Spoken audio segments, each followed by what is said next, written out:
Hi everyone, today I'm going to be scripting some script requests from Sans. We have three items, normal wand, a flame wand, and a tornado wand. Let's just get right into it. Okay, so we're going to be attaching this weapon to some swords for reasons I'll get into later. We go to items and wand. You'll see that I have some already set up. They have like the sprite setup, and like the beam sprite is replaced with the magic projectile that they're going to fire. I also have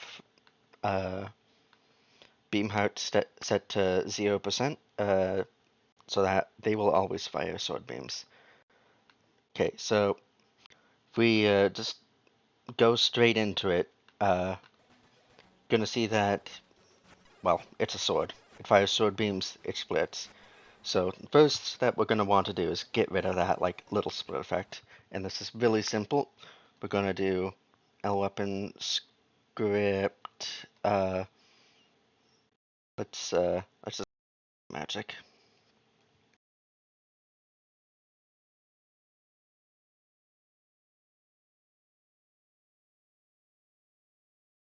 Okay, so weapon, what type of script it is. Script declares that it's a script, and this is the name of the script.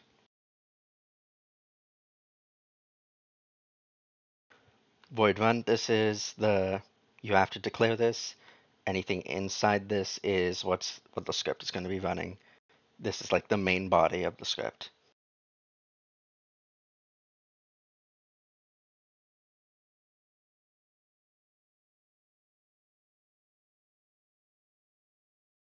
This is a pointer that points to this, whatever it points to the object that is running the script. So it's going to point to the weapon because the weapon's going to be running the script. This arrow is used to access a member of like the object. ID is the weapon ID. This is like whether it's a sword weapon, a fire weapon, a magic weapon, and this is a constant for the magic type. Now, constants are basically just numbers with names. You can define them by like doing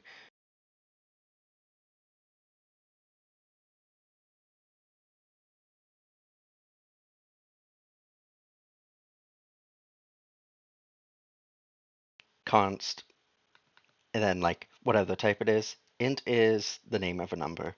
You so const int it says that like, and then this is the name. And what this does is it declares a constant named lw underscore oof, and it says that whenever this is called, it's going to be equal to 17. However, we don't need to define weapon magic here because it's already defined for us. Let's just do cd.z8. This is basically a header that's included with CC. It has a bunch of functions and constants already declared. Help save time.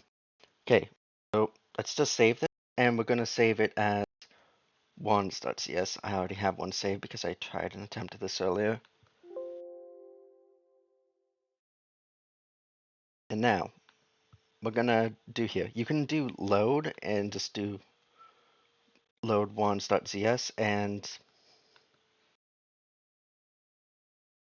it compiles. However, we're just going to cancel doing that because there is a faster way to do this. Well, more, I say faster. It's going to be slower here on, but it's going to be, you'll notice that it's currently in the buffer. However, do we really want to have to load this every time we make changes to the script file, or like have to edit the buffer? That sounds a bit annoying. Thankfully, we can do something like this. We can do imp wands.c and just save that. And what that will do is every time we click compile, it's just going to, this file's not actually located in CC, so it's going to go and try and get that, which means that we can just do our edits in here, and all we have to do is click compile to import them. Easy stuff. Okay, so we're going to go to items, and let's go to our flame wand, or fire wand. Now we're going to go to the weapon script tab of it, and this is specifically for the weapon script for like swords and stuff is specifically for the projectile as fire. So in this case, sword beams. So we assigned the script.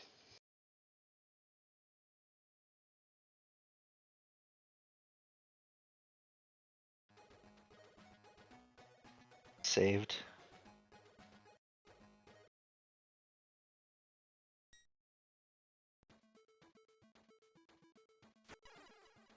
And you notice that it doesn't do like the sword beam thing anymore. That's because it's magic. It still has only does like one per thing. This is because ZC is hard coded to like only allow you. Well, I say hard coded. Whenever the wand creates a magic weapon, it'll destroy the first sword beam it sees on screen. If a sword beam tries to create a weapon, it won't do it if there's a sword beam or if there is a magic on screen. This is a bit arbitrary. Does this because it's trying to recreate the original Zelda 1. It hasn't been patched yet. So, but it means that there can only it's only going to create one per screen. And I might get into like how we can bypass this later, but for now we're just going to run with it because bypassing it is a bit more out of our scope. So we have our magic weapon, and what is this weapon going to do? Well, script request was an either or, was my choice. We can either have it leave behind a fire trail, or we can have it leave behind have it explode into flames when it hits an enemy. We're going to do both, and we're just going to have it be an option. So let me just make sure the fire sprite is right.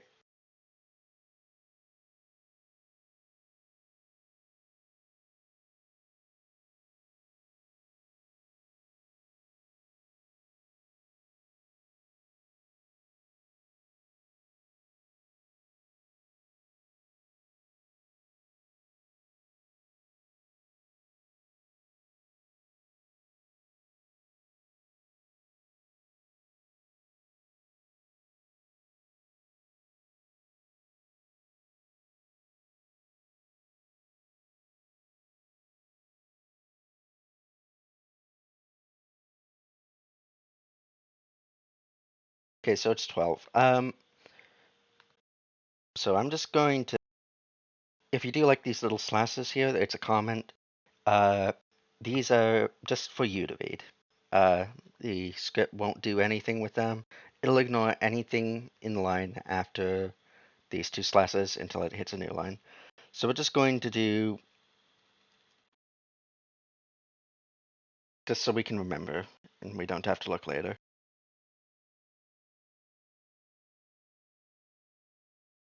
So let's start off with leaving behind the fire trail. This should be a bit more easy than like the exploding into flames, but they're both pretty easy.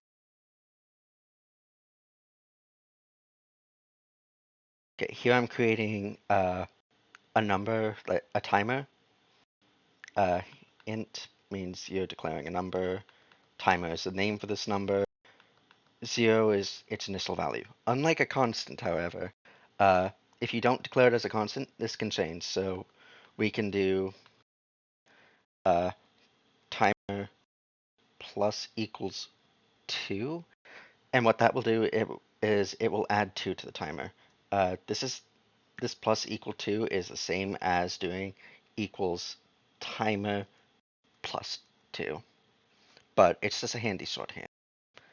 You can do this with most things. So now that I've sort of described that, currently this weapon script will only run for one frame when it is first created. Let's change that.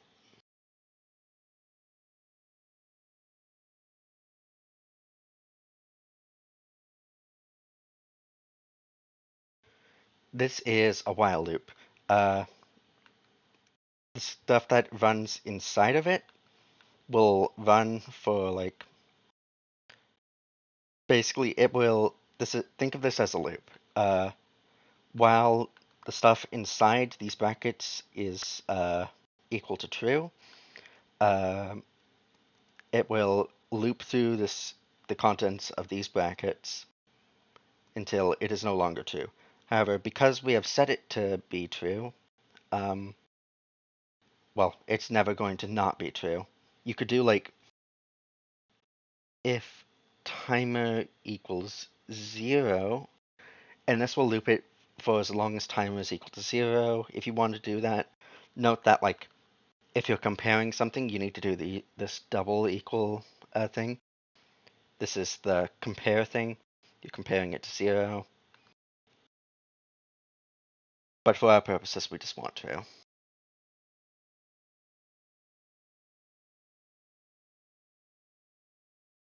This is another way of adding onto a timer. You can do this or this.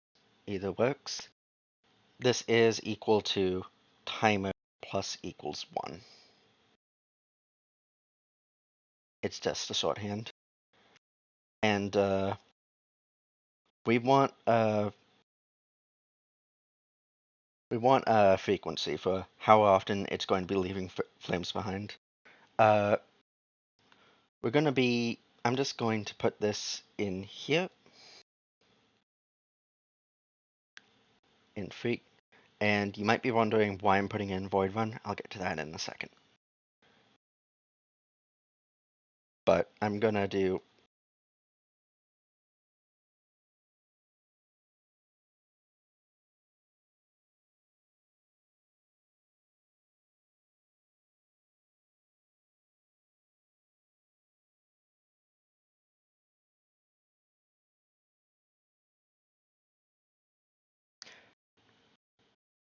this is just saying if it's equal to 0, just set it to 8. We're handling defaults.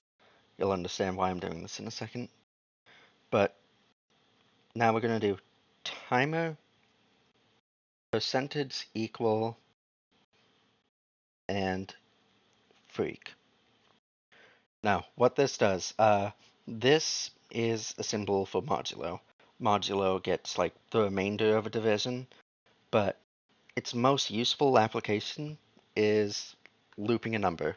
So this adds a number, and anytime this becomes equal or greater to frequency, it'll just subtract frequency from it until it is no longer greater or equal to it. So this just keeps it within like the bounds of like it prevents it from going above frequency.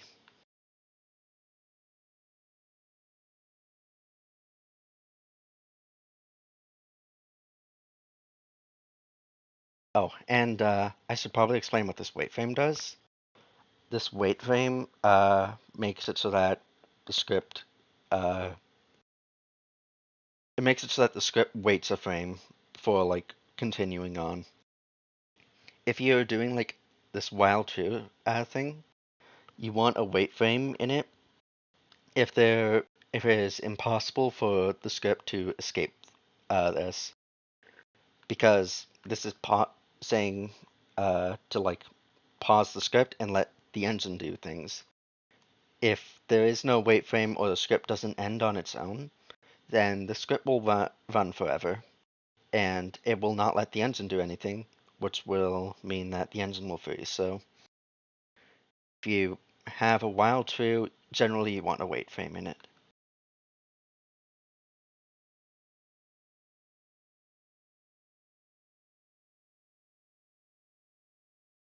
So we have timer equals 0 here.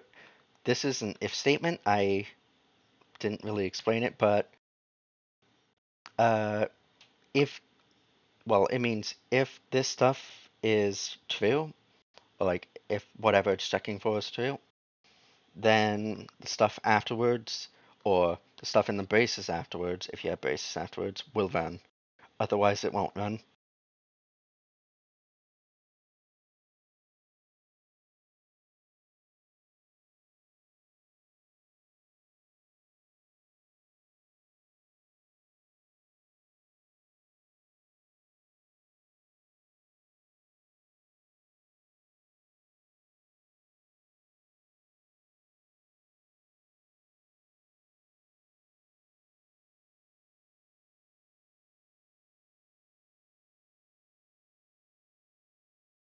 So this is creating a flame weapon and is putting it on top of this weapon. The L weapon fire here is, well, the ID. So we're creating a fire weapon. You can do it like this, or if you have STD imported,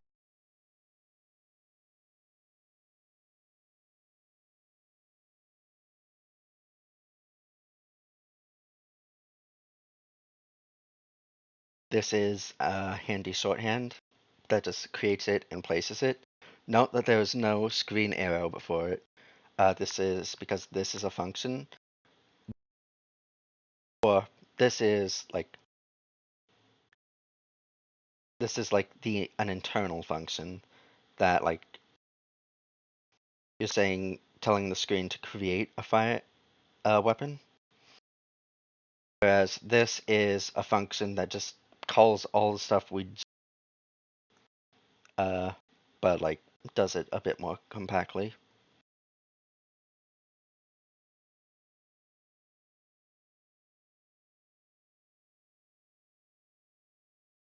Here we have this coming into play. We're telling it to use sprite 12.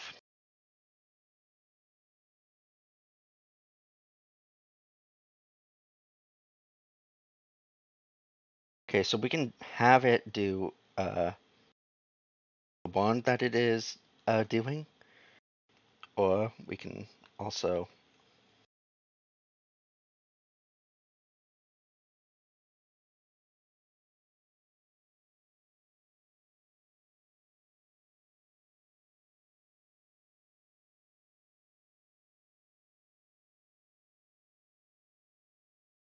do that. And I believe that's all we really have to do here. Let's just save that and recompile.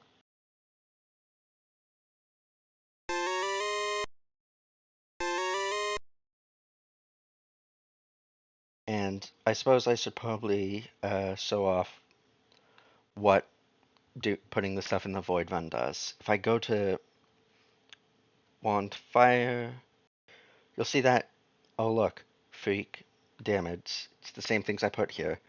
You can put up to 8 like sort of declarations inside void run. And what this does is it allows you to just edit them here. So let's do, well, we can leave them as 0 and it'll do the default stuff, but we can edit those.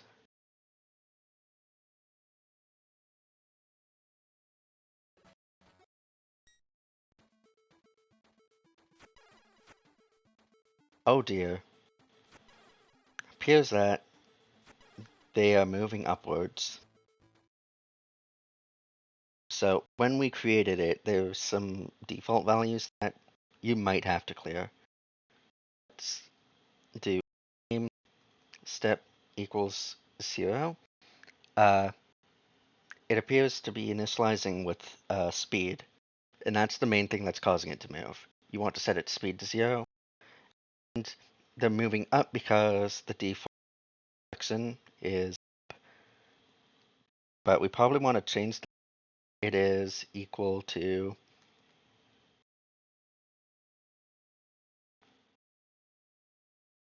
that.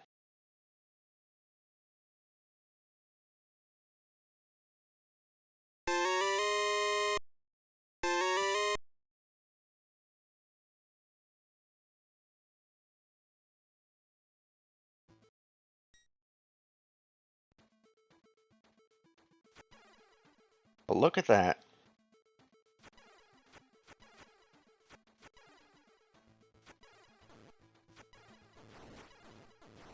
It is leaving behind a trail of fire. Now, like I said, we can edit the frequency and whatnot. So let's say we want it to be a bit more, happen a bit more often.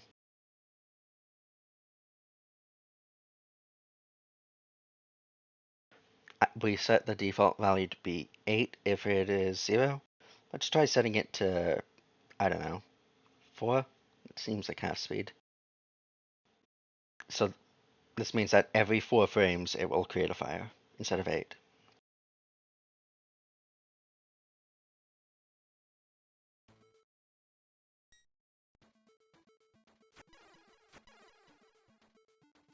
Look at that.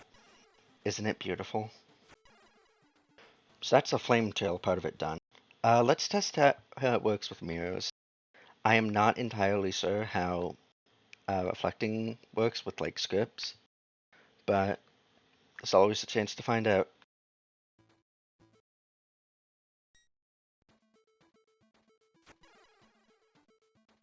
It's beautiful.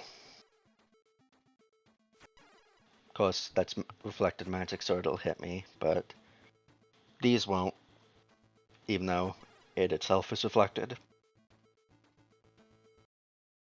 Now you might be thinking, wow, those fires last a bit too long. Can we make them last even less time? We can't make them last longer without like changing the weapon that we're using, because fire is hardcore to die after a few times, a little bit, but we can make it last less time.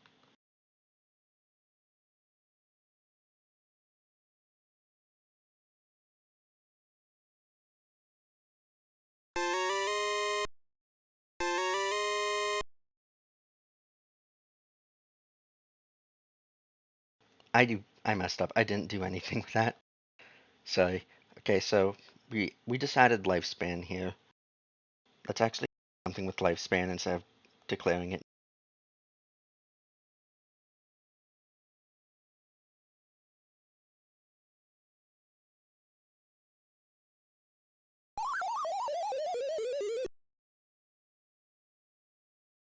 Oh, right. Not lifespan, it's timeout.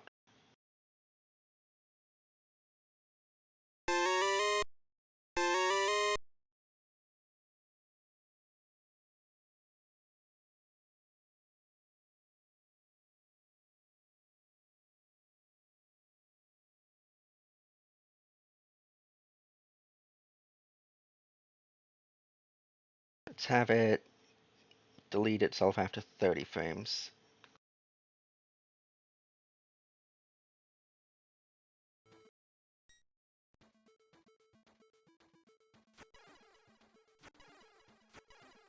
And it's, well, it's deleting itself after 30 frames. Okay, but let's say we did want it to last, like, however long we wanted. We can't use a fire weapon for that, but we we do want it to, like, be able to hit fire stuff, right? So let's just set this to script 1, and now the script types, they don't have any hard-coded behavior attached to them.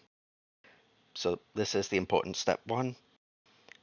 But we can have it use the defenses and secrets, trigger the same secrets that fire would by doing.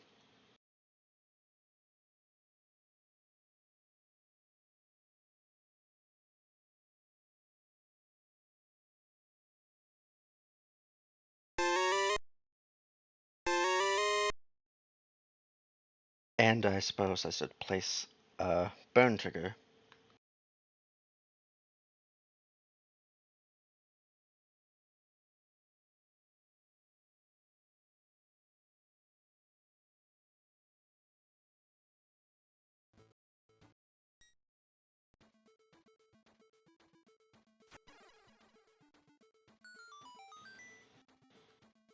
So, as you can see, it is a script weapon, but it is triggering fire. And you might be wondering, well, what happens if we leave lifespan at 0? Like, I didn't add a default for that. If we go back to wand,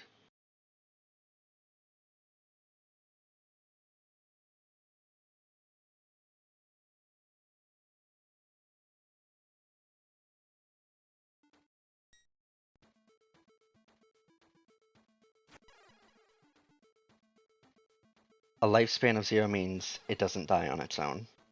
it'll die if an enemy hits it or what have you.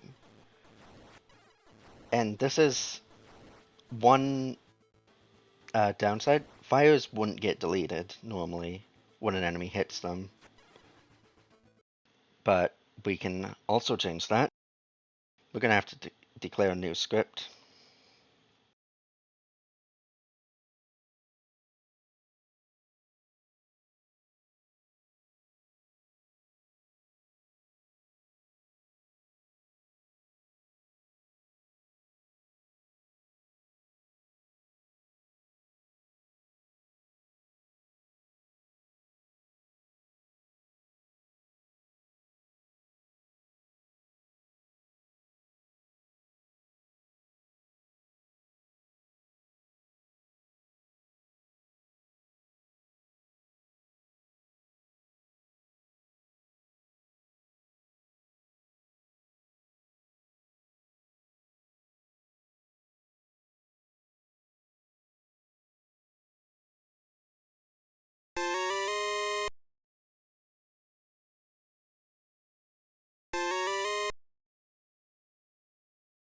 And I need to actually make it use the script.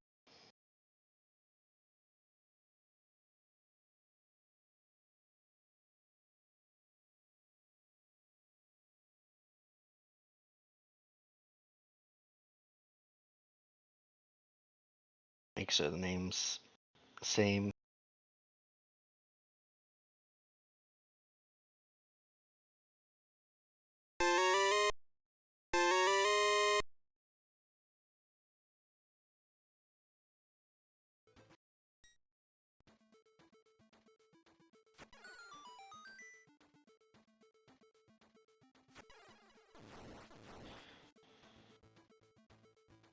So you'll see that enemies hitting it won't delete it.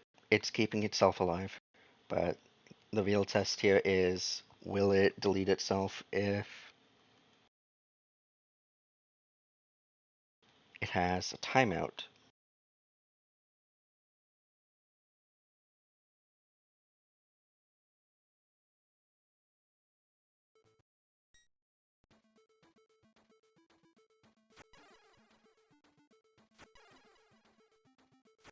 Yes, yes it will. So there you have it. We have a wand that is leaving a trail of fire behind.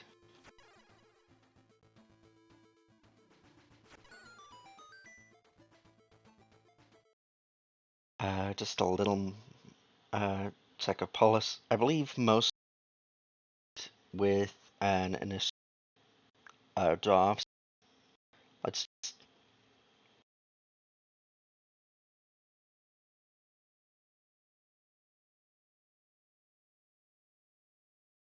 just make sure those are 0 when we create it.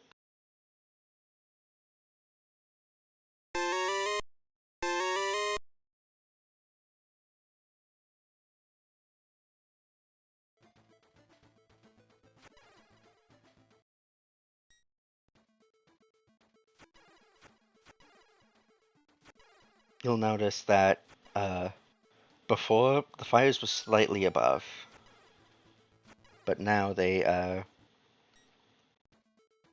not. Oh, huh. Let's. Why is that triggering that? That's a bit weird.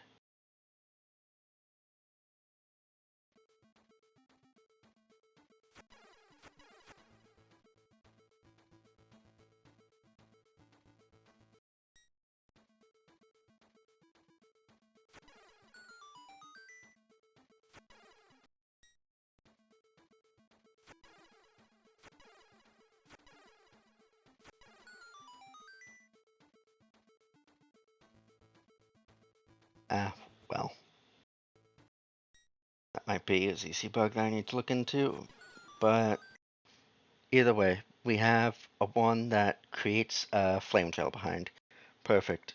That I'd say that was easy, but we're already 30 minutes into recording. So maybe there was a bit more to explain. But let's say we want it to explode into flames.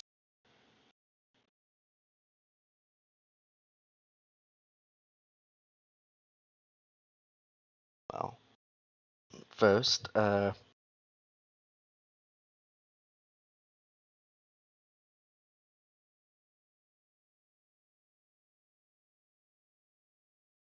perhaps instead of setting frequency to a default value,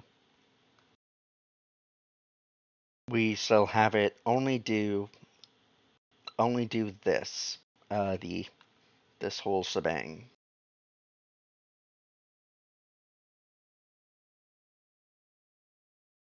If frequency is greater than 0.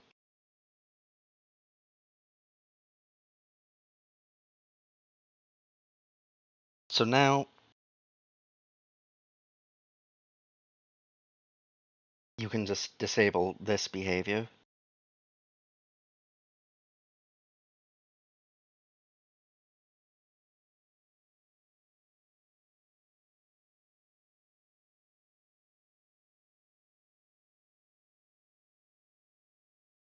And before we get into exploding,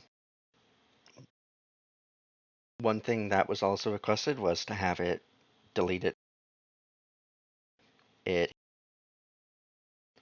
So we're going to do just that. And this is extremely simple.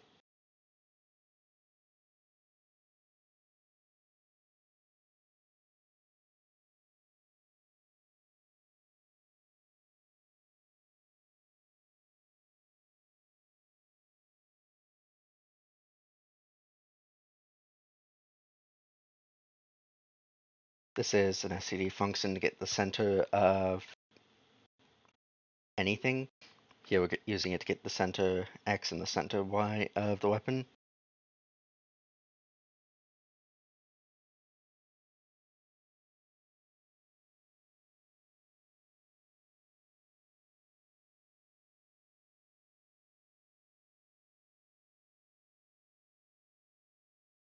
And this is a way we can use it to scale it.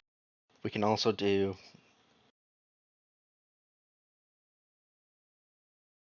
that, either works. This is a bit more immediate.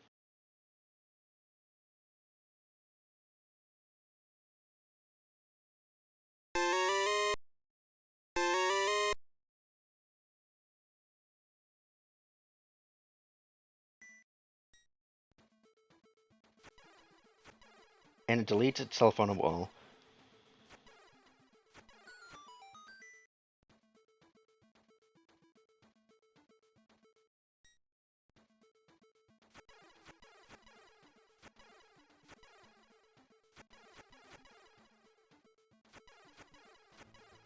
However, it is also not letting itself be reflected.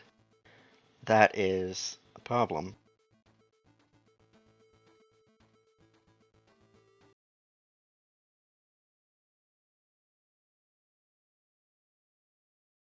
So perhaps what we want it to do is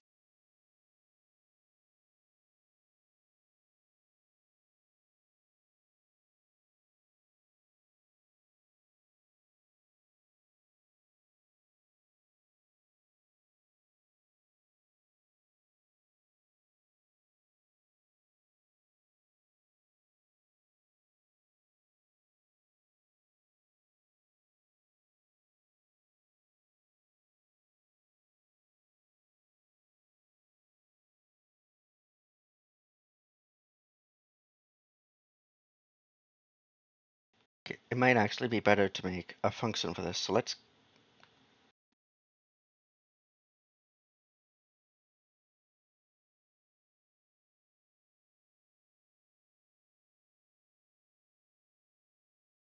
bool is a true or false.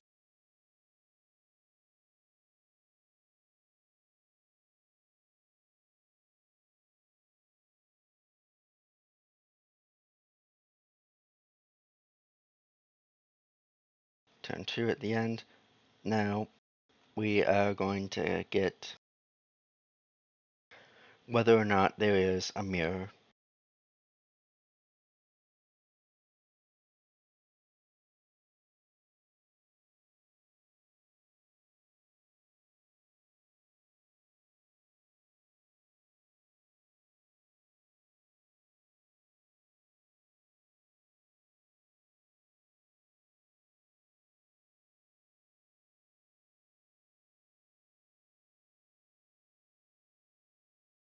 So this, we are storing the value of the combo type at the x and y of being passed into this function.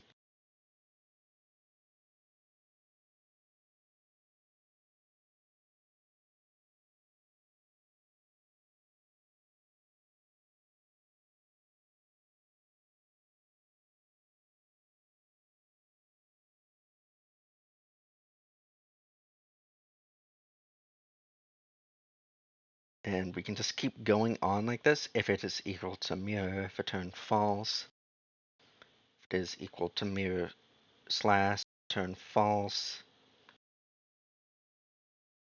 But there is a better way to do this.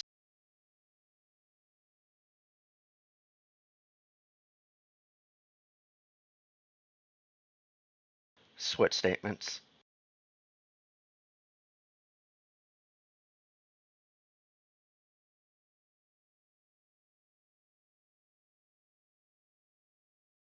So when it hits a switch statement, it will check the value of this, and we can do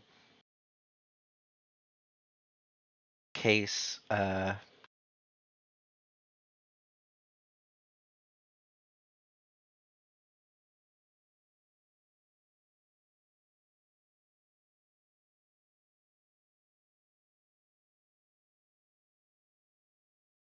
and if it is equal to mirror, it will jump here.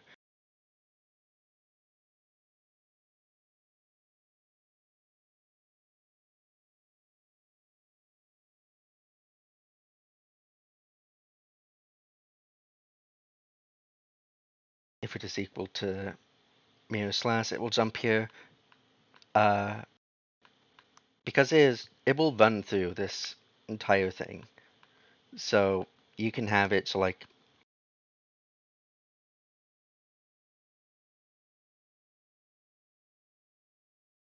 you can make it return false here or return false here, but that is unnecessary because if it jumps to here, it'll keep running down to here and do this. And the default will be jumped to if it can't find any cases that match this. So what this is doing is it is checking the value of this. If it finds a case, it'll jump straight to that and then just continue running.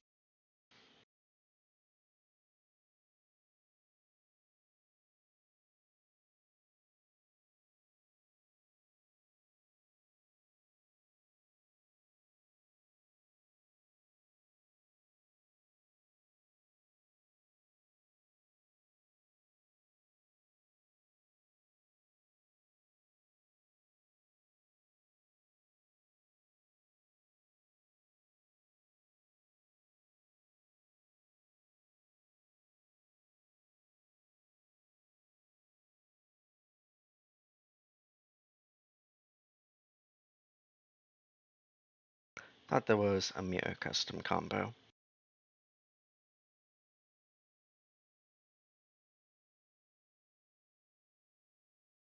181. Okay, this is out of date. I'll need to get on Emily's case about that. Or do it myself.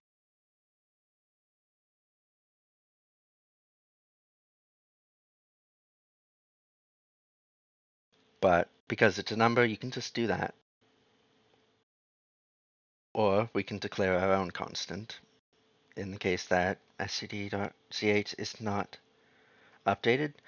Uh, you we probably don't want to use whatever constant is going. So we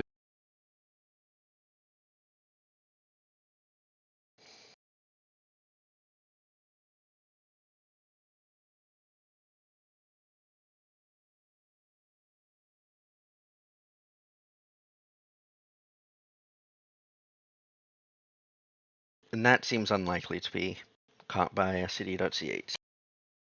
The reason why we don't want to use it is because if it does get updated, uh, we'll have to go back and remove it, uh, the constant, or rename it if that constant does get added and it uses the same name. And so we're just future proofing it.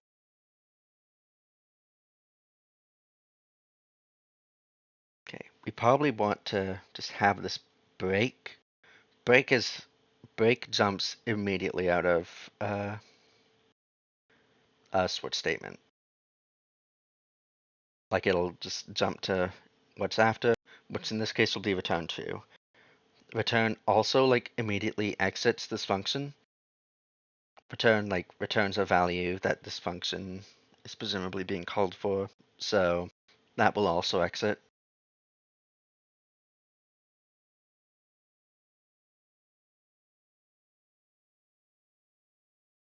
Now we probably want to check layers as well.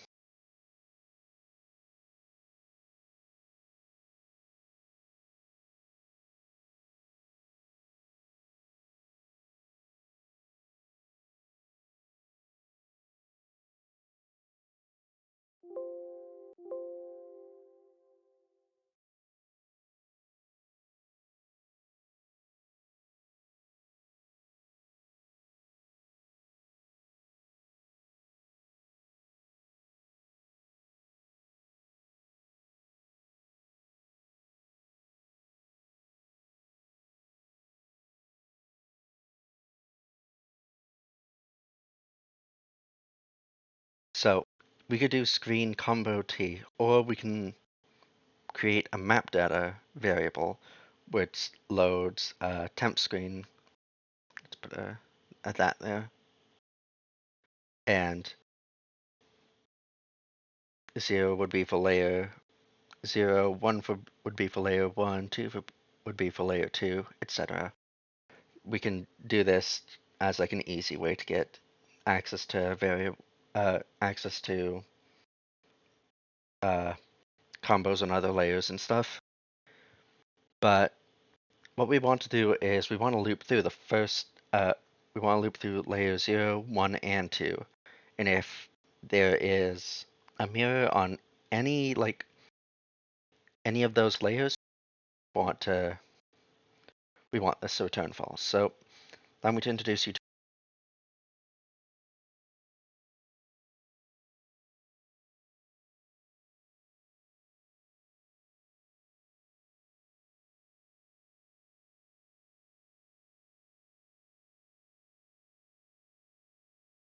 a for loop is, well, it's a loop, but it declares a variable. It has a check for whether it is still true. This part right here is basically the equivalent of like the while true, and then it has a part that runs after the loop ends. This is basically a more convenient way of doing.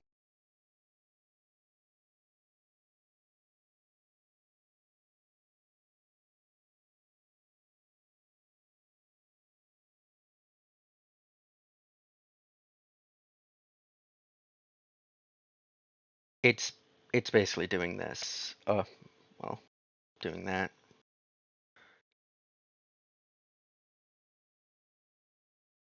It was doing the other thing. I was wrong, but yeah, this is just a convenient way to do this, and we can read this inside this for loop. So let's just put I here, and yeah, it should be good to go.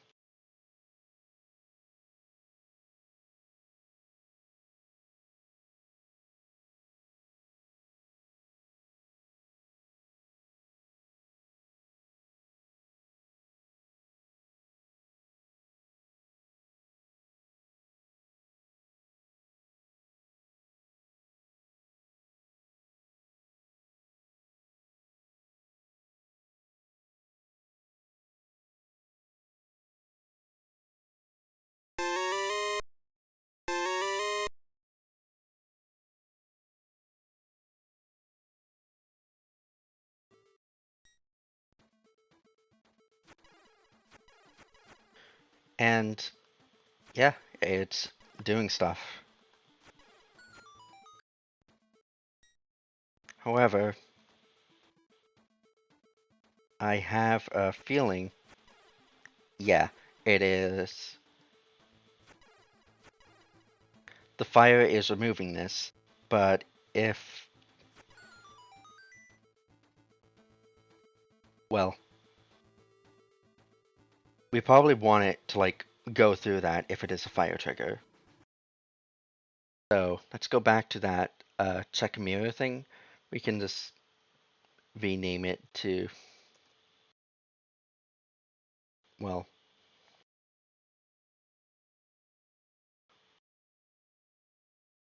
I think check mirror is fine, but we probably want to add like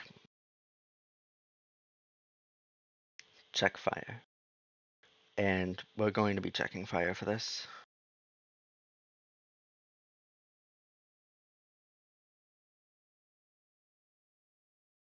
Uh, Foreshadowing because I think we're going to be reusing this function later. But let's say like we're just going to have this equal false. And what this does is that it means that we can call it the old way with like we can call it like this with just these two and it'll still run. However, it'll just assume that like that third thing was false. We want it to be true here, but just a just a handy little shorthand thing.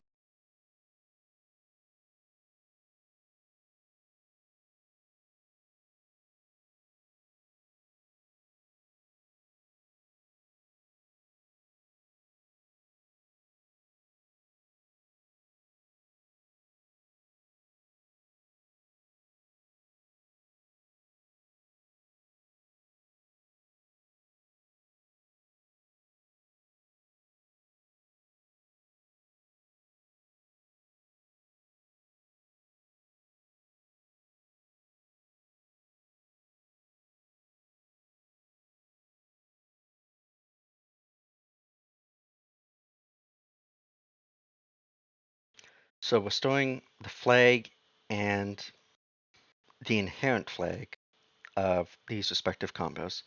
We're going to want another switch statement.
Actually, since we're checking for both combo F and combo, well, I guess it doesn't really matter.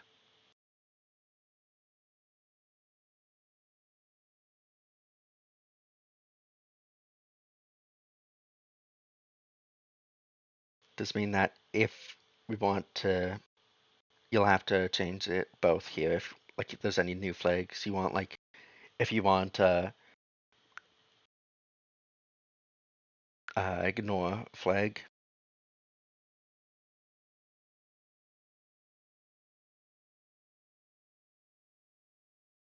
Actually, we don't want the check fire here.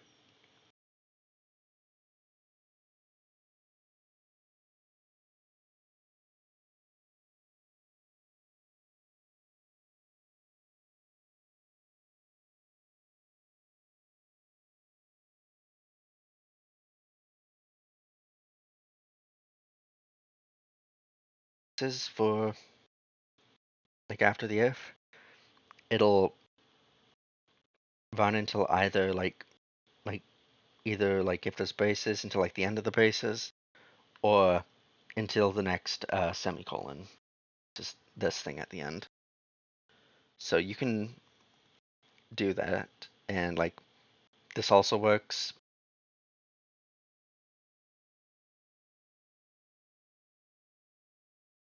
It's the same as that, but it only works for one line, so just be aware of that.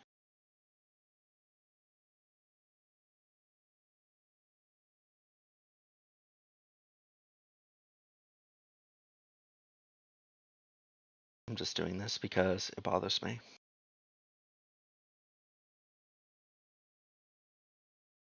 So we have a thing that should hopefully run. Uh, we don't want to forget the triggers tab, which is new in 255. You can have stuff that triggers fire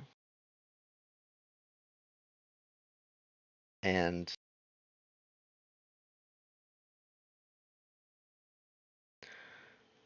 well is triggered by fire. So we probably want to handle this.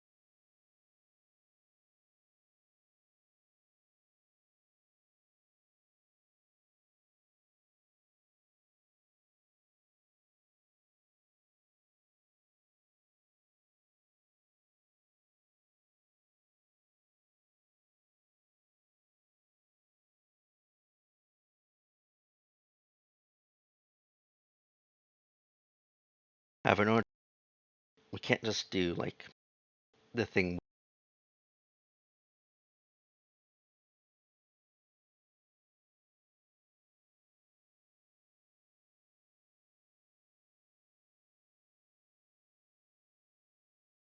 This gets us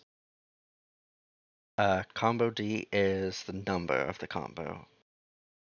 Like here we're editing combo 556. So that gets us that.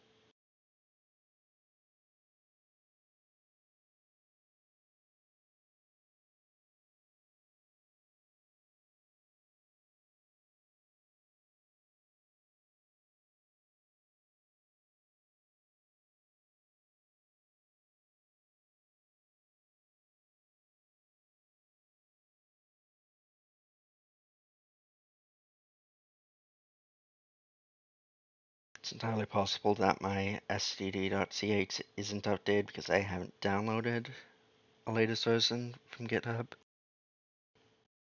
So maybe I might do that if can't get it.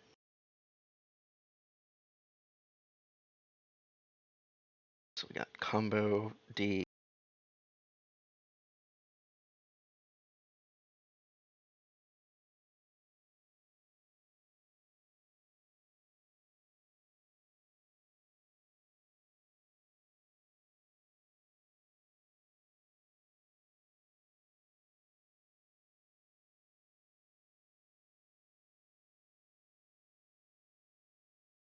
Just put that there for a sec.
function's becoming a bit of a mess, but it's fine. As long as you can understand it, that's the important bit. So we're just checking like the trigger flags right now.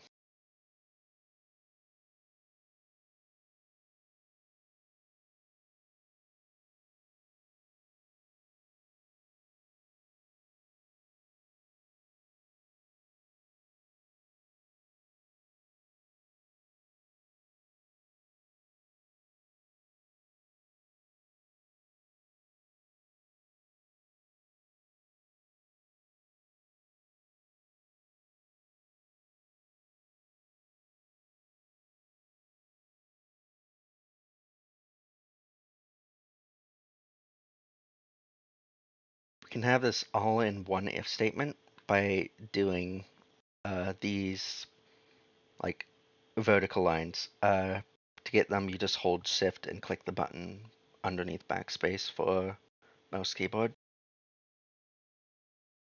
And this means or. So if this, or if this,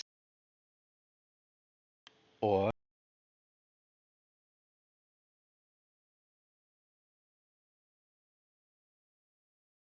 this.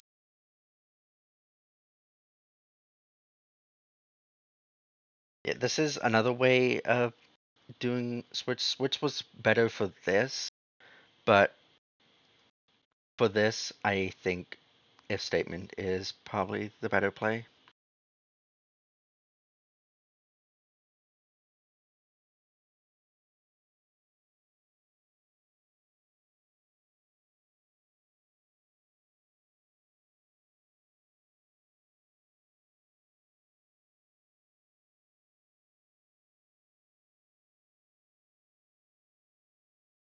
Get to that in a second because while we want it to return false if it triggers, combo thing has if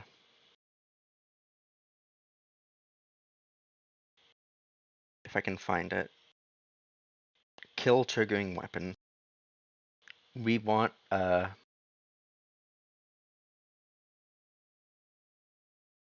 if this is checked, we don't want it to return false. We want it to return true.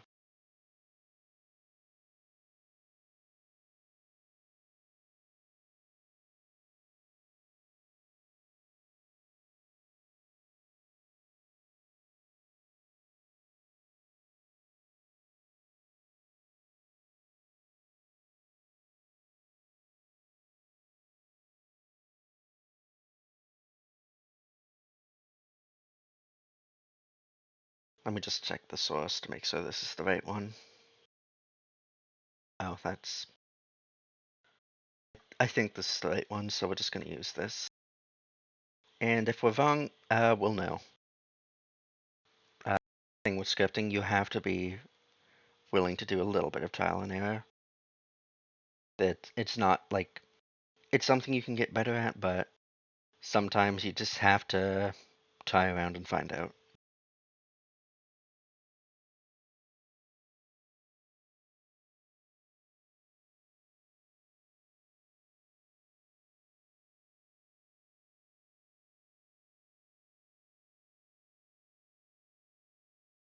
Else only runs if and else you can think of them as like attached to each other. This is saying if that's checked, and this part only runs if it is not checked. It finds the last if statement, and the compiler can get a bit if like you aren't clear, which is why you probably want to use braces just to make it very clear. Like it wouldn't use there. This is like a nice habit.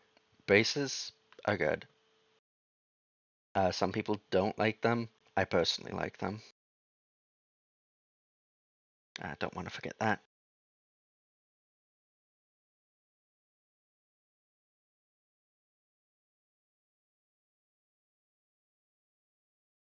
So that was far less simple than it should have been because it's been like a half hour. I, I am a really slow programmer.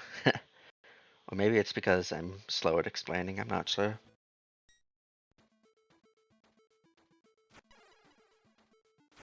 So it's going to, I didn't have it set to do anything when triggered because like that's a whole thing, but you'll notice that it went through that just fine, goes through that just fine.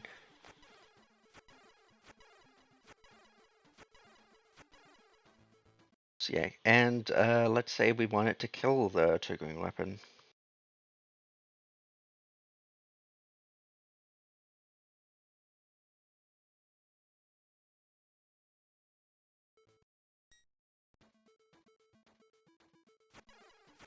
Well, now it's killing that, so yay, I got the right one.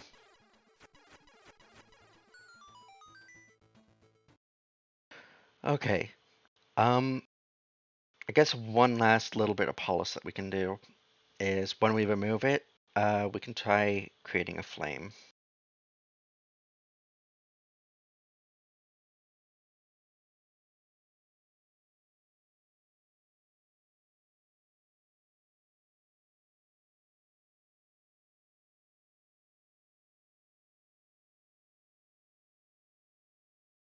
Since we're calling it in two places, might as well just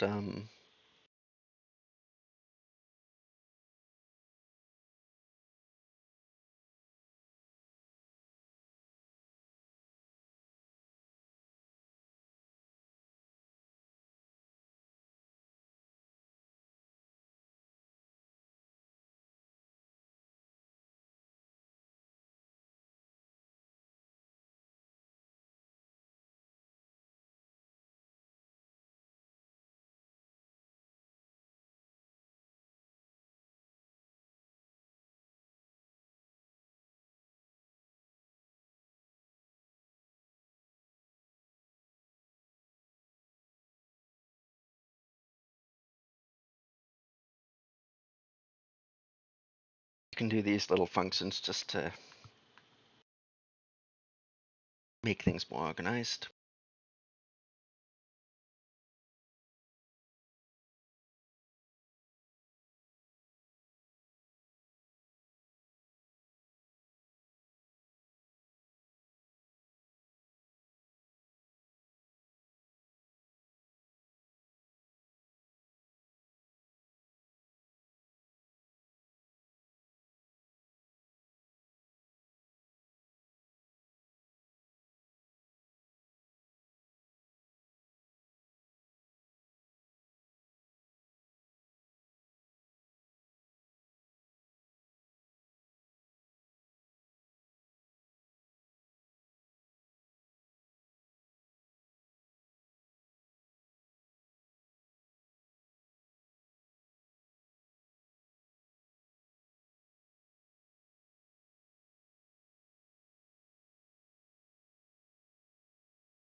I just, if you were looking, I just added the ability to set the sprite via the weapon.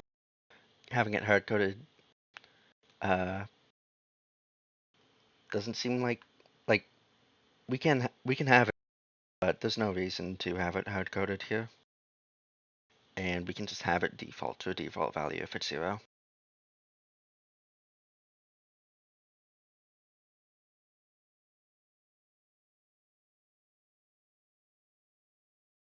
We want it to happen before this remove. This remove instantly quits the script and removes the weapon.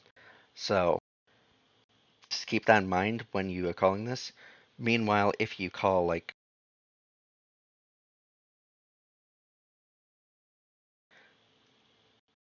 this will uh, cue it to die, it won't die immediately. It will either die at the end of the frame or at the end of the next frame, depending on your quest rules. Which we'll be getting into that when we create the splitting wand. And since I didn't explain it down here, dead state equals -1. -1 means keep alive. If it is negative, dead state is like a thing that counts down, or it can be a bit arbitrary, but -1 means alive, 0 means dead. Anything above is usually used for special stuff that's in the process of dying.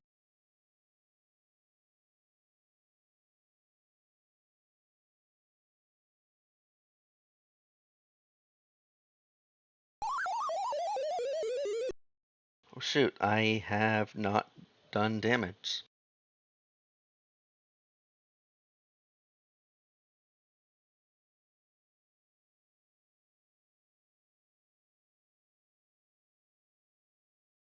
Or lifespan.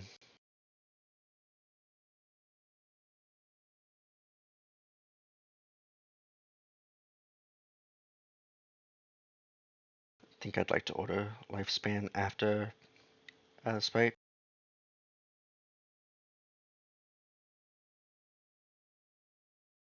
There's nothing that like makes me have to do this. I just like to do it because it seems a bit more neat.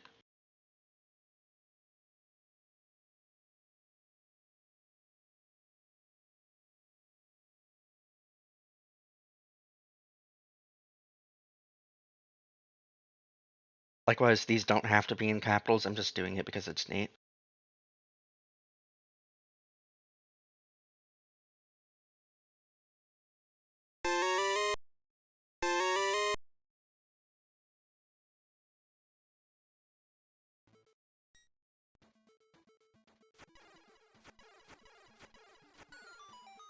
I still don't understand why it's triggering this. That might be a ZC bug. It might be me doing something. So let's check. Yeah, I don't know. Uh, that's something I'll have to look into. Just don't worry about it for now.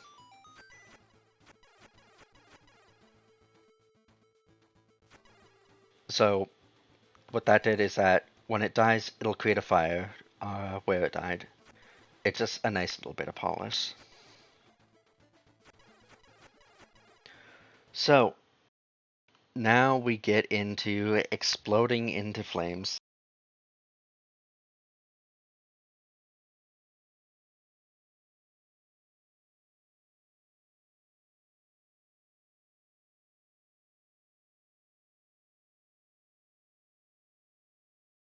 And we're going to be using uh, enemy hit by this. So for that, we're going to have to loop through all enemies on. I have a feeling that I'm gonna I'm gonna be missing.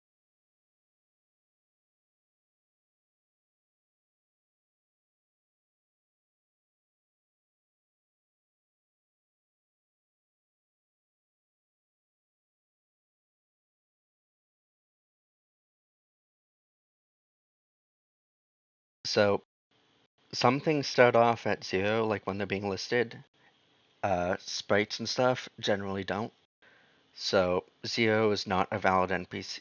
Uh, you can't load NPC 0 on the screen. You can't load weapon 0 on the screen. So just keep that in mind for if you're getting into more advanced stuff. So we're storing the value of the NPCs and we're looping through them backwards, just because it's better this way to store the amount of NPCs at start and then like loop down instead of like counting up and having to call this every frame.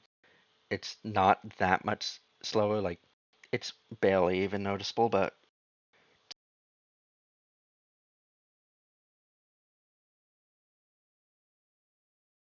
optimization is nice.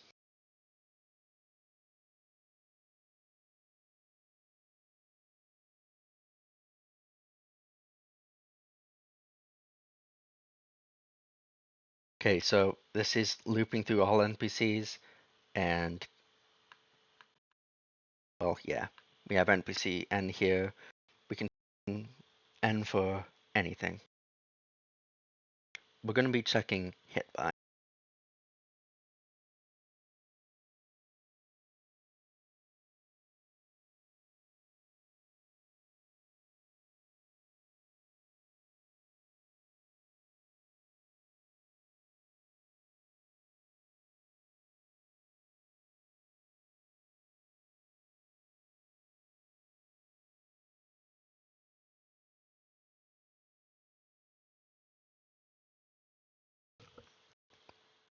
There's actually, so depending on how we want to do this, we can either have it explode only if it hits an enemy or if it dies in general. Having it explode if it dies in general is simpler, but I'm going to do like the slightly more complex thing and have it only die if it's hit by an enemy. So if you'd rather just have it die when the weapon dies in general, just you don't have to super pay attention to this part.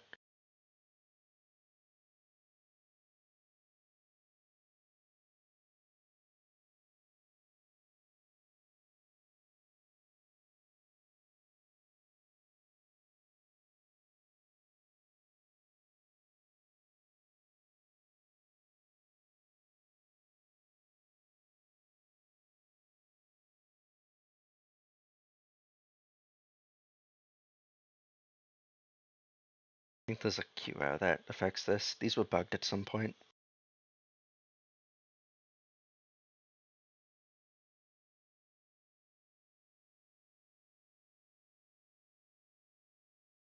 Yeah. We want make sure you uncheck this if you're using a hit by.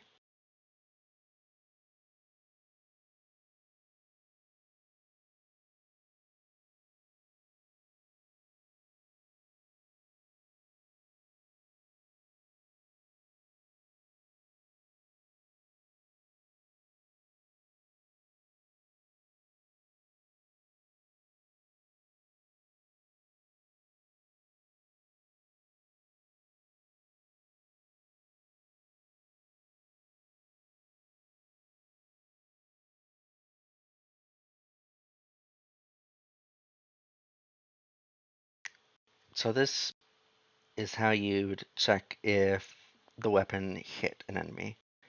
Again, there was something that I'm missing here, I think, but we're just going to try this and see if it works.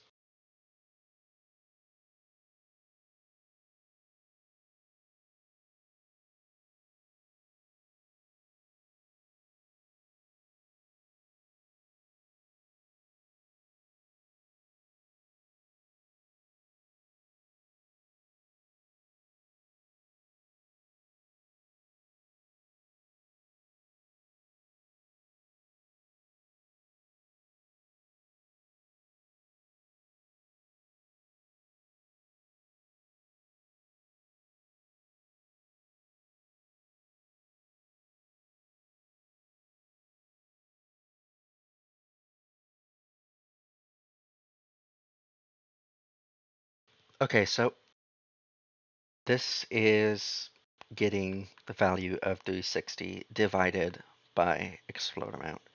The reason why we want to do this is we want to evenly divide uh, this by like the amount of projectiles that it's going to explode into, so that they're all spread out evenly.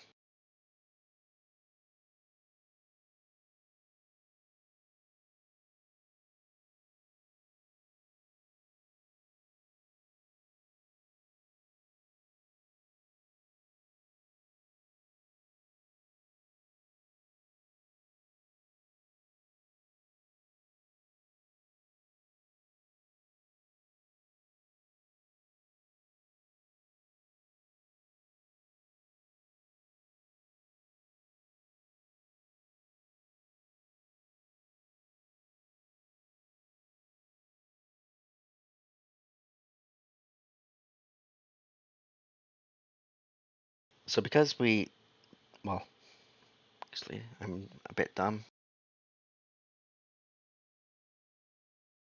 but because we did a weapon we created this with like the prefix L weapon and we're returning flame. This means that we can use this as like a handy shorthand.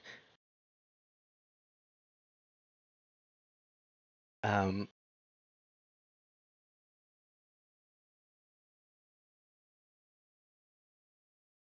I guess if we want it to just have like the regular, we don't know like what the lifespan is. We can have it use the lifespan that we've been using this whole time. That probably makes sense. But if not, you can just change this to like whatever you want. You can even create a new thing like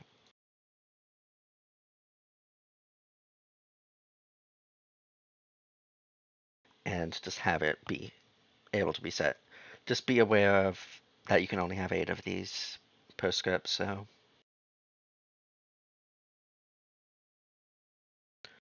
we also want to set the speed, so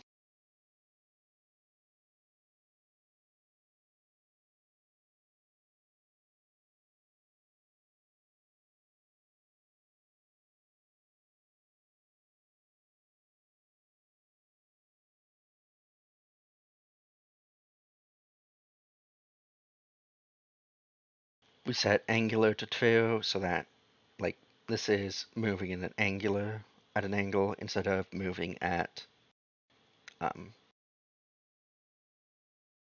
moving in a direction.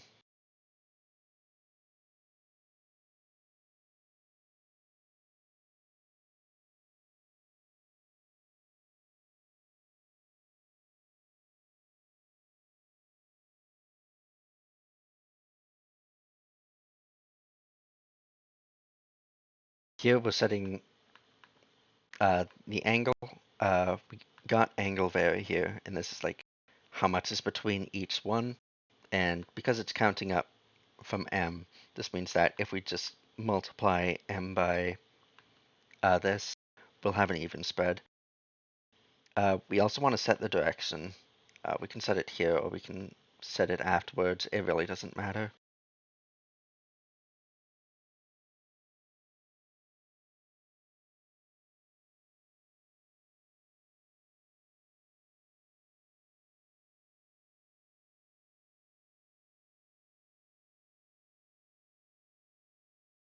Deg angle is the angle in degrees. This is like new to newer versions, but before angle was in radians and you'd had to convert between degrees and radians, it was a bit annoying. You can just use this if you prefer degrees, which I do. And this is a function included with std.c8. You can just, it just converts the angle into a direction, whether you want it to be 8 directional or 4 directional, doesn't matter. I'm going with 8.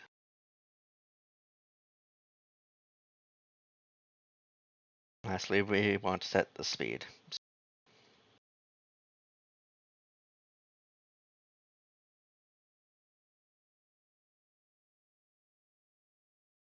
Explode speed, woo. Um, step is in, like, every 100 is 1 pixel per frame, so just keep that in mind. So if we want to move 1 pixel per frame, we'd want,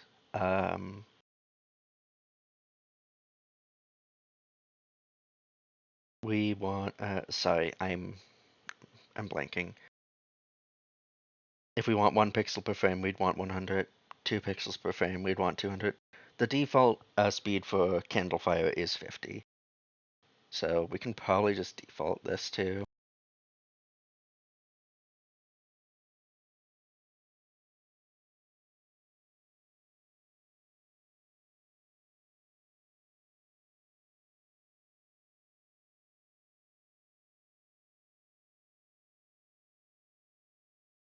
And might as well just default lifespans.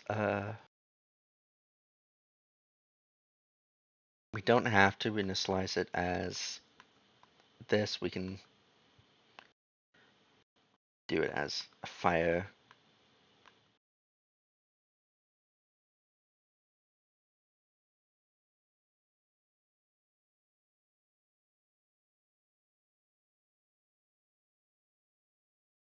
lifespan equals -1 we're going to be using.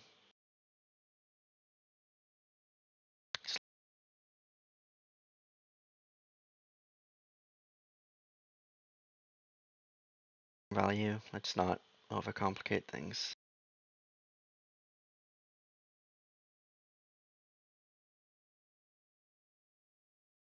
Well, no, we want it. We want it to actually use flames. We don't want it to. So create flame is not actually a good idea.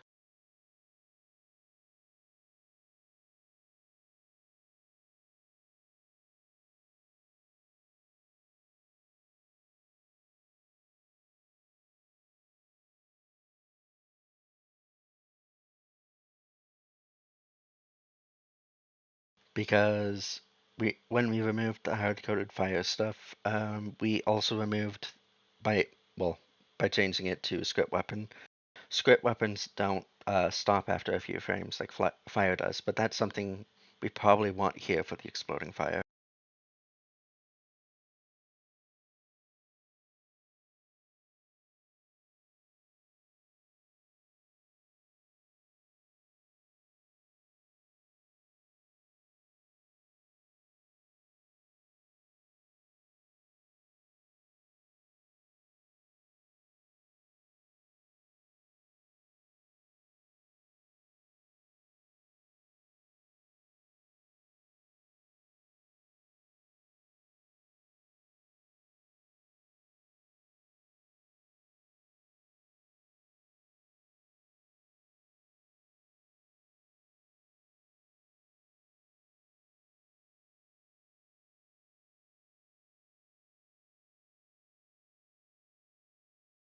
Okay, so let's test this and see how well it works.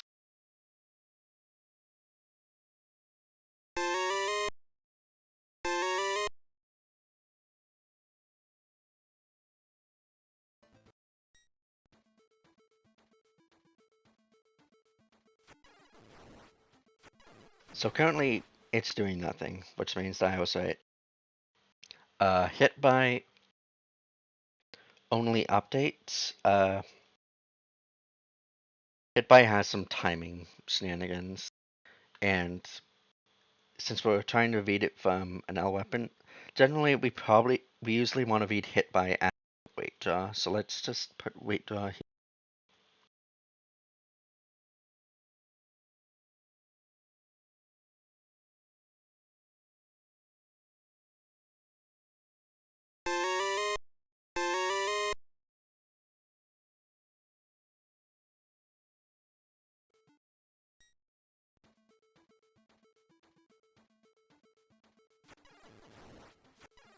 Huh. Okay, let's actually trace this. So tracing is very helpful to figure out what's going on.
Huh.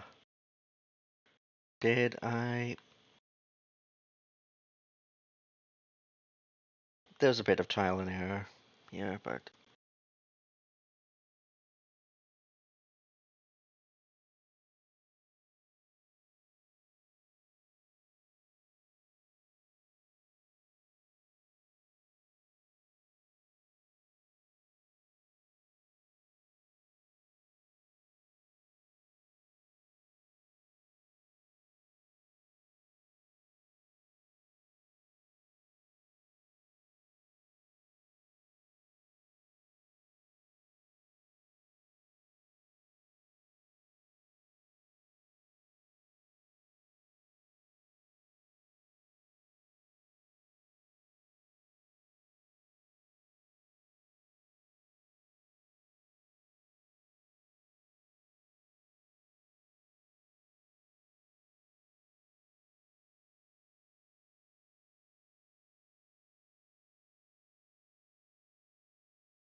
Let's actually just not use that.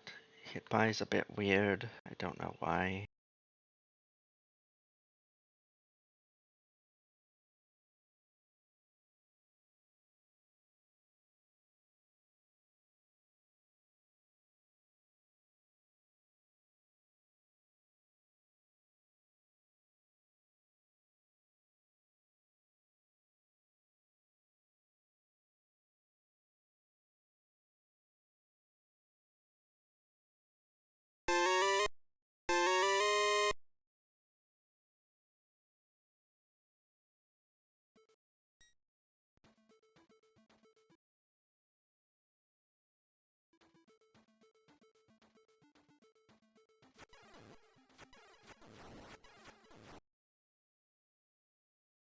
Okay, I think I see the problem here.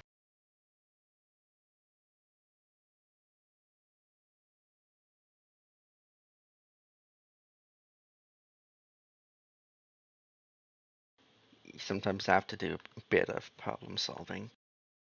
Problem here is that the weapon's dying.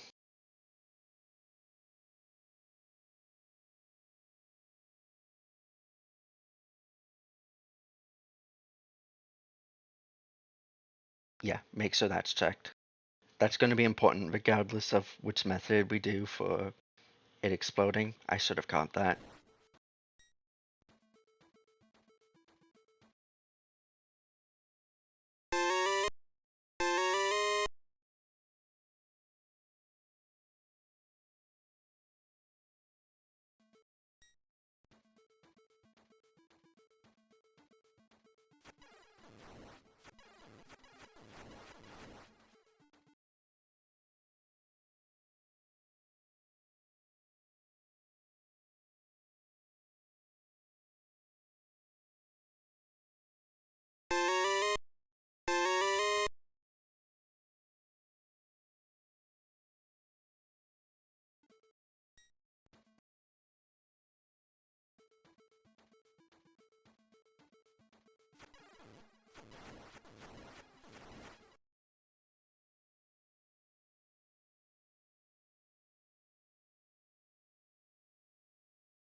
Oh, I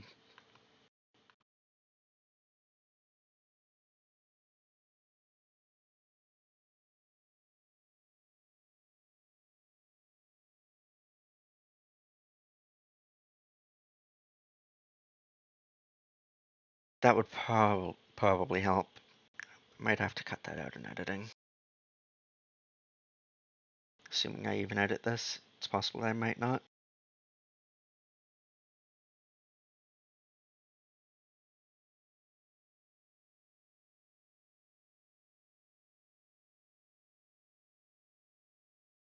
But points on you if you saw the problem before I did.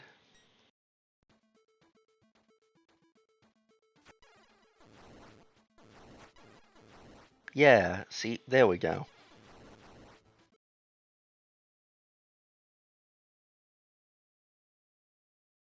Now, probably want explode amount to be a bit more.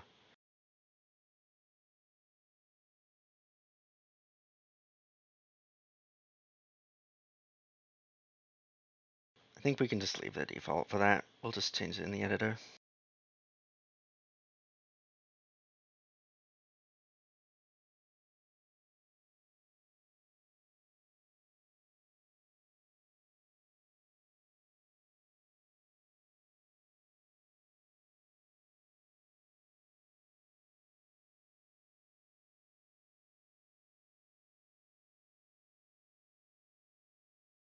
But really, that's just a sign that you really shouldn't get discouraged if your thing doesn't work. There's usually like something really obvious that you missed.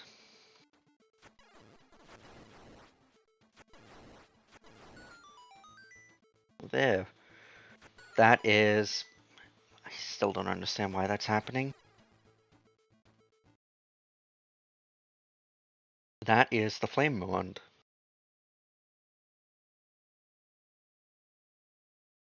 Okay, let's go on to something easier. We're going to create the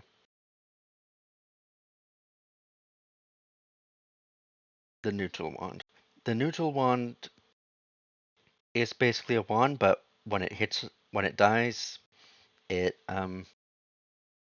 explodes into either 4 diagonal shots or 4 cardinal shots.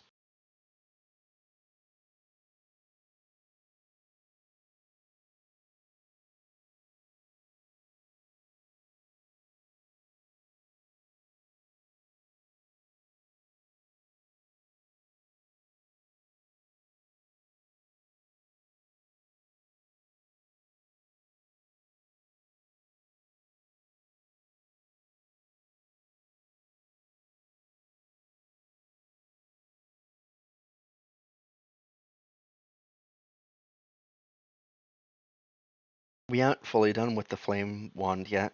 We'll be coming back to it uh, after we've created the other 2 wands. But we're taking a break from it. The main part's done.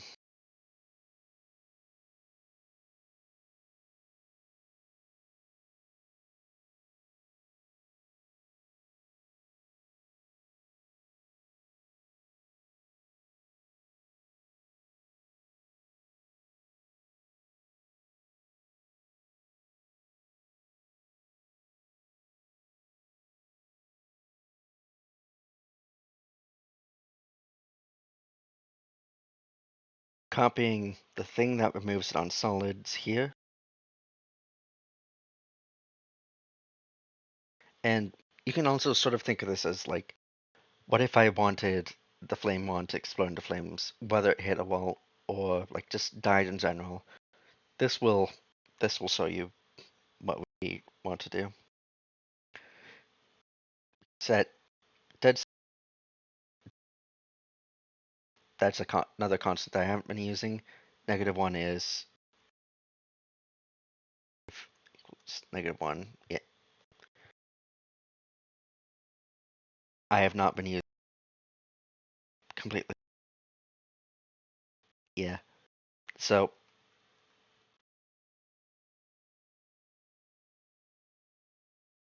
we don't want it to be checking for fire here. So when it hits a wall, it's going to die. Unless it's a mirror.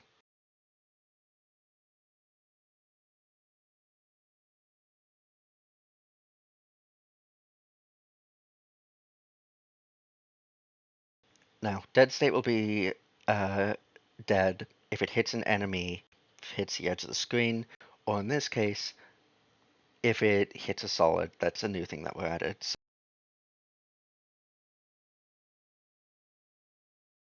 we probably want a random chance here.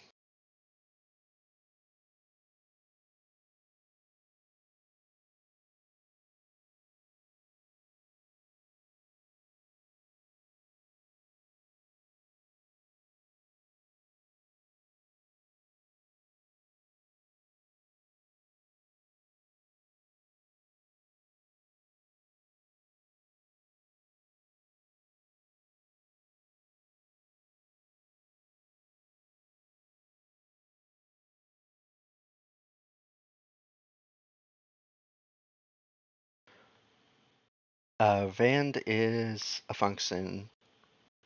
It is not an scd.ch function. It is a built-in function, but it doesn't have like a thing because it doesn't belong to anything. Uh, Van2 is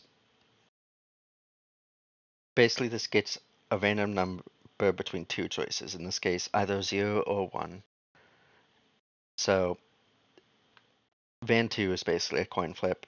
You can do Van3, or so Van2 will just like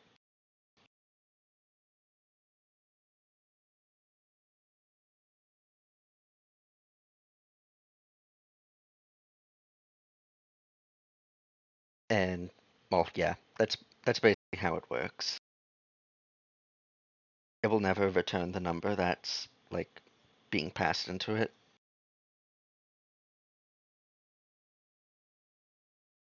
So here we have a coin flip.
Really sorry if like it's hard to follow along. I'm exceedingly bad at tutorials. We just set up a fireball sprite, uh, the default fireball sprite for fireballs it can split into.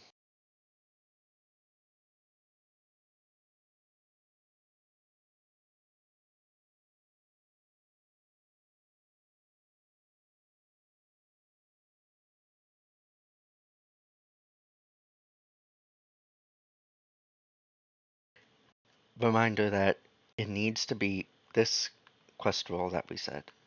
Uh,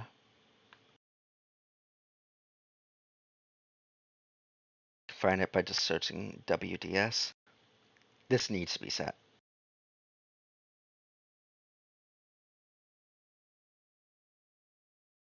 And we're using script one here because I don't really have a good. You can set weapon to whatever you want, but there's no like player fireball or anything.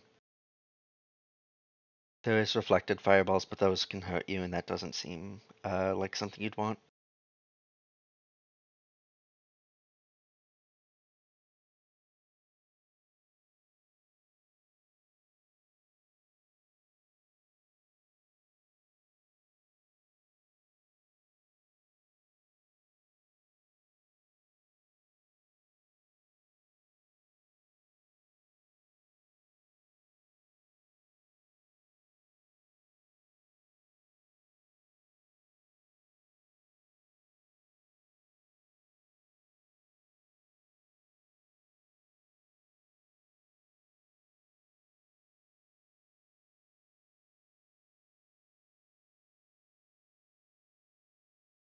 In my opinion, fast-moving weapons generally feel better. Try playing along with the step speed to find like a balance that works for you.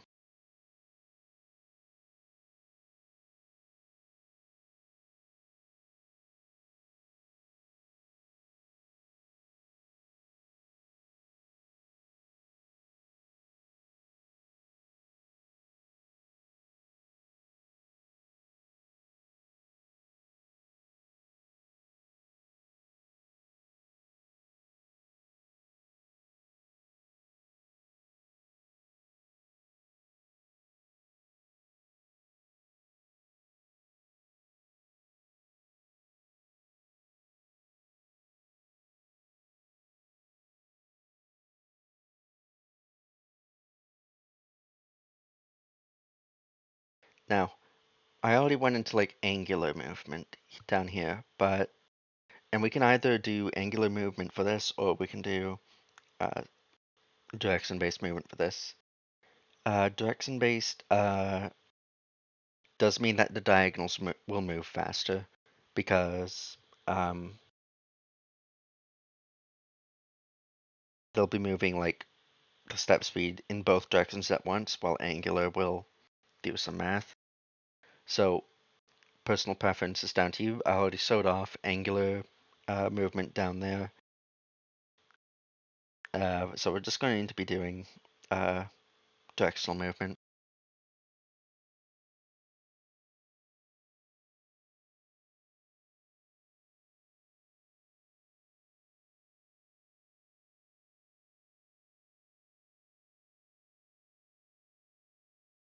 Now, we want it to, the first four directions correspond to up, down, left, right, and then the next four correspond to diagonal directions. Uh, we could do,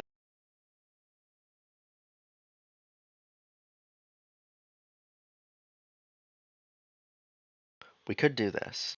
This works. Do this.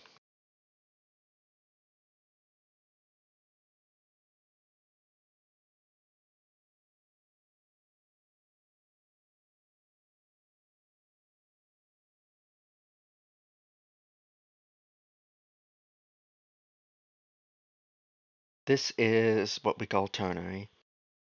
It lets you just basically put a check inside like an assignment thing. Uh, this is diag. Uh, if this is true, it's marked by like the question mark and this colon. Basically chooses between two numbers depending on this thing. So if this is true, it'll choose 4. If it's not true, it'll choose 0.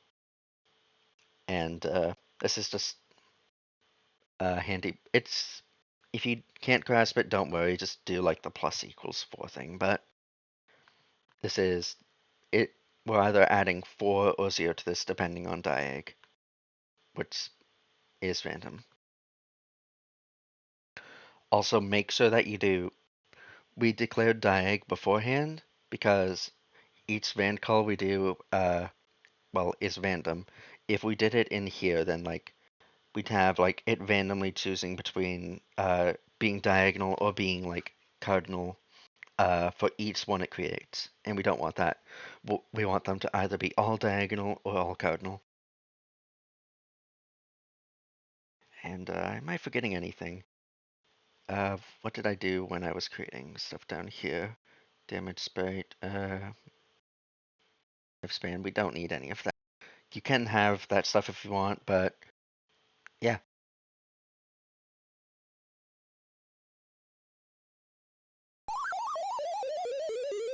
Oh, I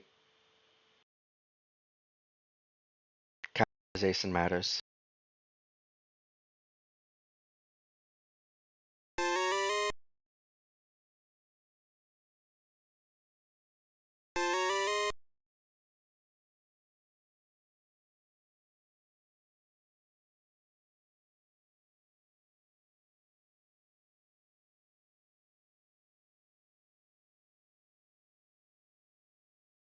We've already set up the defaults for this, so let's just go right ahead.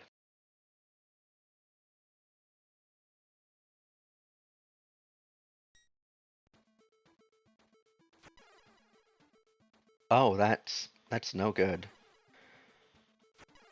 But anyways, as you can see,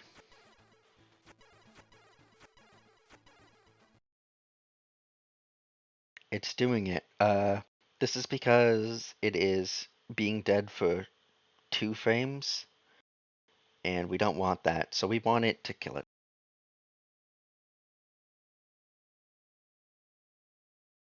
Or quit. Either one works.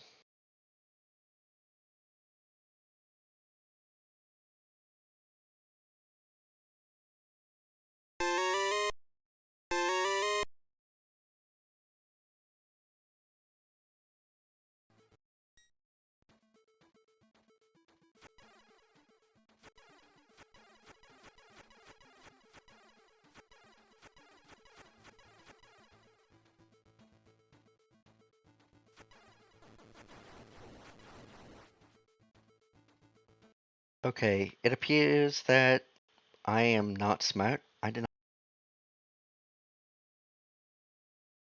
I'm sorry, but the lack of intelligence is terminal.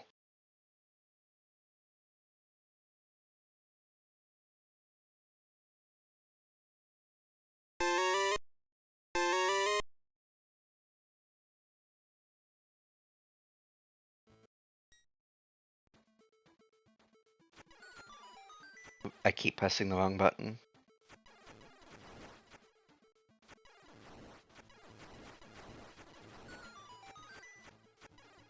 It's quite strong.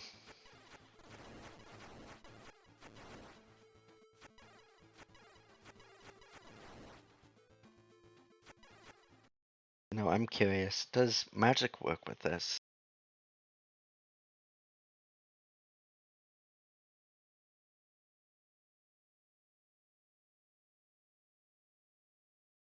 We should be able to set a magic cost for this.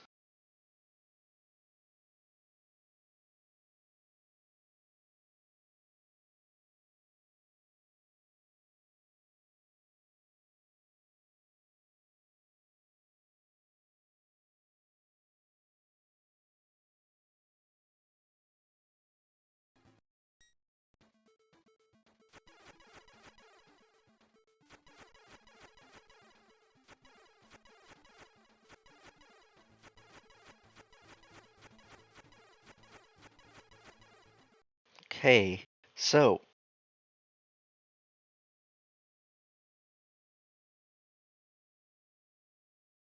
it appears that I feel like it should be an item flag, so I'm gonna look at that for a second.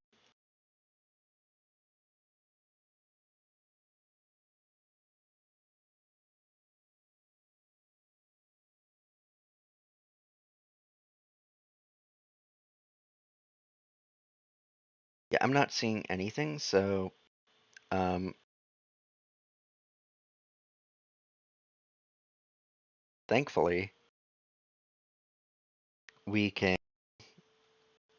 do the magic ourselves.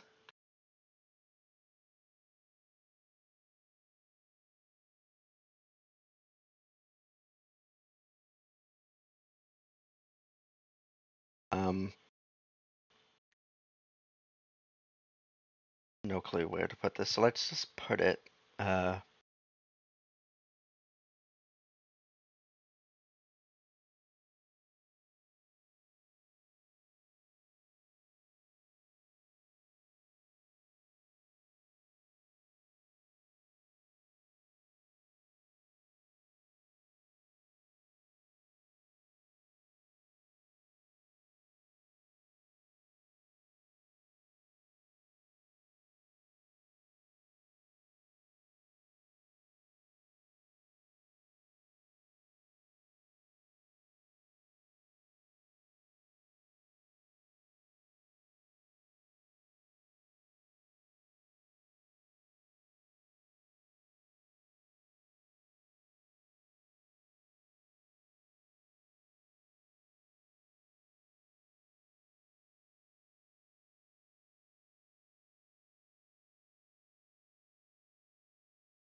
want to make sure that it obeys half magic. So this magic costs are usually multiplied by like 2 or whatever you have it initialized to, and half magic just halves like what it halves this thing. That's what half magic does. So multiplying this by this should give us a magic cost that obeys half magic.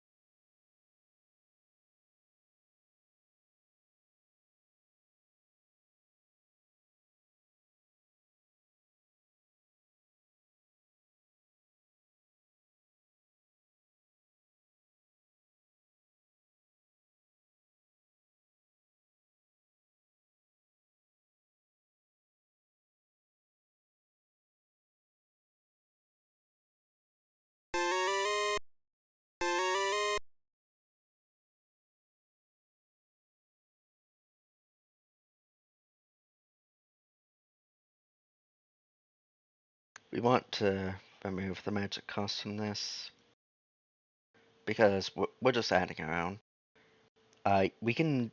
There is a flag for melee weapons use magic cost, but I think that makes it so that like it costs magic to even swing this, which might not be what you want. You might want to be able to swing it, but not spend magic to do so.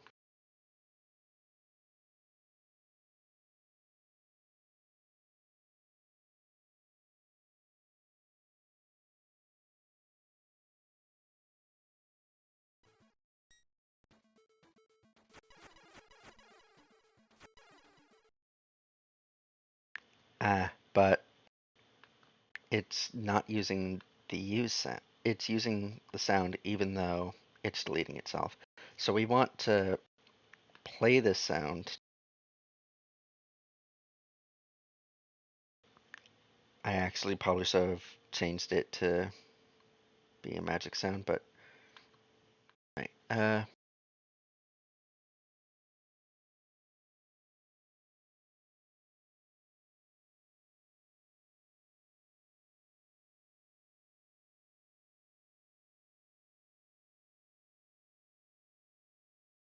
Um, is there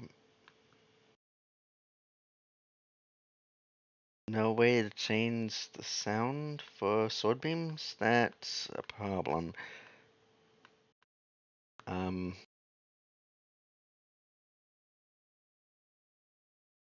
yeah, I don't, not a fan of that, but thankfully,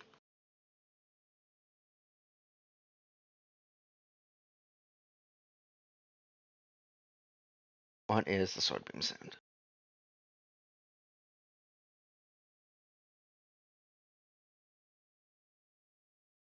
That's something that needs to be added.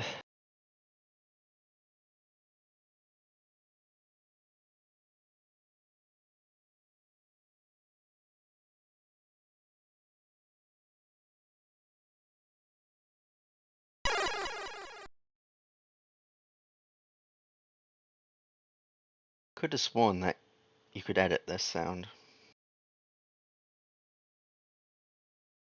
Okay, sword beam.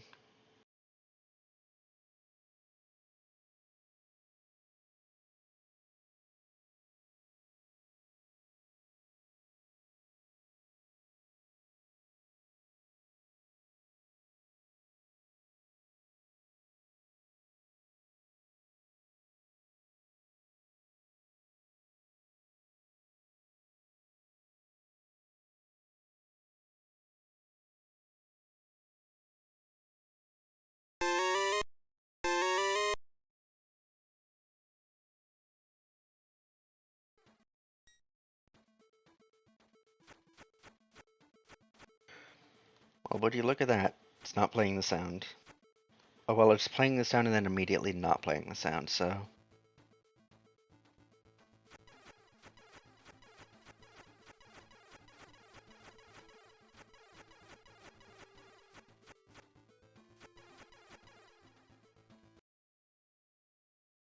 And if I were to give myself half magic,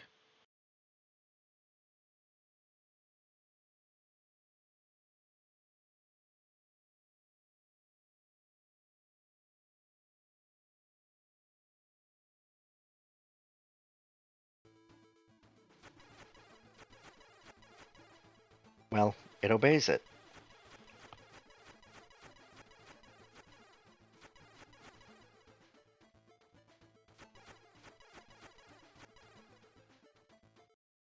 Okay, cool. Well, that's two of them down. How long have I been recording for? Oh, 2 hours. This. Don't know if I want to edit this.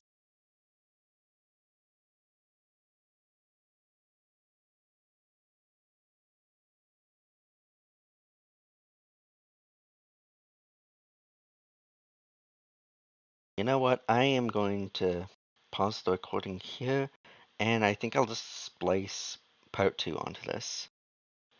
So when I get back from the break, I am going to do the wind wand, and we're going to be doing spin attacks, which is the reason why we were doing swords in the first place. So, yeah, thanks for watching. Well, I say thanks for watching. I'm going to be splicing the next part onto this, so see you in a few seconds. Hello, everyone. Welcome back. We are going to be doing uh,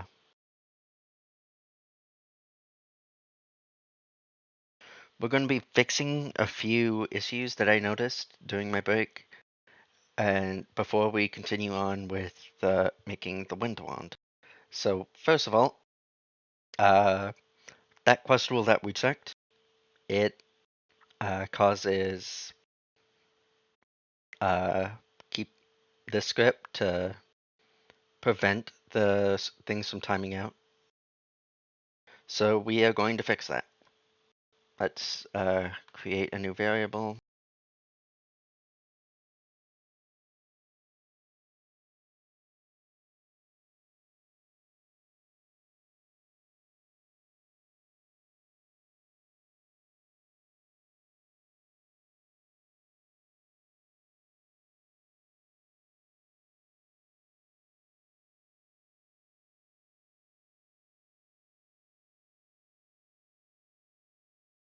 So we want to check when timeout is equal to 1 so that we know not to turn the dead state back on its last frame when it decreases to 0. We can't just check for if it's not equal to 0 because well, we could, but if it's when it decreases to 0 that it tries to kill the weapon. So just setting it, if it's 0 already, then it won't try to die. It acts as if there is no time limit. It's when it decreases to 0 from 1 that tries to kill the weapon. So we set, hey, this is last frame, and now we need to do this.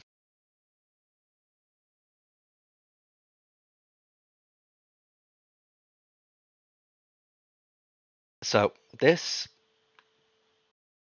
exclamation point right here, that is this is the equivalent of saying not. So if not the last frame, so if last frame is equal to false, it is equal to last frame equals false. And there's another way of doing this. You can also say unless last frame, which is equal to, well, to this.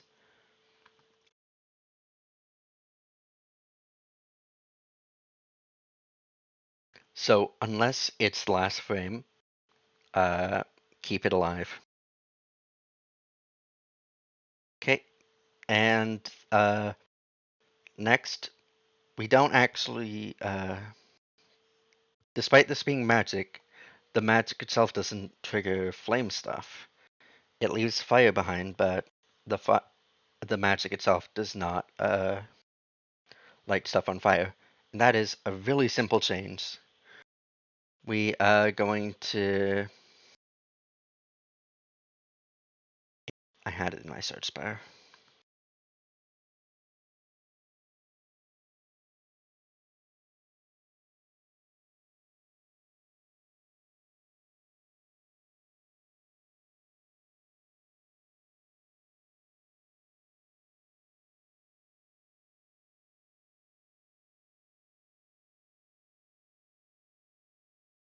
There.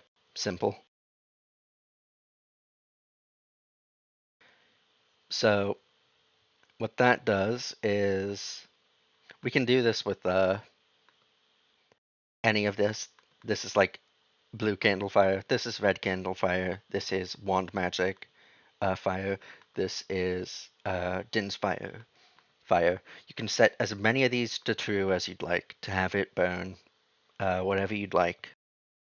So we're just going to have it set to burn any fire, and flame magic will it'll just work.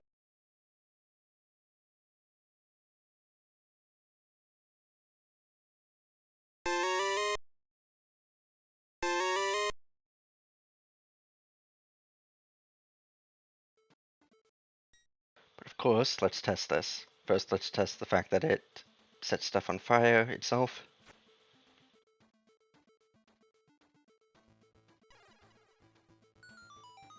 Yeah, see, it triggered before it even created a fire.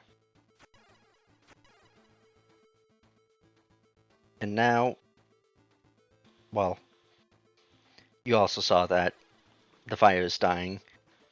If we hadn't made the change to like the keep alive script, that fire would uh, be alive forever.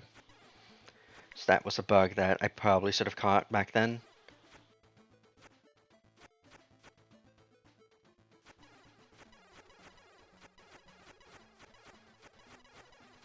This is honestly kind of fun. Now, let's make the wind one. I'm a bit hesitant on this because one of the features of the wind wand is to do basically the torch fire carrying from Rite of the Storm, and that uh, feels a bit unoriginal. But for the sake of like knowledge, maybe if the like Shane watches this, he'll be able to learn how Avaro did, or like a way to recreate how Avaro did it. But anyways,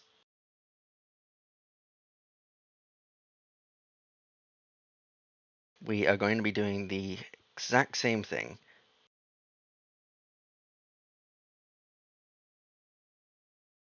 This one does not appear to have any special interactions with enemies.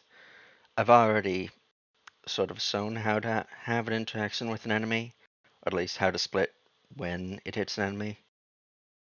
But yeah,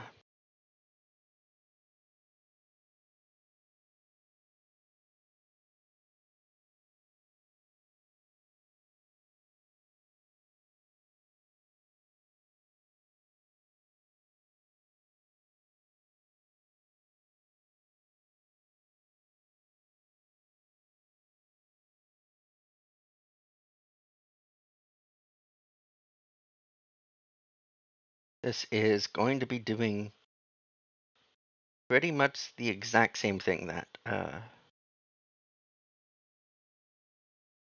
the flame wand is doing, without like the exploding into stuff.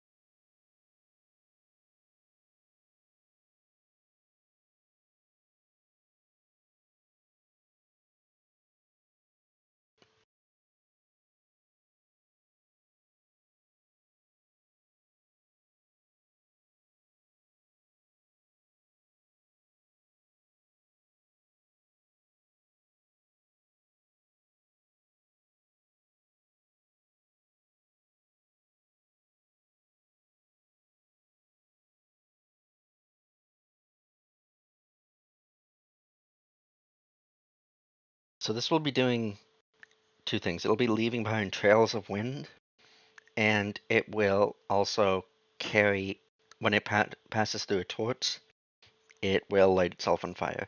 There's This actually doesn't really require a script. Like the igniting itself when it passes through a torch thing, that's part of the combo editor now. You can have it ignite a weapon, and also you can have it be triggered. So like you can just check like, oh hey, I want custom weapon 5 to be triggered, and I want it to be ignited and for this combo to change. That's so this is all in engine. Even the sprite change is in engine. You can just change that via item. We are not going to be doing this. We're just going to be scripting this. Even though you can do it in engine, there's no harm to just doing it yourself. Does mean that you'll have to do a bit more. You'll ha you'll have to do some setup though.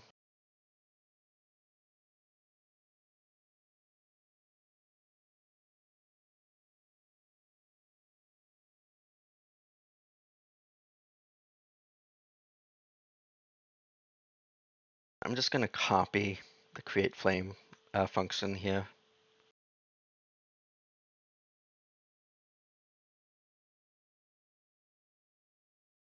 Pasting your code, it makes it more likely for errors to appear and they can catch you in the butt, but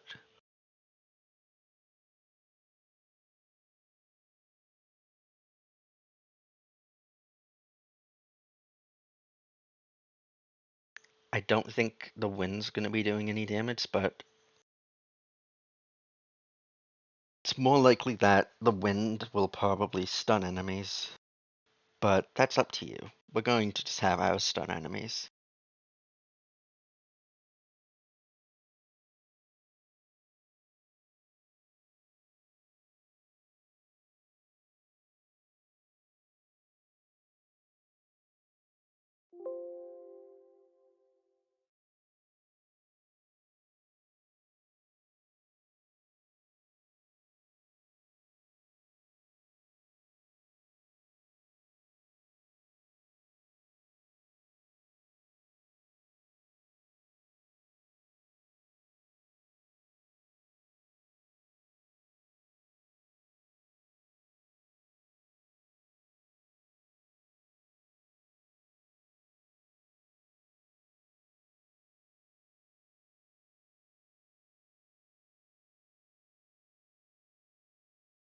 Let's have this be script 2. Not that it really, like, just for secret triggering purposes. It doesn't matter, however, because for like enemy purposes, doing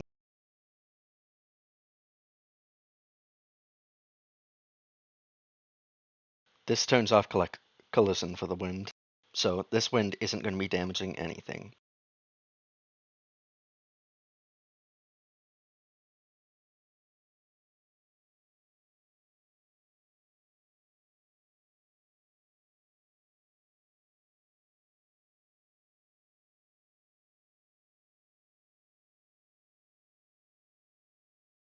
The thing with this wind is that it is, if the player runs into it, they are going to jump.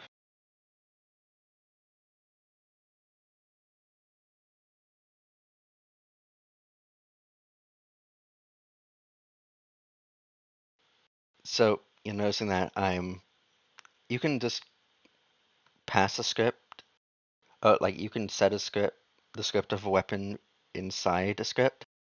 And to set like these things, you write to initd. 0 is the first one, 1 is the second, so on and so forth.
No point in really setting the script if jump height isn't going to be 0. I mean, is going to be 0.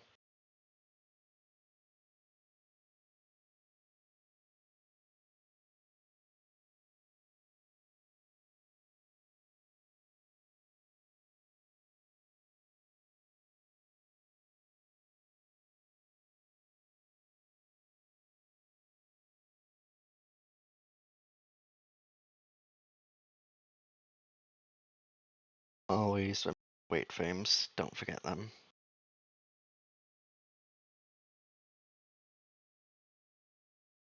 Now we want to check if this collides with link. This way to do that is you can do, there's a collision function that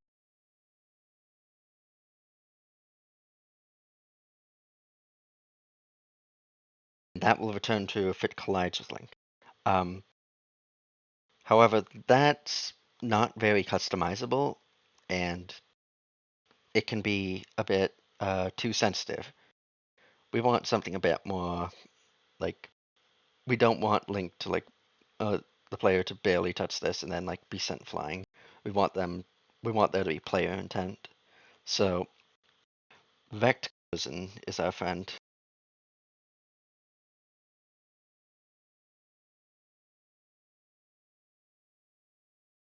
I think that's how you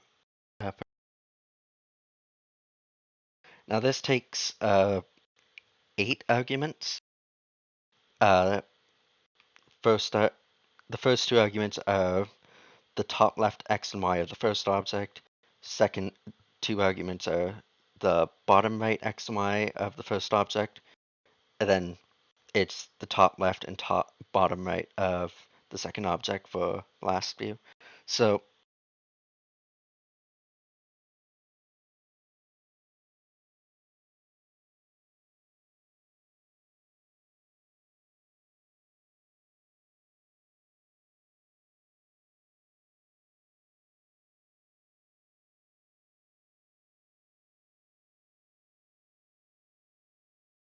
player's hitbox is like when walking is like the bottom like half of their hitbox usually. So usually when I'm doing like some collision checks, I like to have it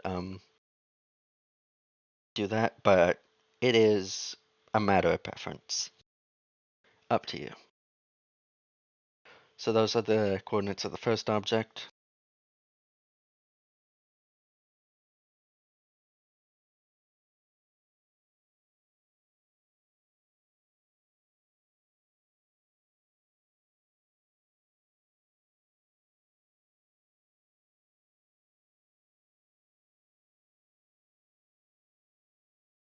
My typing skills are so bad.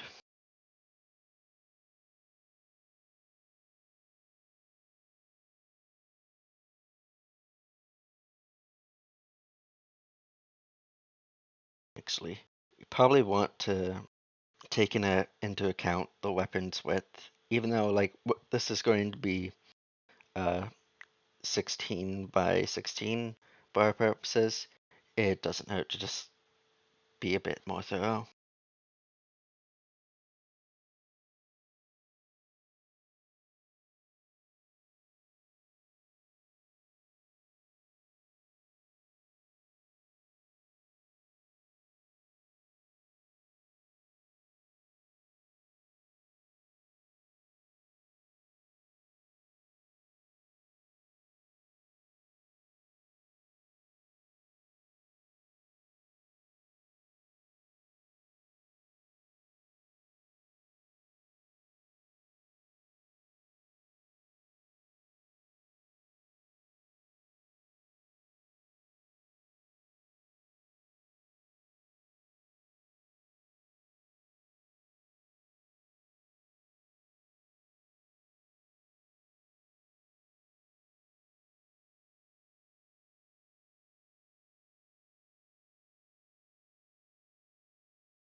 Okay, that gets the vector collision out of the way. I'm just gonna put a line break here. You can do that.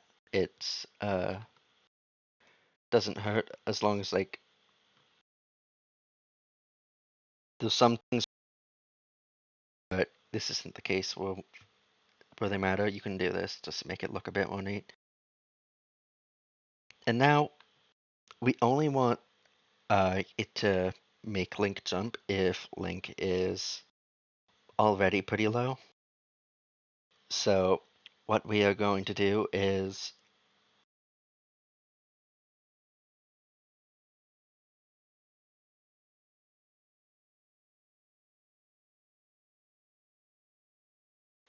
and there, that will that does it. This does create a problem though. Uh,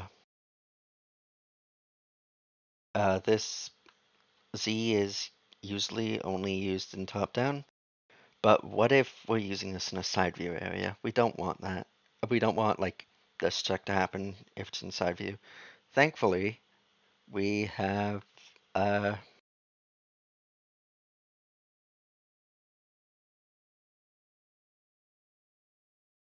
is side view function.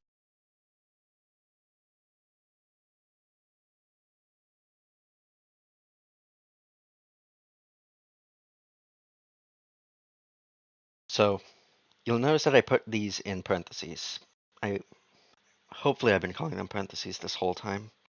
Uh, Terminology matters. Um, this the OR checks for everything on the left of it and then everything on the right of it. So without these parentheses, then this entire collision check would be pointless if it's side view. Like this is just going to return true if it's side view, which is why we need the parentheses so that it knows that it's only if link Z is under equal 4 or if it's side view. Uh, there's like order of operations in parentheses. You use parentheses if you want something to happen first. The stuff inside this parentheses will get translated to either true or false, and so like if either of these are true, it's basically the same as like it'll read this as it'll read it as false. Hopefully that's a bit easy to understand. It can be a bit complex.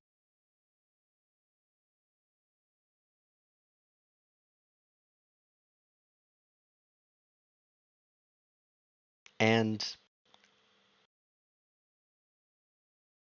we probably uh, we don't want it to like set like make link jump uh, if he has just if he is jumping or in the middle of jumping. So let's just do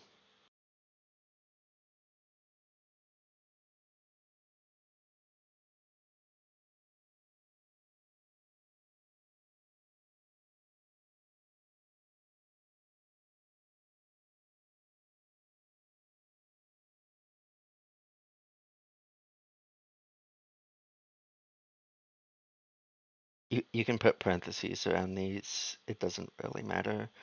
It doesn't need the parentheses. It's up to you. So if link is if link's z-axis is below 4, that's like their height. If their height is below 4 and they're either standing or falling, that's what the jump is. Lower equals 0, I mean, because jump is the z velocity. If it's 0, they are like they're either in like the middle of a frame where like they're neither falling or rising, or they are just standing. And if it's below 0, they're falling. If it's above 0, they are rising. Okay.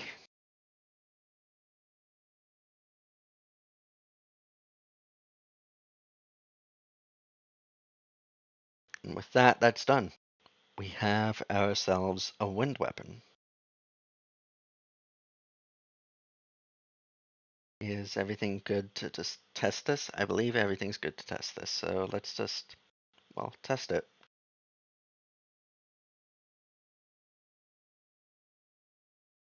Oh, right. Don't want to, there's nope. Don't want to have these. And should probably do Well, we can remove that because it's going to be creating these little things regardless. So we don't need to set frequency. We can have that be an optional feature again.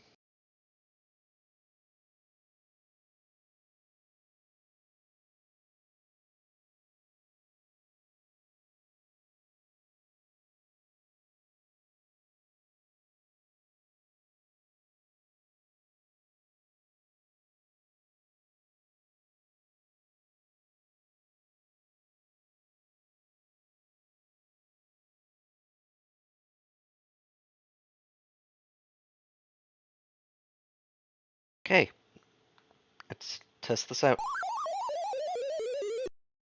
Oh, that's no good.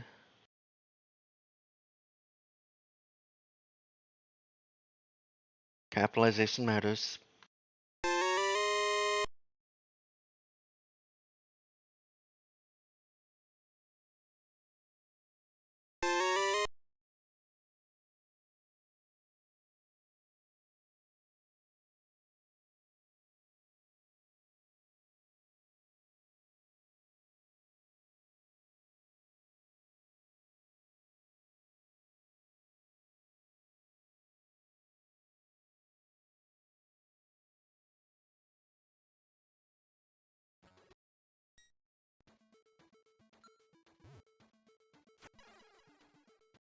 So I forgot to set frequency there. Whoops. I also forgot to have it be set to magic. Let's also do that.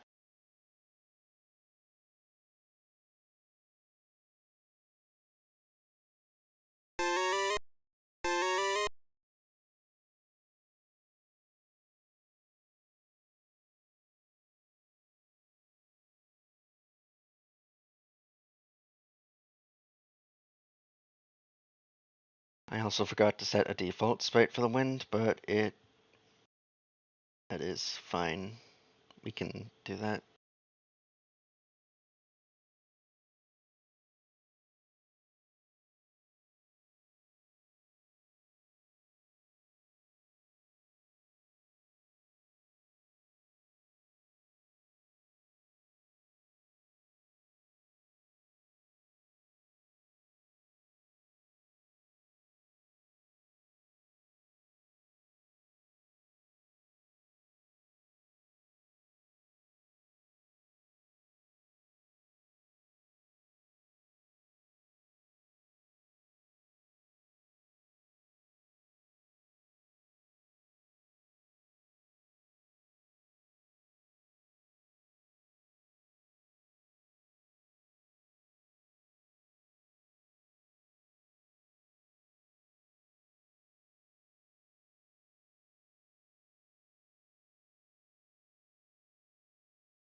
Would you look at that? It appears to work. We probably want a higher jump though.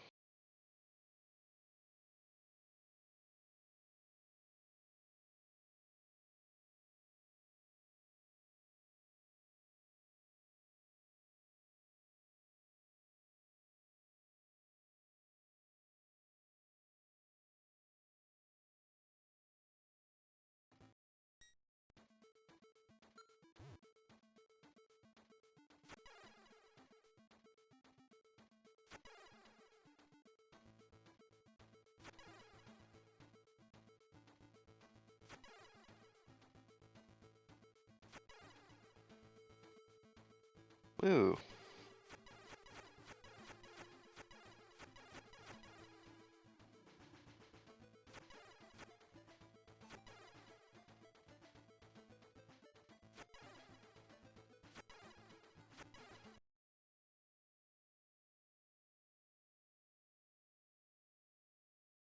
Unfortunately, I am not very smart. Once again, I did not put this in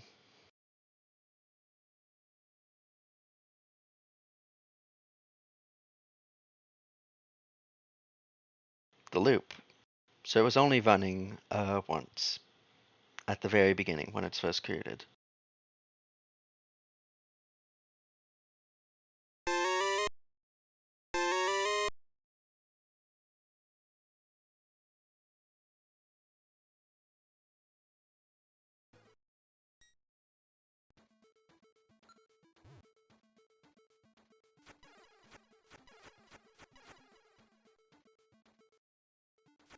Um,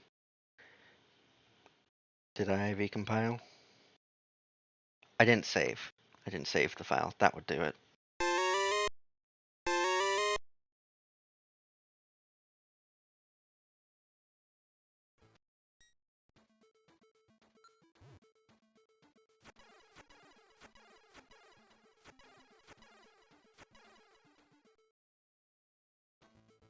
So since we're getting height into this, it probably makes some more sense to have the wind be created at the proper Z level.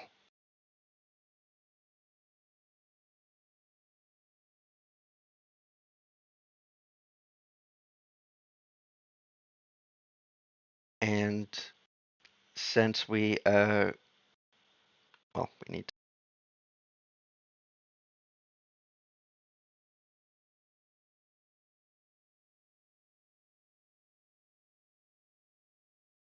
instead of doing 4, let's do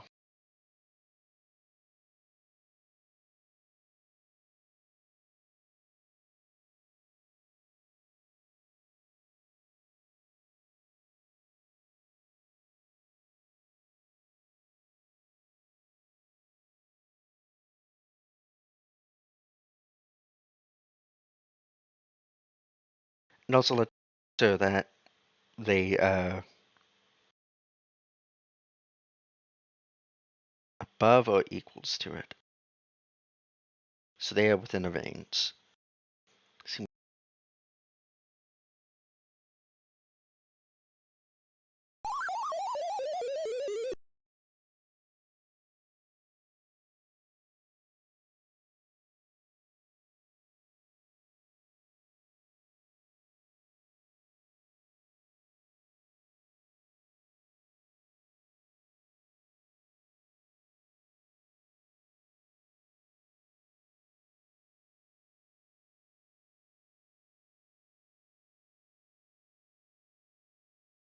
oh, yeah, I need to actually do this.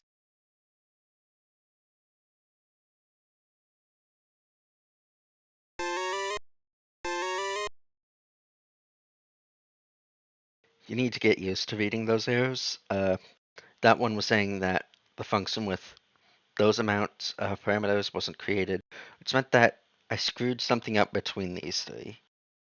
There was, it could have been like an extra comma or something, who knows. It, I just forgot that I had that in 2 places.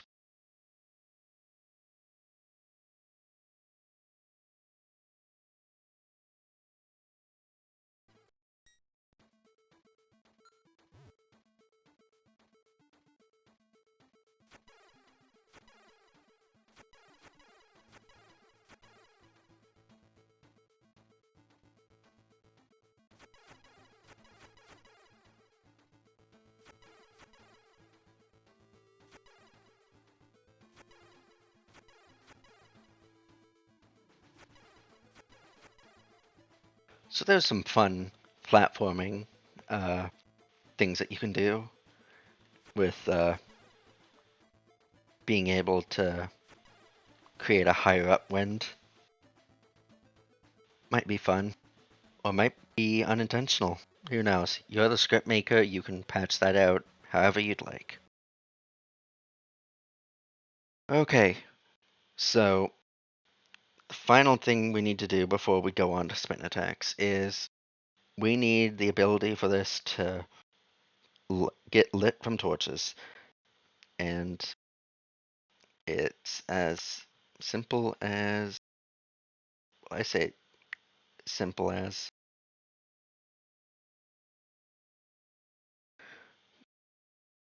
we are going to want to edit this one.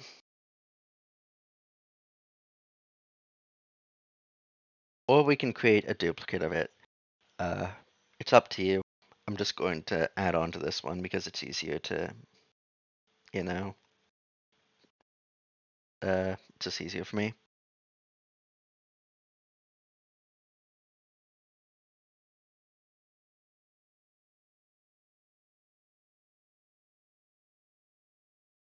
So you can have multiple of these like already thing of these things. However, if you want to like set this to true, this means that you need like you need to, well, I'll be showing it off when I get to it, but you need to have this set to false and like you need to type out the whole thing up to the point where like you want it.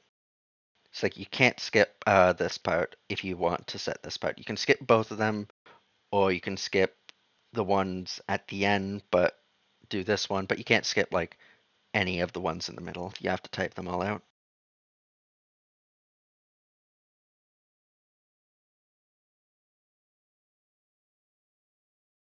That said, it would be really easy uh, if all you had to do was just like, if we want to let it pass through things that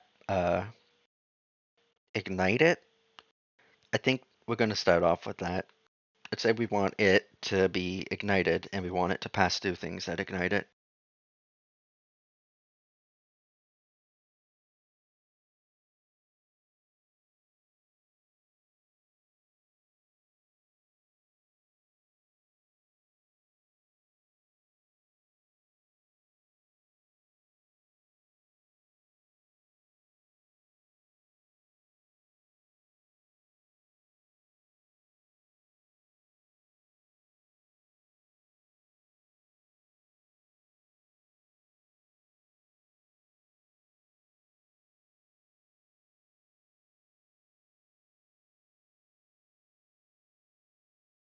So I'm going to be copying this.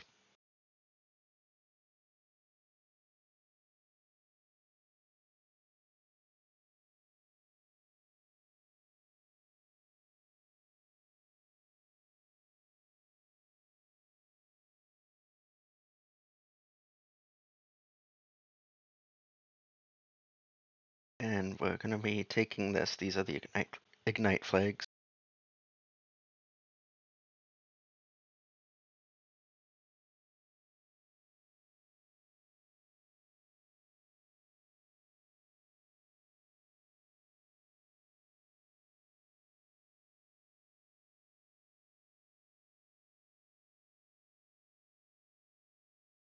I guess I already showed this off that you can have these on multiple lines.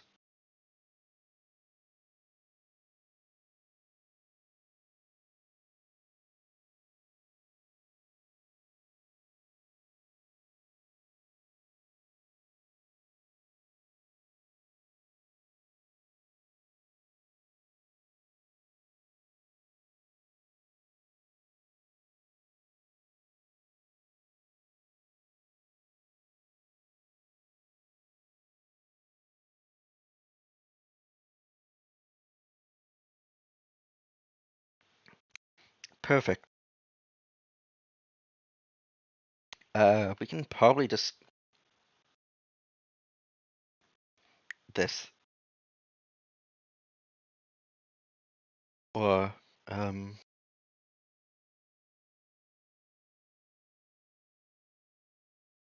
guess probably not.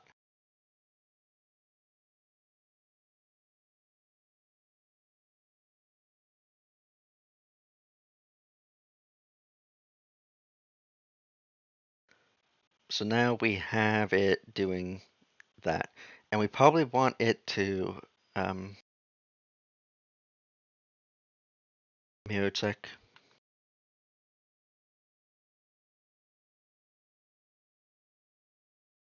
We probably want both of these to be true because we want it to both be able to trigger fire as well as like pass over unlit torches, even if it's not lit itself.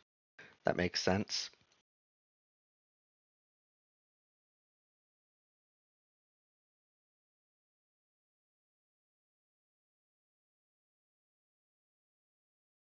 So now we are going to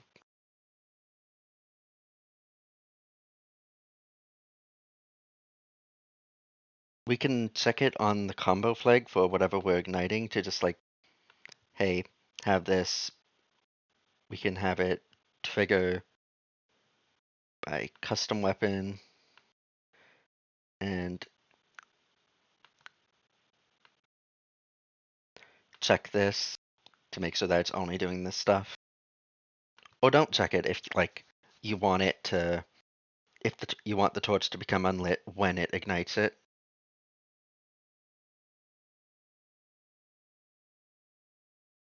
And then just trigger that. You can do that, but we're doing things a bit difficult here. So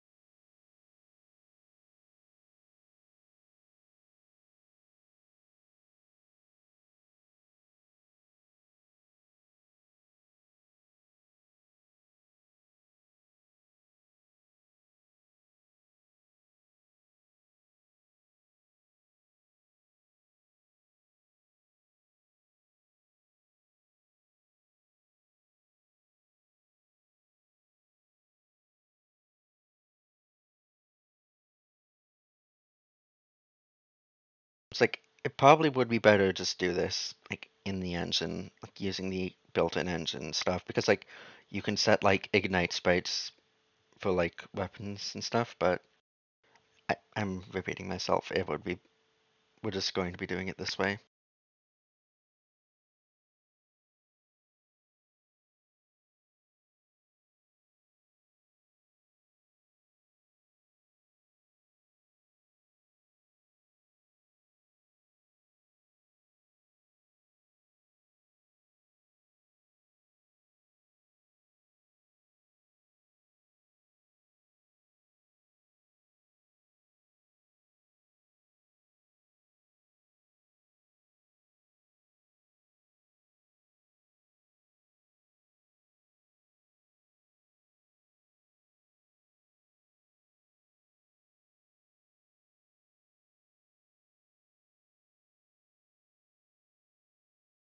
Okay, so when we run into one of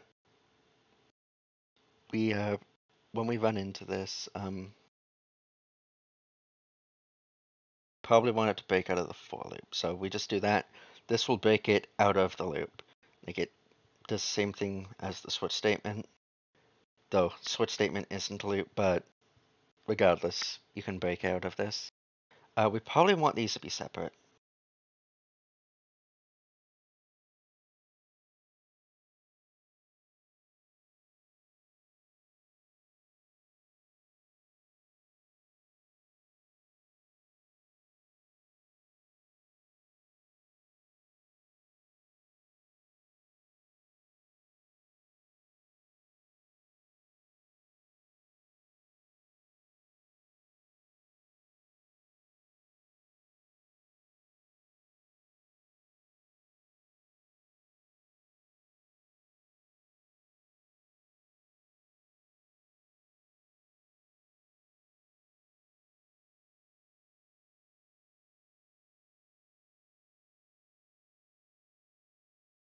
Well, there's probably don't actually want it to break out, just in case it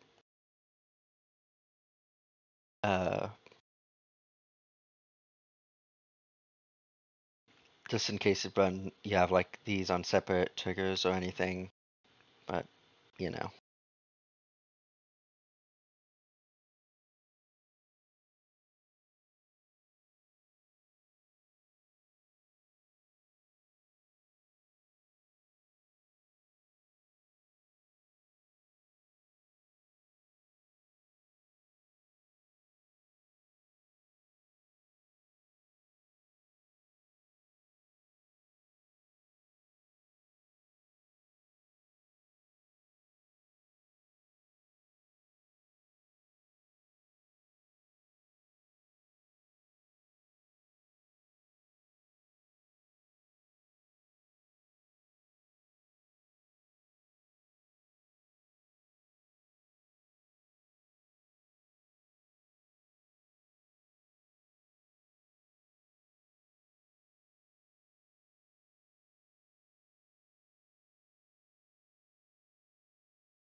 And we probably want to only do this. It guess actually it doesn't really matter.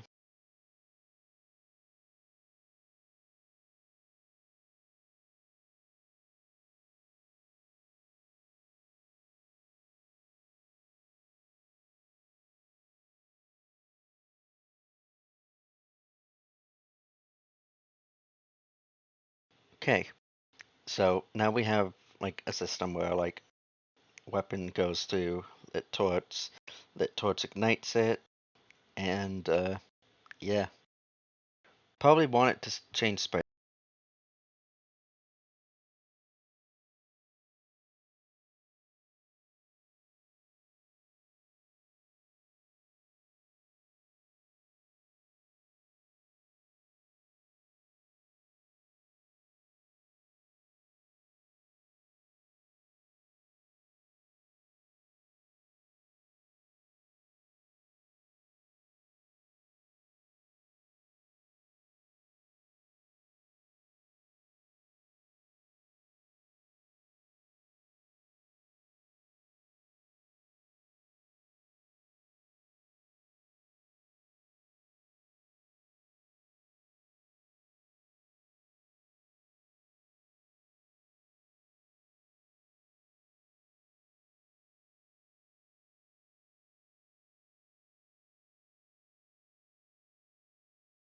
We only want to set the sprite once though. I don't know what happens if you keep setting the sprite.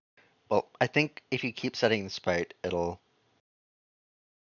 cause weird stuff to happen with the sprite. Like it'll just keep staying on the same tile because you're resetting the animation every frame. So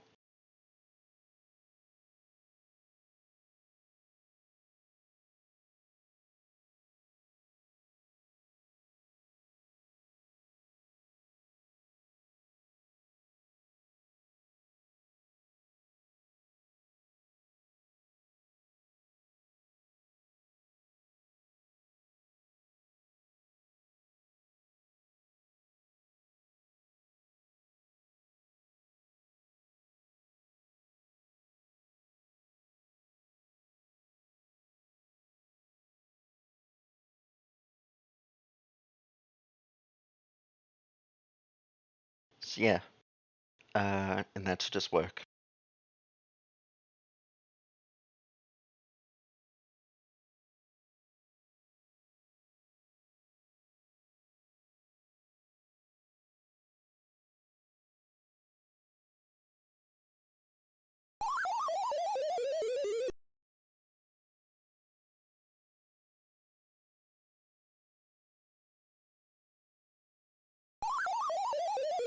What was the error? Okay, line 26. Right, yeah. Uh,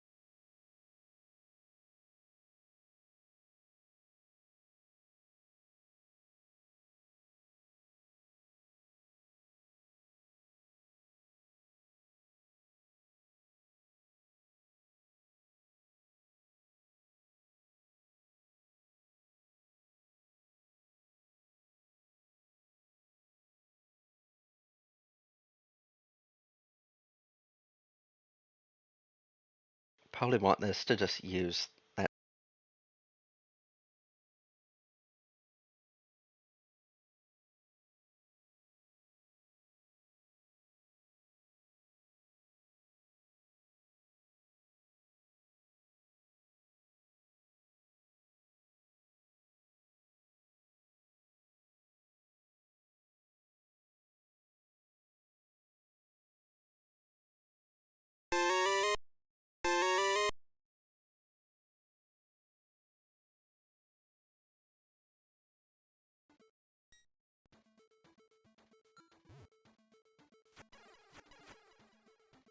But that's setting flip.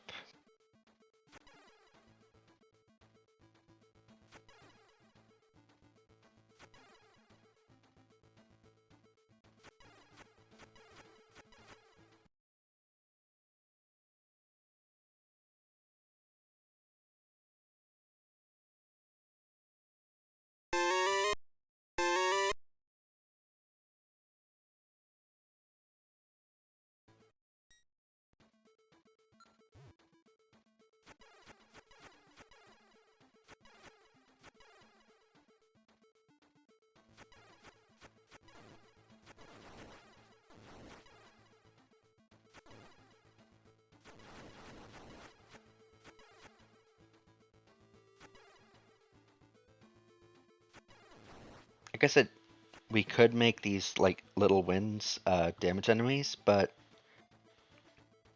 have the damage be set to 0, so it only damages or stuns.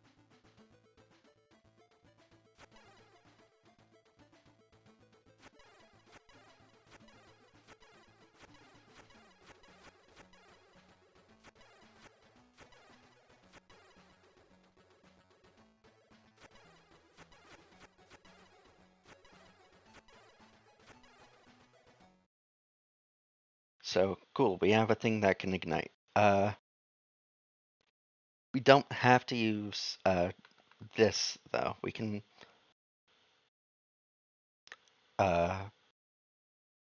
first let's say that we want the torch to go out. Let's say we want the torch to go out.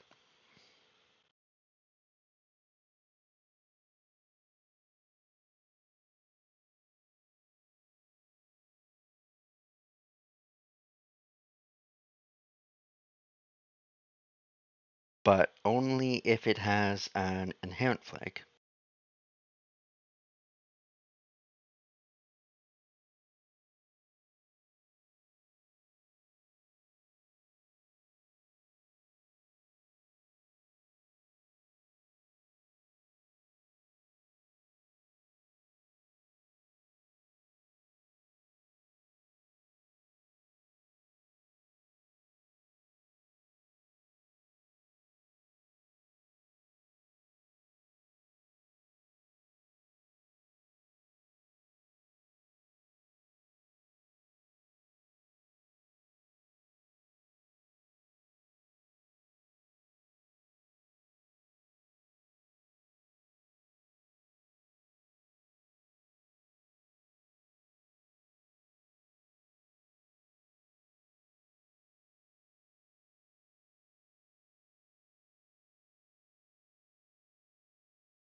There, this is checking for if the inherent flag or the flag is the unlight flag.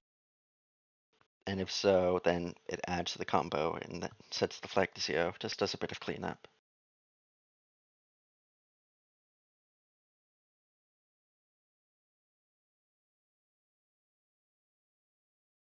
That said,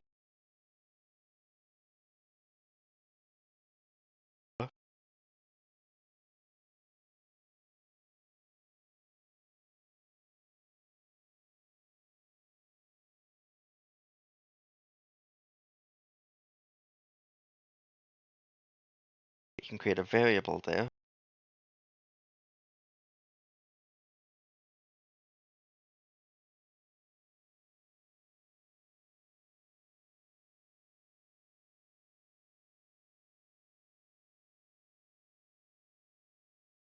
Put this there.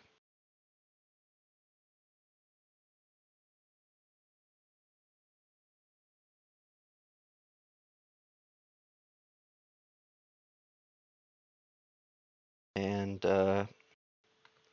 huzzah. It's a bit more cleaner.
Okay, did I recompile the script? I don't think I did.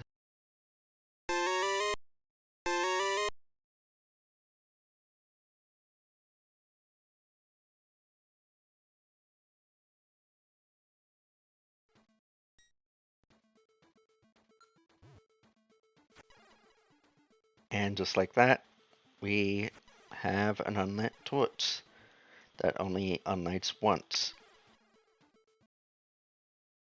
And you can do a sound effect with this if you want. Like you can do, God,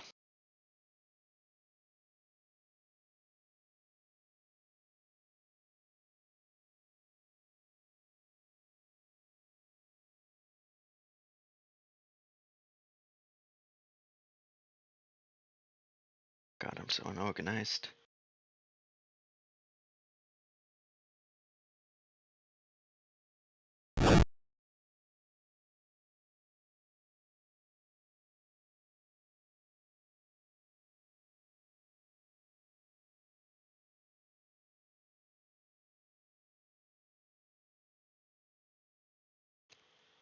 Another constant that comes declared with std.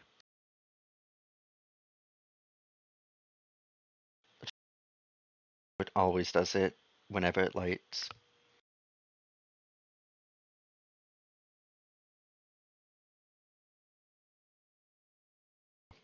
Actually, let's put it in.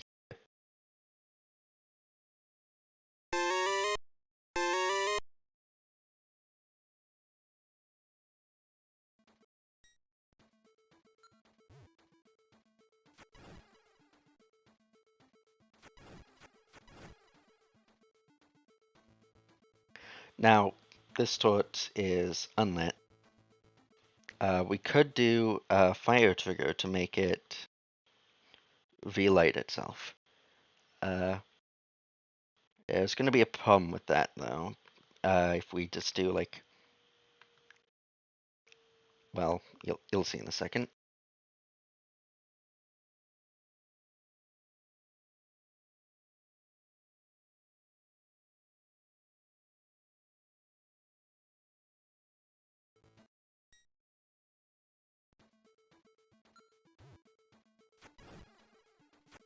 You'll notice that it is relighting itself, and that is because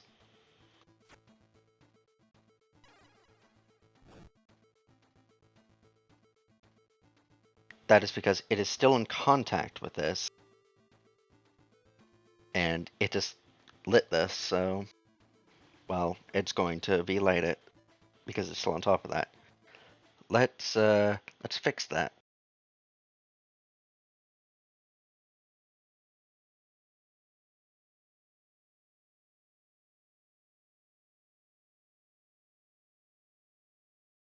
And, well, actually,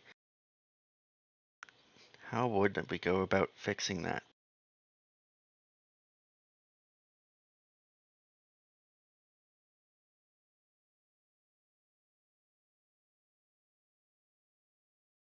We could give it a cooldown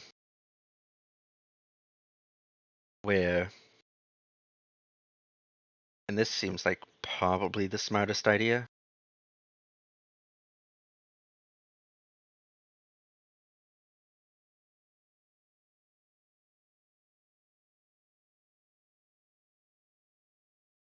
Instead of triggering with fire, we have it trigger on a timer.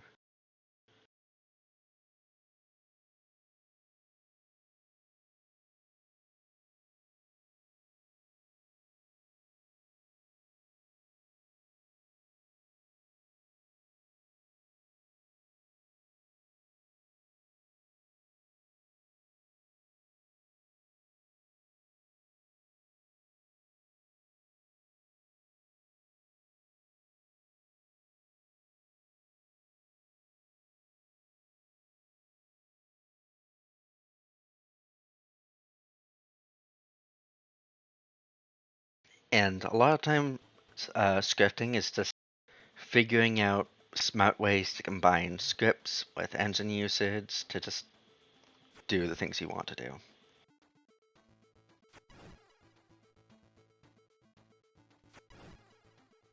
Um,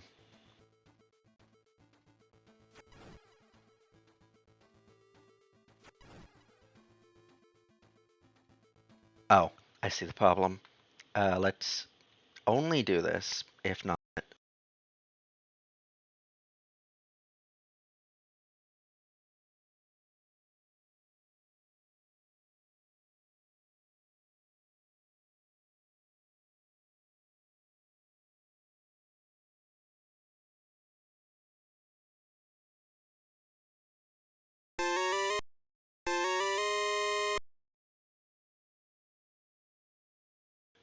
And I guess the problem with doing this is that doing it with the in-engine way just is probably a lot more optimal than doing it the scripted way for this.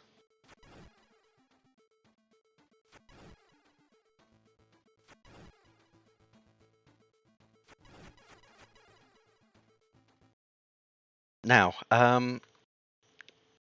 that wind that's coming out of the ignited fire, that seems a bit unpolished. Um, what if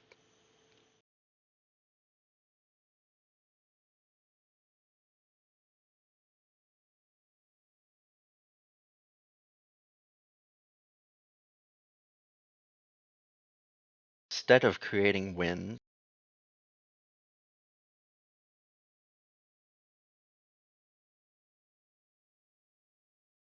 we have it create flames? Can't just call this yet.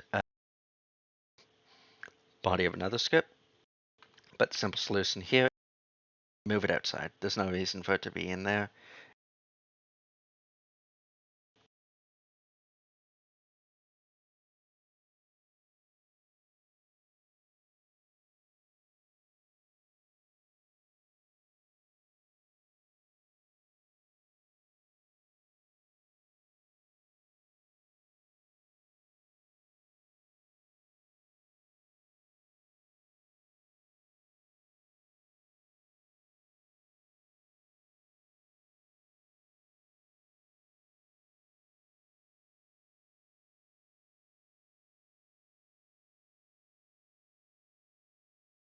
And we're starting to run into a problem where we're running out of things for the customizability.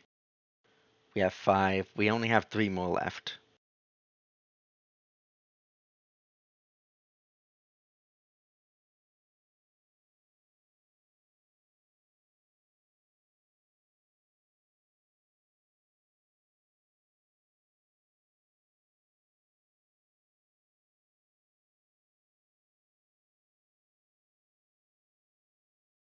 And when we light it, want it to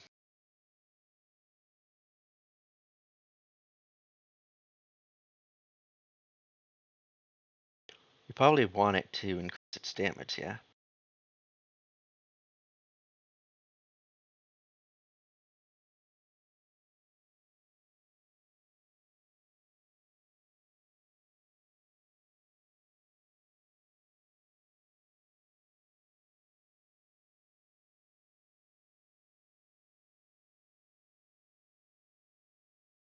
So we're just doubling its damage. This is multiplication.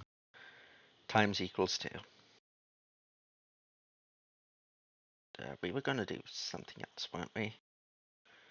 Create flame. Fire sprite.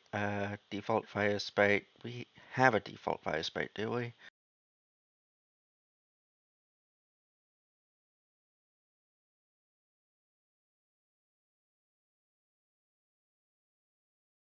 Yeah, so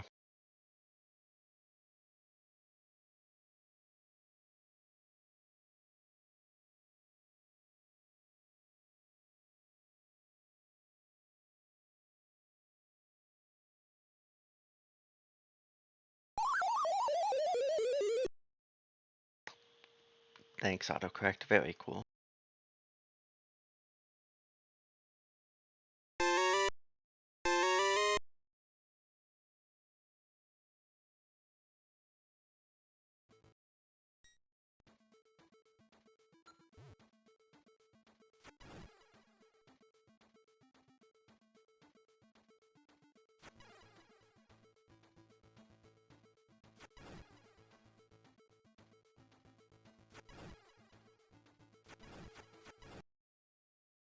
And we want to do the same for when it dies. So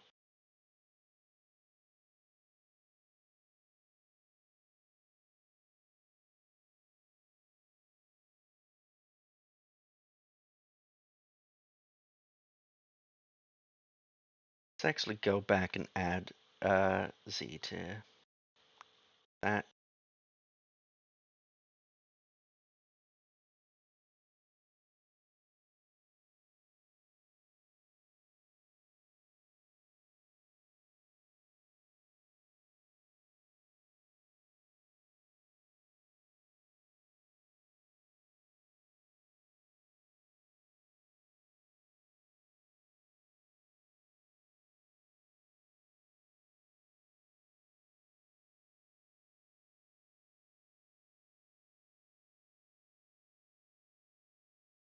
Let's turn gravity on for it as well because fire obeys gravity by default.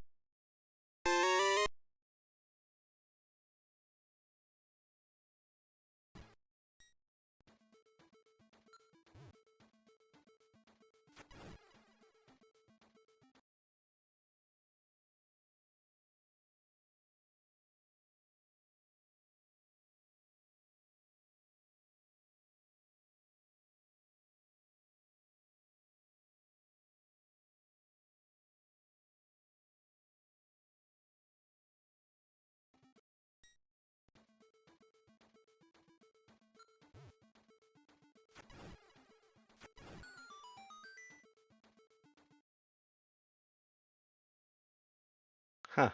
Those have uh, these. Let's take these off.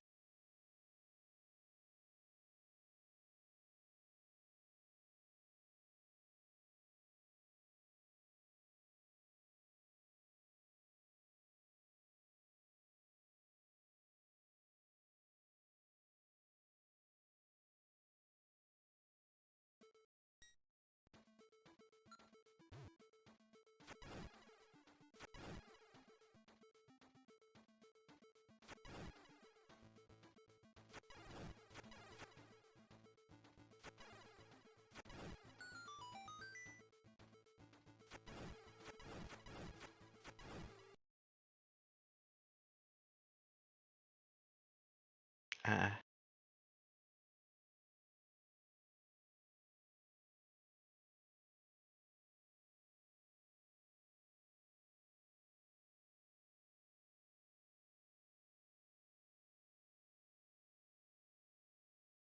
So we want a way for this to be ignored, because it's running into that.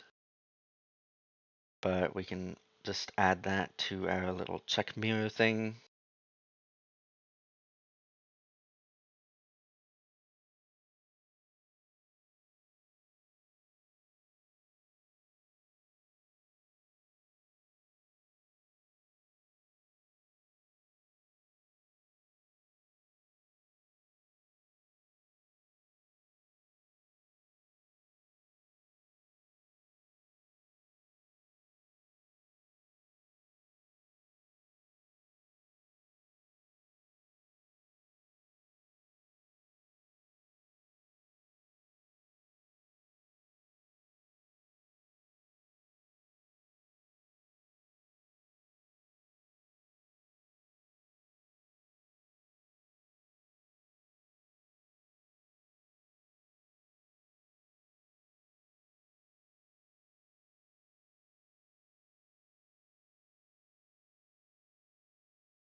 Um,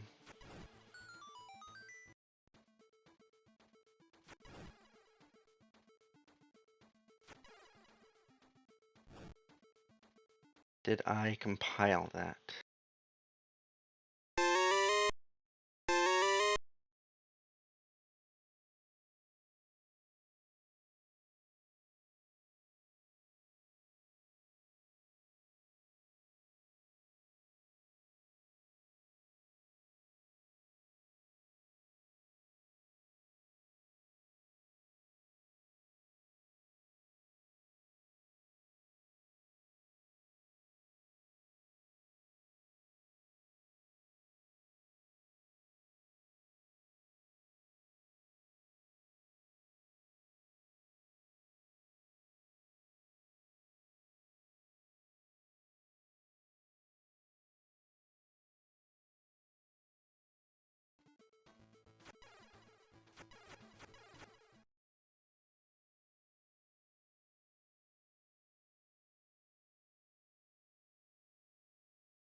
Oh, we want this to return false. I'm not smart.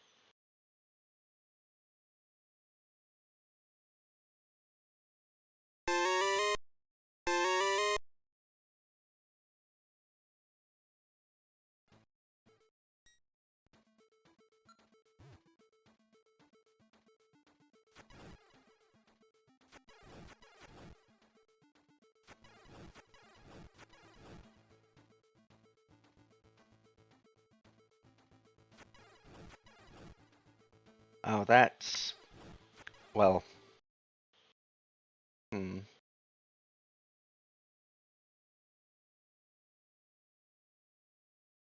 In that case, you can probably script the igniting stuff yourself.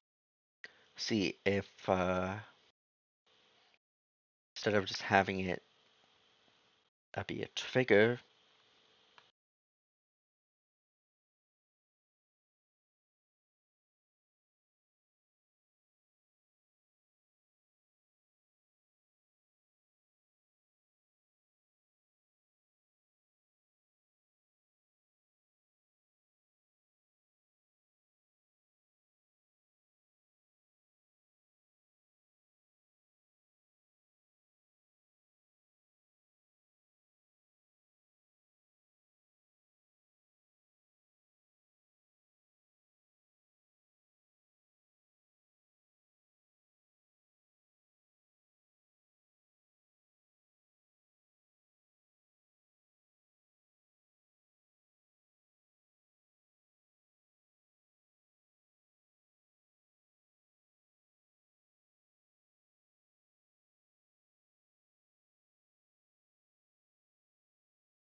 Okay,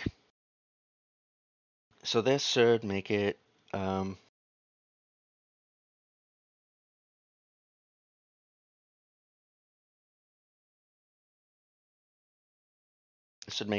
where it'll be lit. We'll want to add uh, our little check mirror dictionary.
Okay, so that's still triggering it. However, we can do a little trick.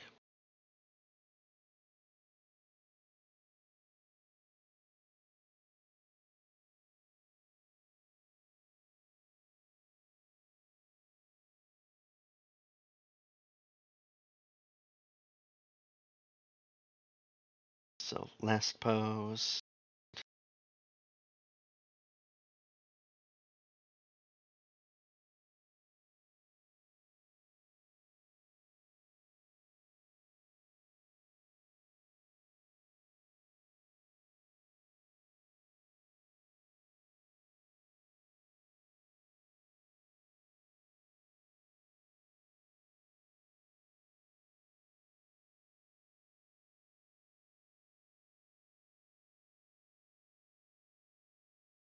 And if last pause does not equal the current pause,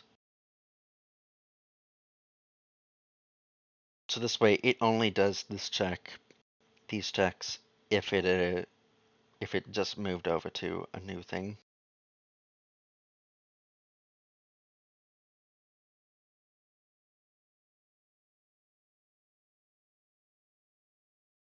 This is this is a really badly written script because I've just been tacking stuff onto it over and over and sort of experimenting, but like that's sort of how it goes sometimes.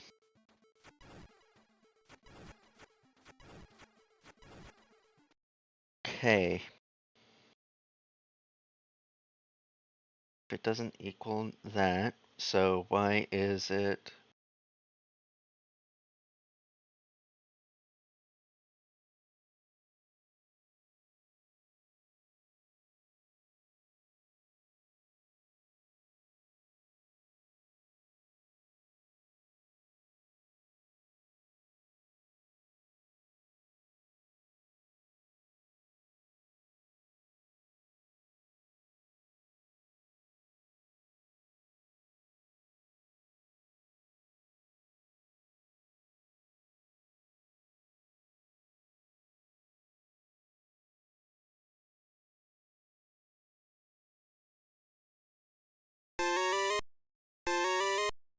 Did recompile it, right?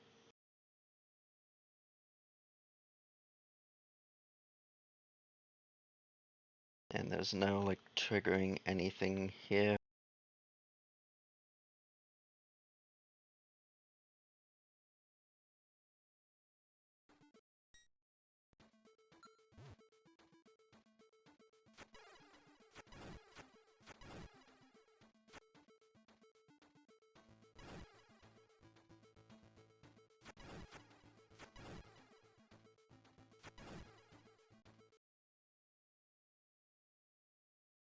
Am I doing the unlight thing?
This is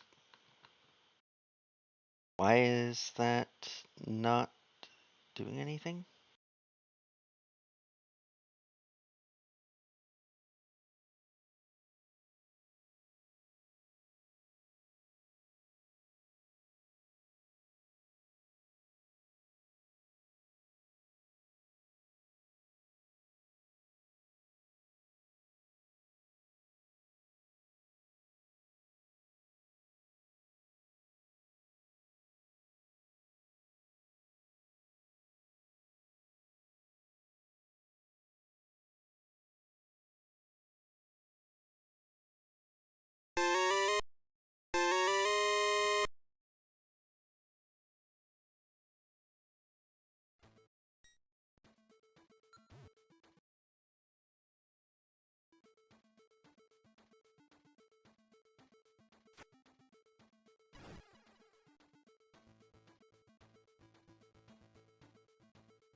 Oh, I'm not smart.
Yeah, I spent a long time on that, only for it to be something really dumb with how the order was going.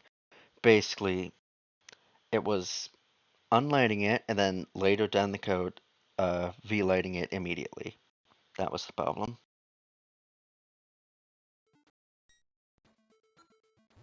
And you kind of need the patience to just tell. Well, there we go. We have ripped off out of the storm successfully.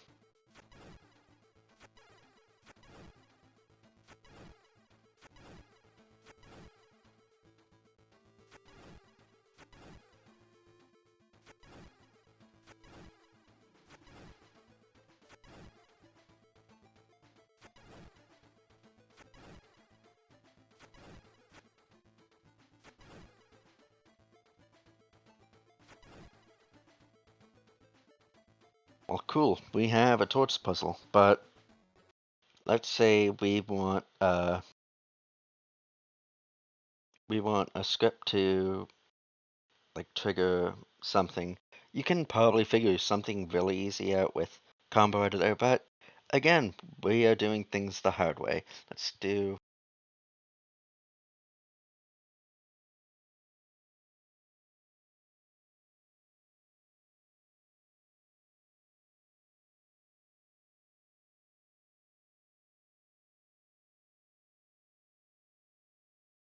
I probably should have mentioned this because but like it's hours into the recording. I should have mentioned this hours ago. These are curly braces, these are parentheses. Don't mix them up.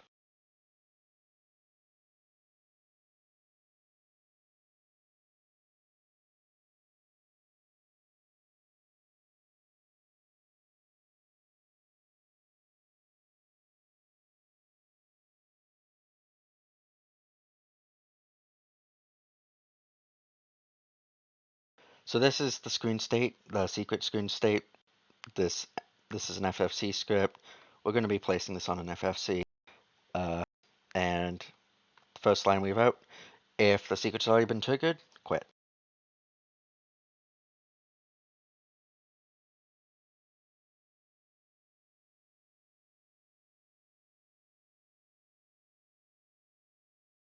It's time for our favorite loop that multiple layers.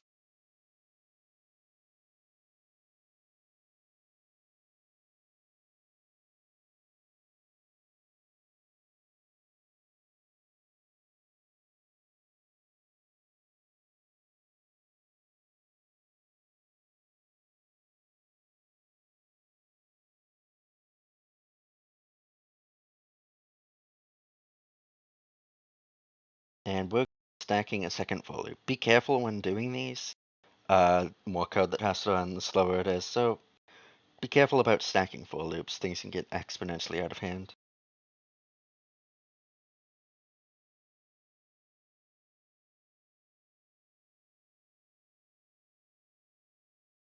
There's 176 combos on screen, so we're looping through all of them.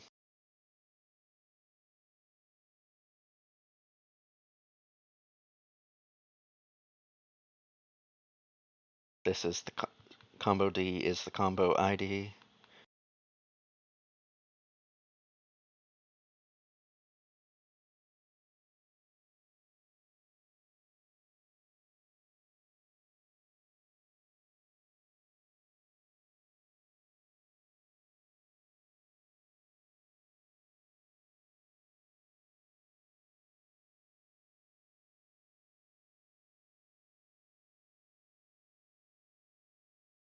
And we're just setting found to false at the beginning of the loop.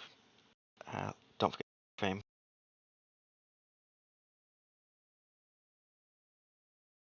This loops through all three of the first layers. You can make it loop through all 7 if you want by just changing this to 6. Yeah, loads the screen. If it finds the combo ID that we've set, found is equal to true. Then at the end,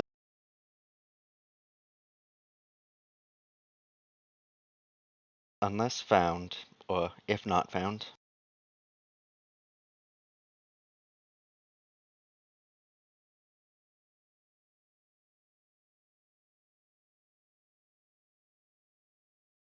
Trigger secrets, and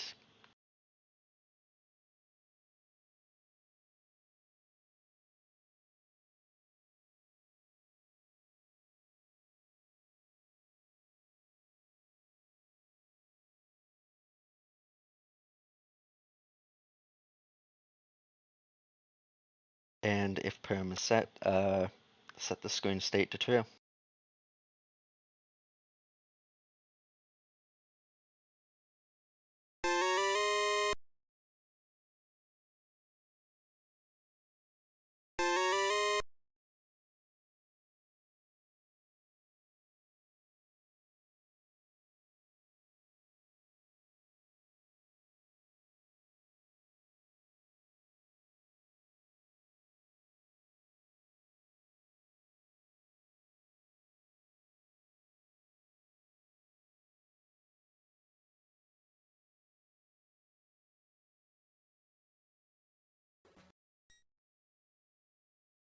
Oh dear. Well, this is obvious. We have accidentally created an infinite loop. Uh,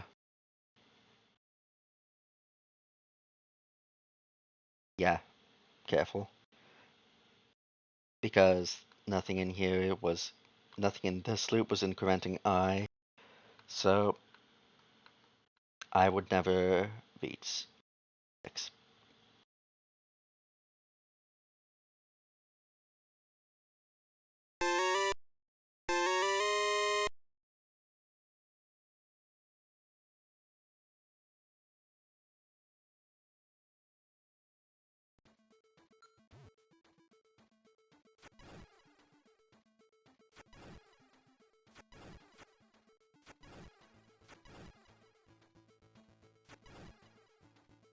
And look, secret triggered. And it's permanent.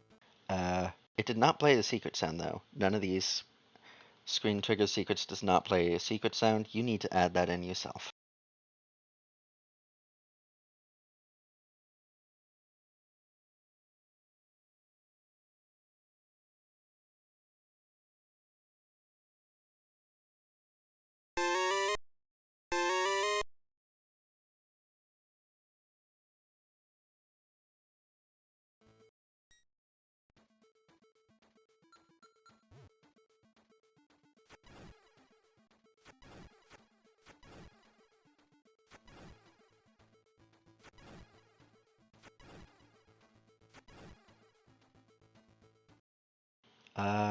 I did recompile that, right?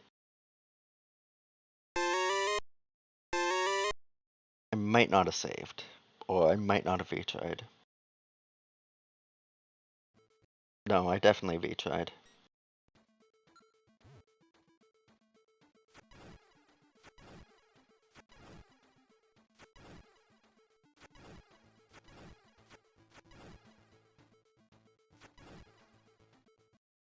Um, okay, why is the secret sound not playing?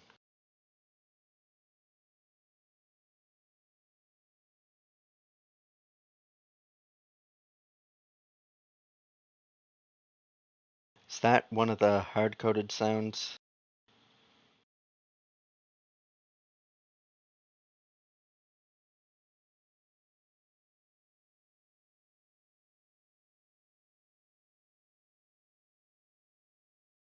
No, I know why. Okay, quit.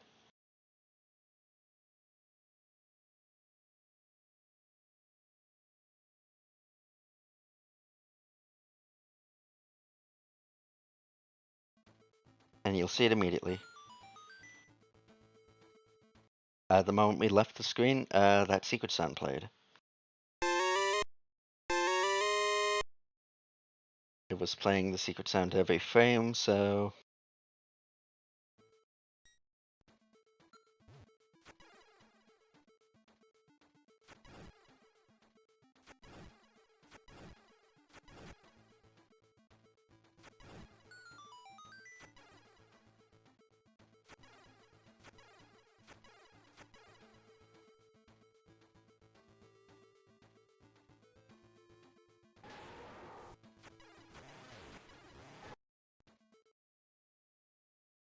Okay, so let's say we want the wind to do stuff to. Well, we should probably just set the wind to damage the enemy.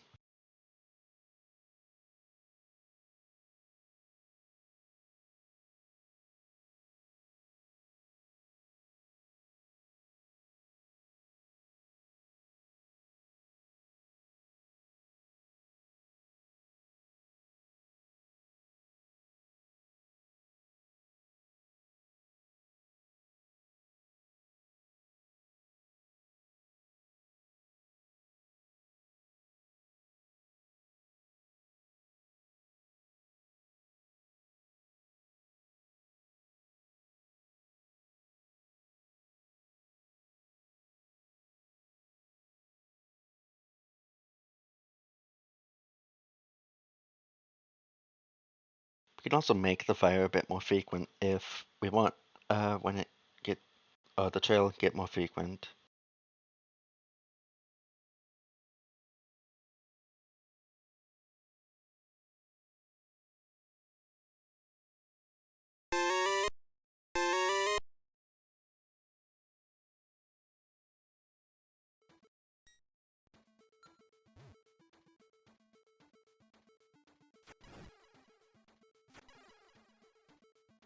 Yeah, so I just divided the the frequency,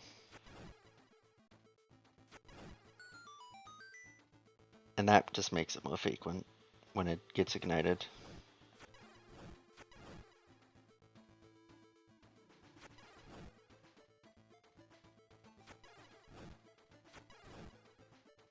And there you saw like the flame stopping. It's a cool detail.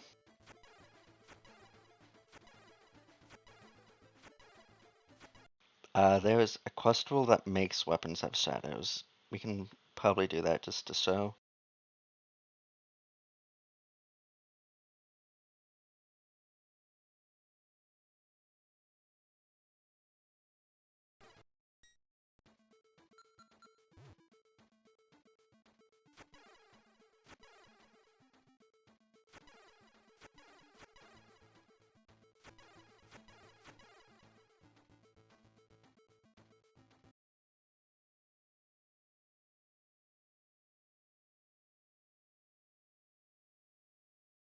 Okay,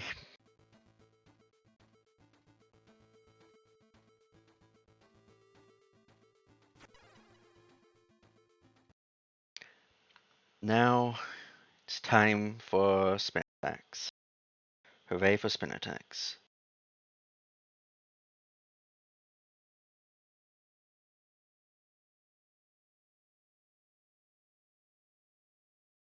And for this, we're going to be,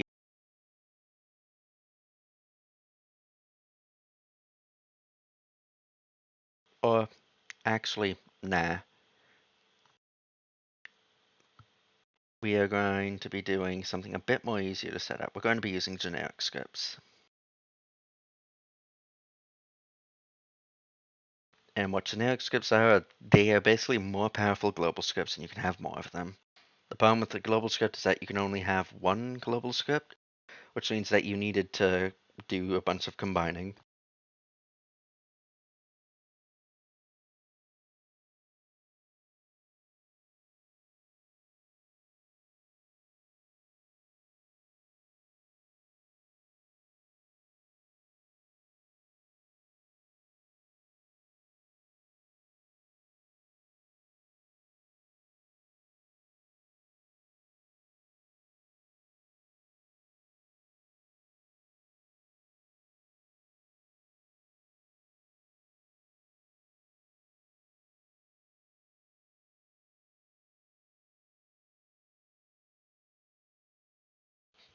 Okay, so we're just waiting until Link starts spin attacking. Then we're going to do stuff in here. And it can be whatever you want, whatever your little heart desires. But first, we need to detect what kind of sword is doing the spin attack. So let's try and find a sword weapon.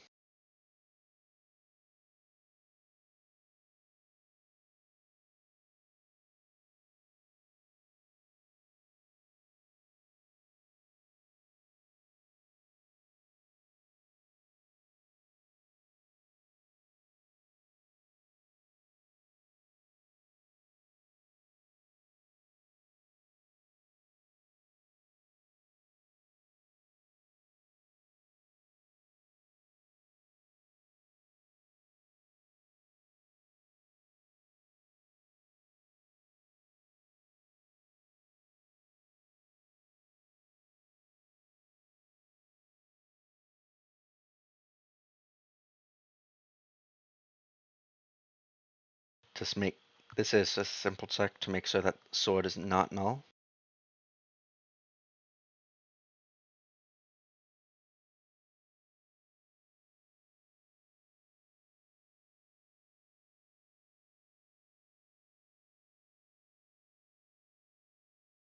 Now we're going to be doing a switch statement.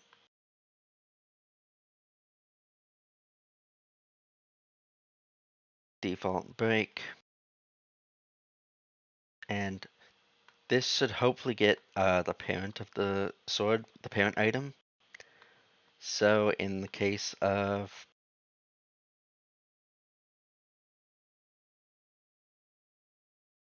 So our wands are neutral wand is 143, fire is 144, wind is 145. Let's write that down.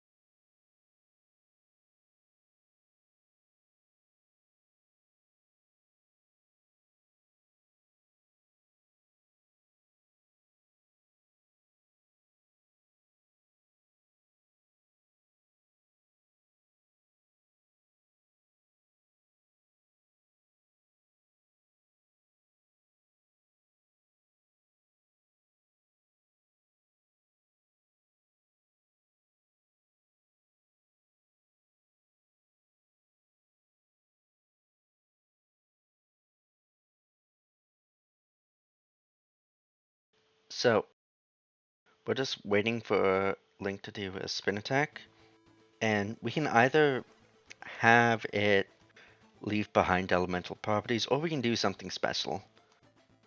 But first, let's measure just how long the spin attack is.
Okay, so that's 25 frames.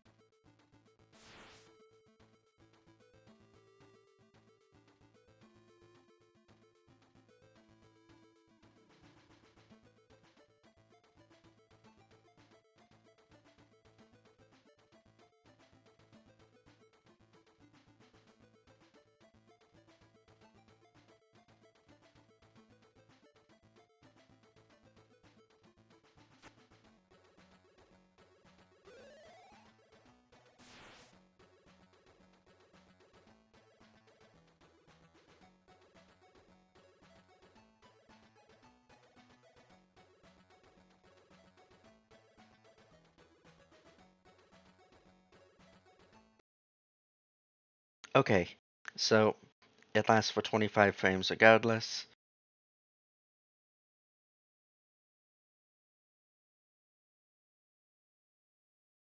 And it starts at a 90-degree angle from where you are facing. We want to store your angle, or your direction, I mean.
Well, actually, we want to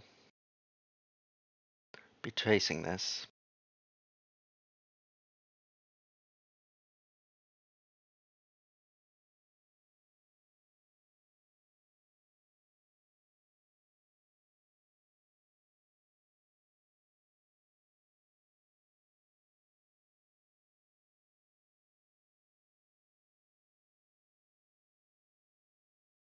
Sometimes you just have to figure out how engine features work while you're scripting and just do a bit of trial and error. I'm doing like legwork here. Hopefully you can, whoever's watching this can just use this as a basis for like whatever they're doing. You can also just look at the source code, like it's open source. I'd look at the source code, but uh, that's like a bit more complicated, and I don't want to like scare anyone who's like wants to figure this out for themselves.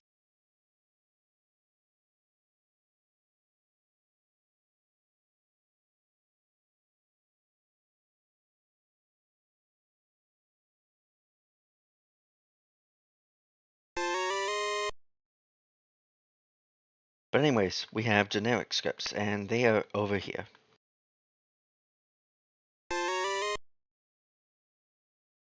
We can set a generic script to run in init data.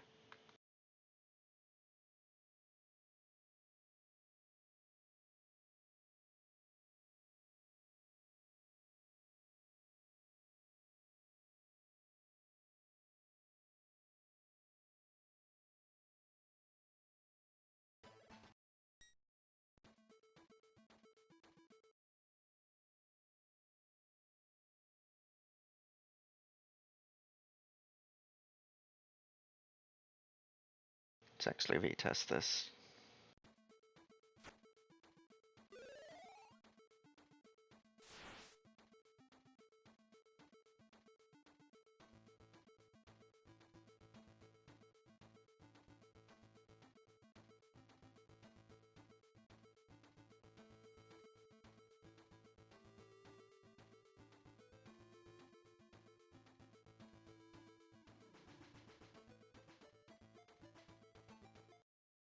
Okay, so it lasts for 25 frames, but what it considers to be the start of the spin attack is a bit weird.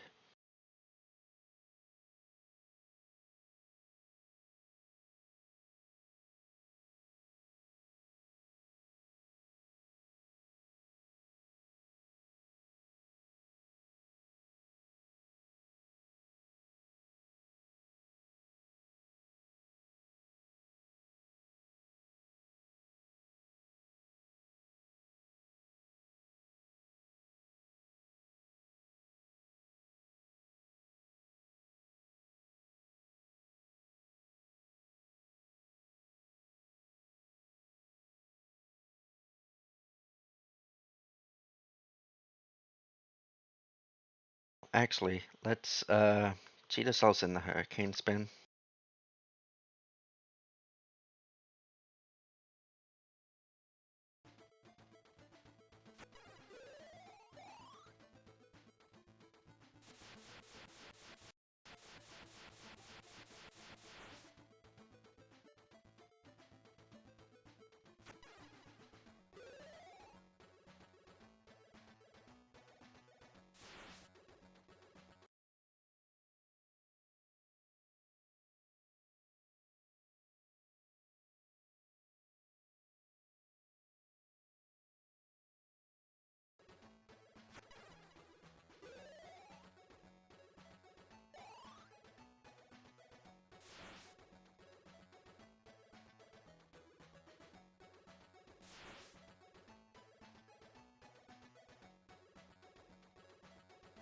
Okay, so hurricane spin is actually faster than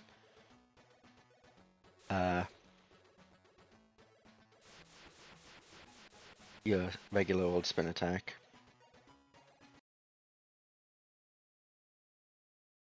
I don't know if we actually care about that though. Like, It's gonna be hard to just check for hurricane spin. Uh, is there a way to?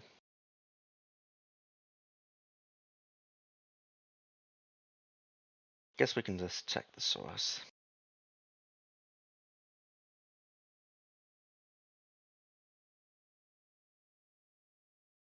Sprites. I don't want to search for sprites. I want to search for spins. The search feature is so bad.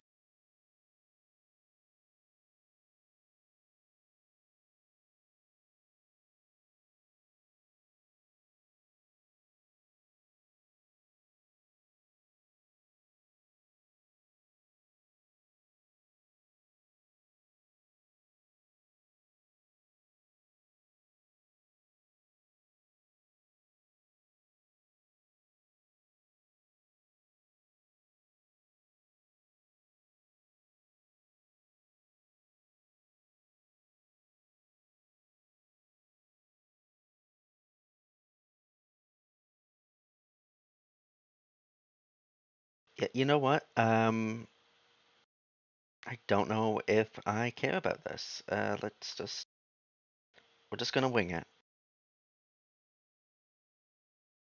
If I cared about this, wouldn't be unreasonable to like just track down like whether or not you're hurricane spinning or whatnot, but I don't feel like doing that.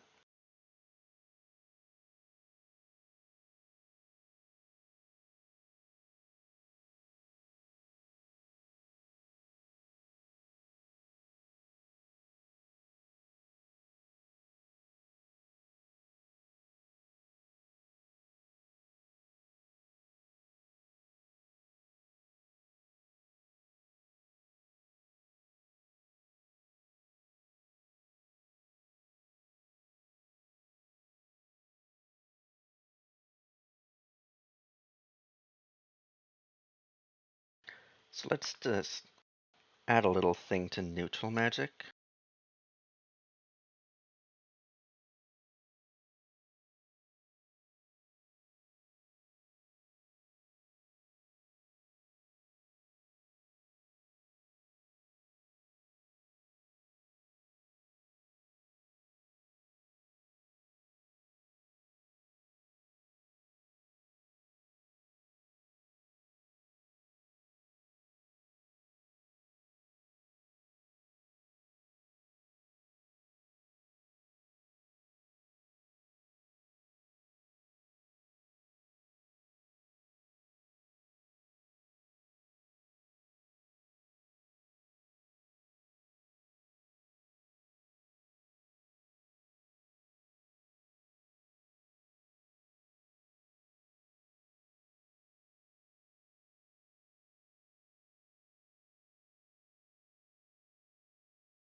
Hopefully you just don't use hurricane spin in your quest,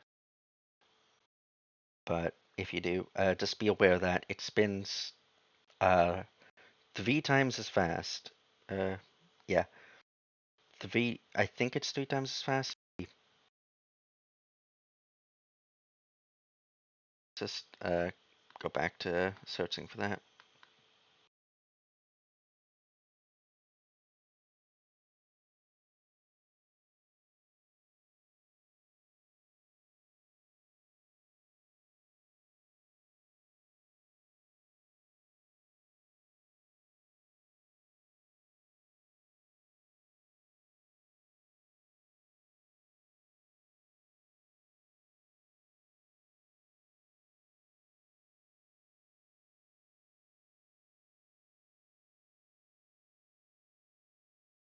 Yeah, um, 3 times as fast. The hurricanes, the sword happens 3 times as fast. So just be aware of that.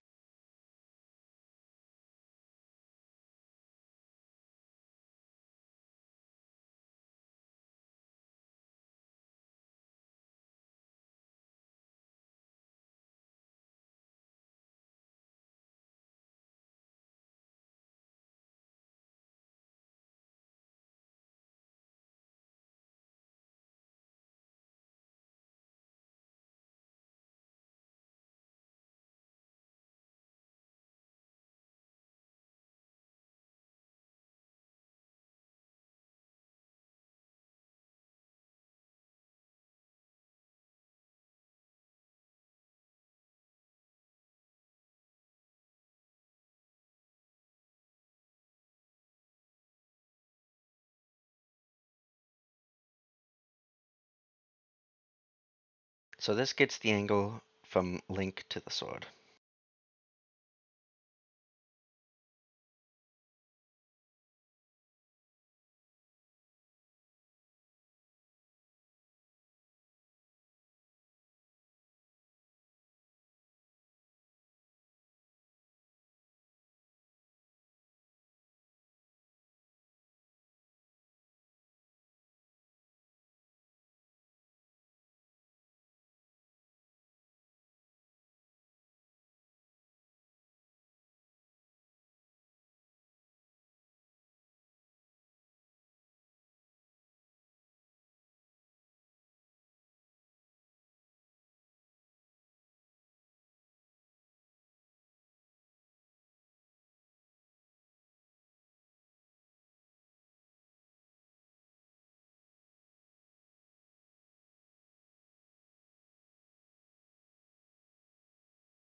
Okay, so what we're doing here is that we're loading the item data for parent, and we are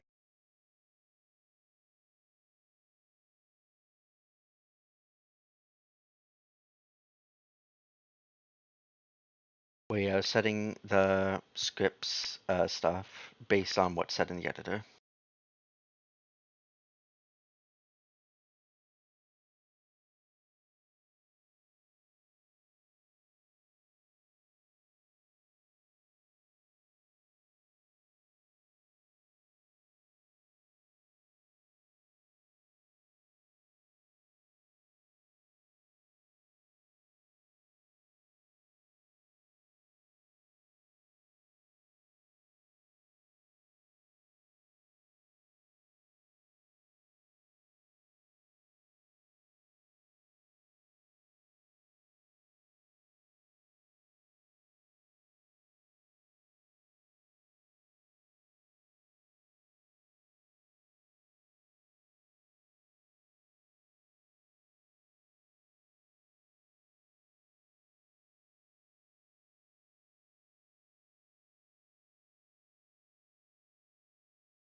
Let's use that. And for the last one,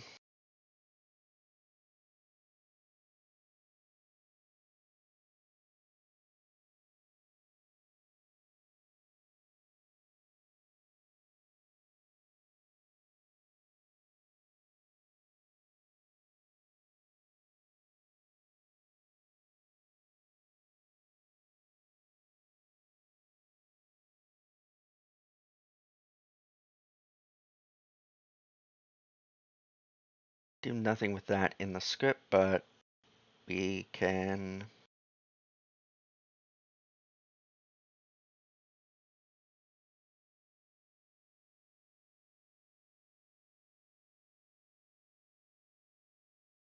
have it right to this when spin attacking. And hopefully that works.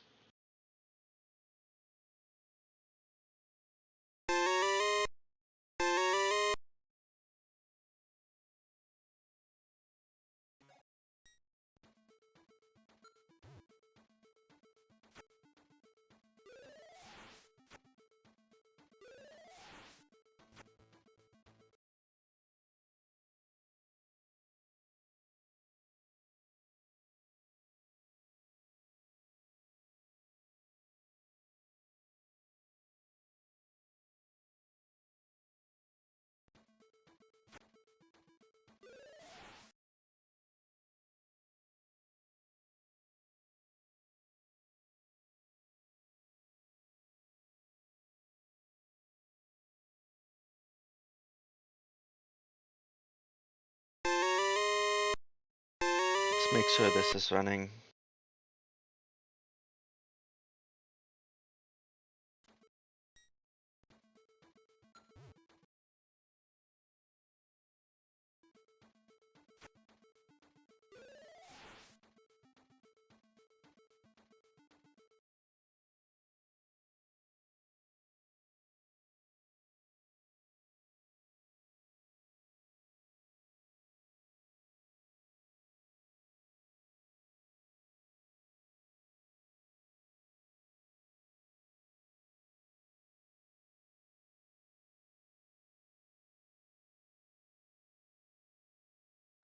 Oh, it's because we have a magic cost set. We don't want it to cost magic, though, if we're doing spin attack. So we are just going to comment that out.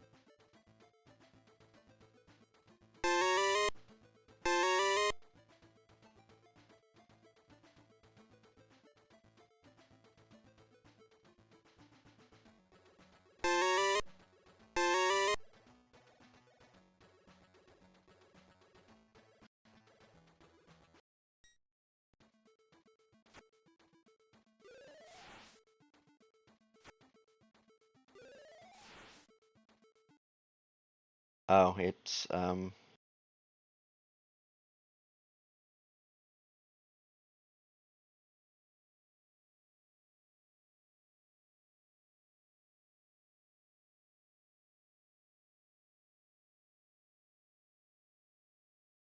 should probably set a step for that, a step speed for that.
We also didn't set it to have a damage. We should probably do that.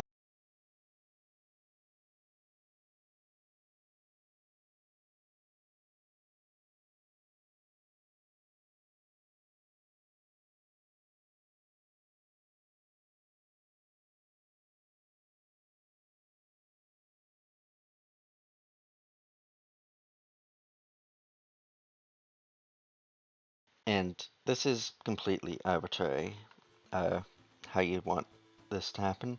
It's like I wanted to go for a sort of Helmasaur spin, but that doesn't appear to be looking very good.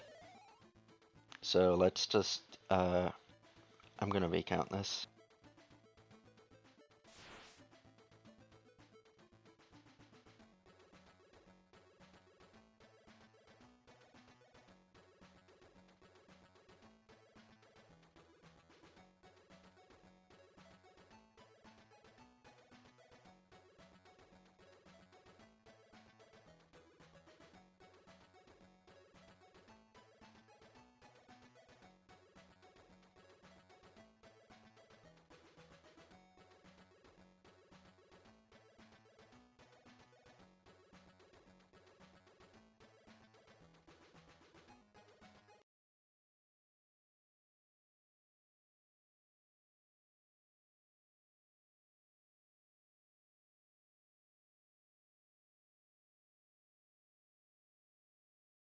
Well, there's a do this.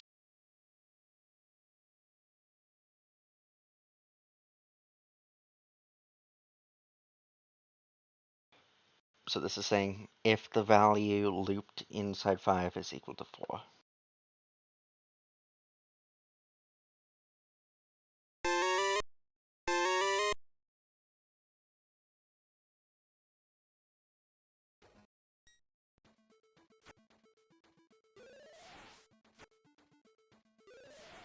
Like that quite a bit more.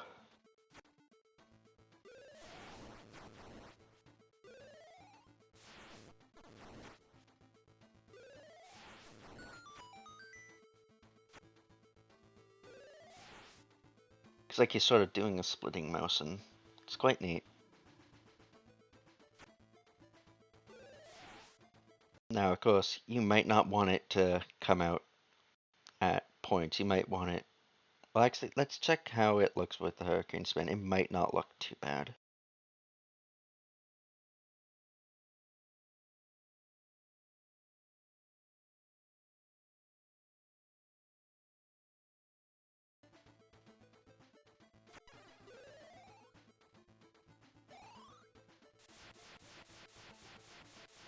Oh, dang. It's spam everywhere. Well, yep, that's one of them done. You could also just have it create all of them all at once. Just, you know how to do that with a for loop. You'd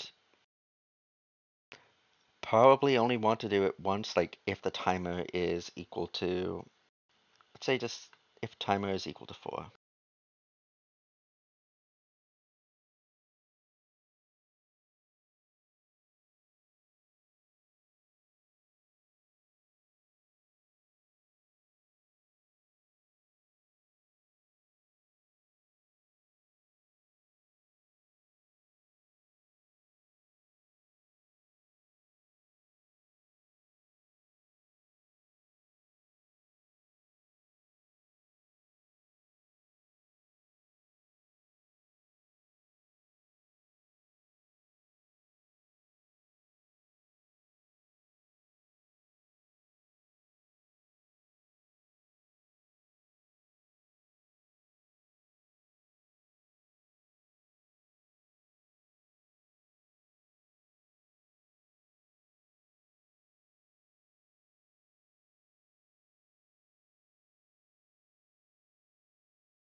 So vector x gets the distance for something given the distance and the angle.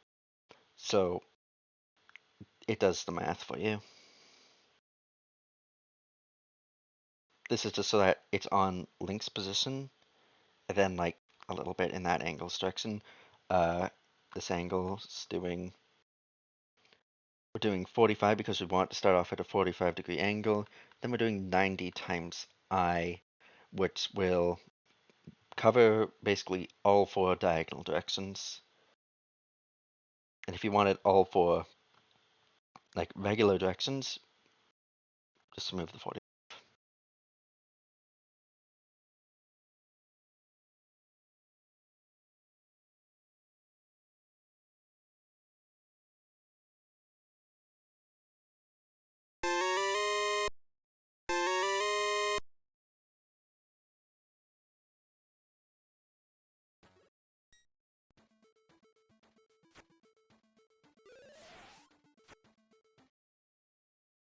Oh, I'm doing.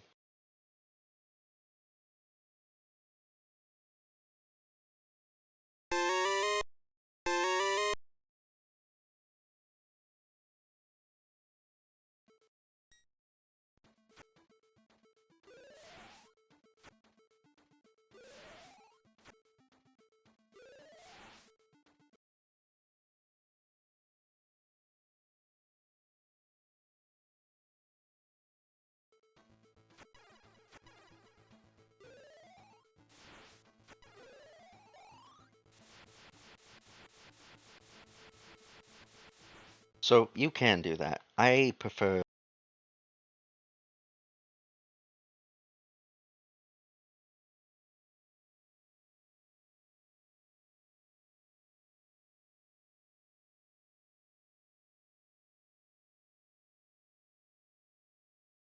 So that's the spin attack for the neutral wand done.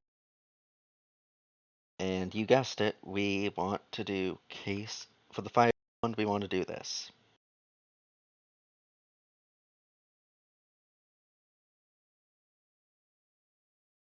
Uh, the person who gave me the script request did not specify how they like. They just said that spin attack would have elemental properties. They did not specify how that like would look. But that is okay because that like that leaves us open to interpretation.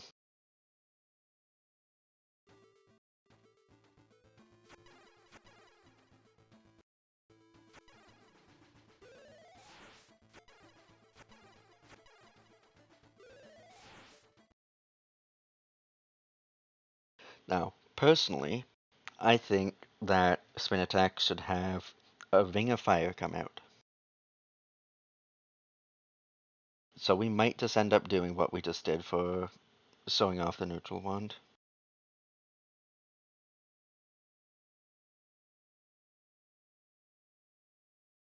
Let's just go over to, here we are.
So let's actually see how this looks first.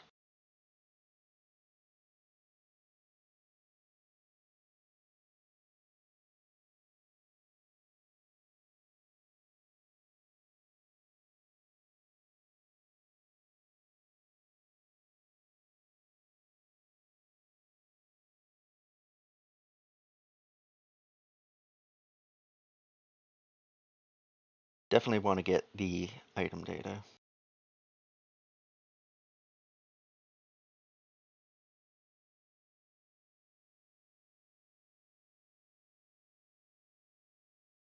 Oh, I forgot to set the damage here. I am not very smart. We should probably set the damage for the fire wand when it explodes.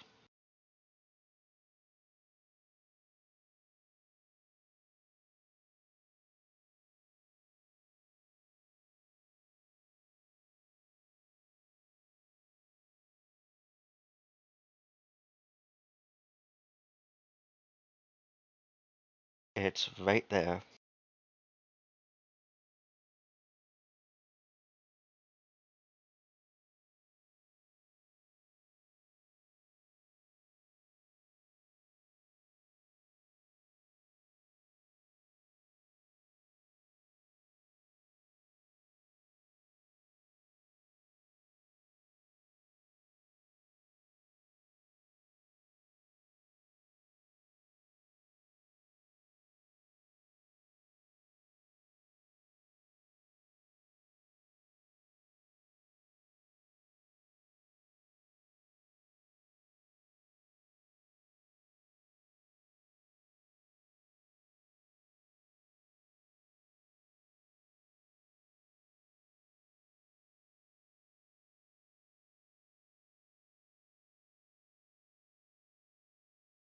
So it uses the correct spray. Uh, Use default fire if this isn't set.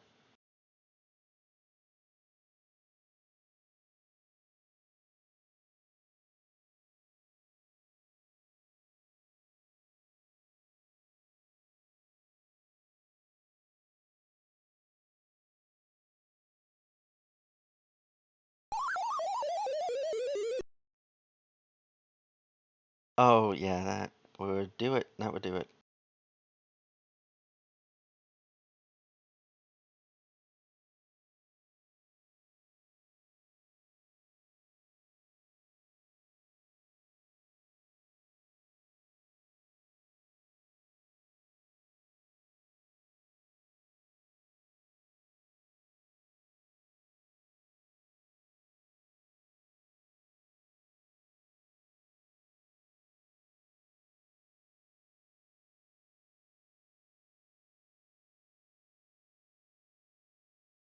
But let's see how it looks coming from Link first.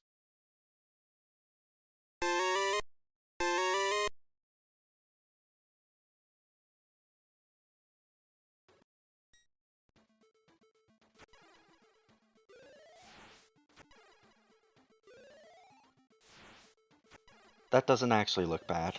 I kind of like that.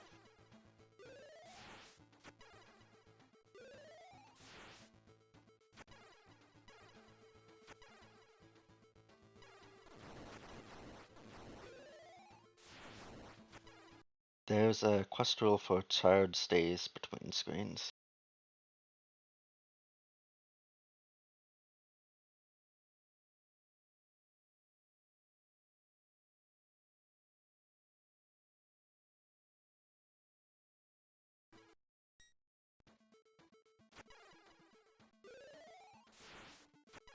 I guess that's. I guess the script here is one problem why uh, the way we did it with the Whirlwind Wand is bad. I think if you're a puzzle solver, you can figure that out.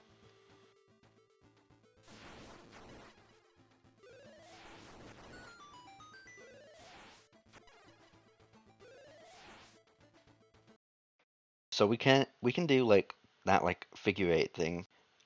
If you want to be a little more cheeky, we can do uh,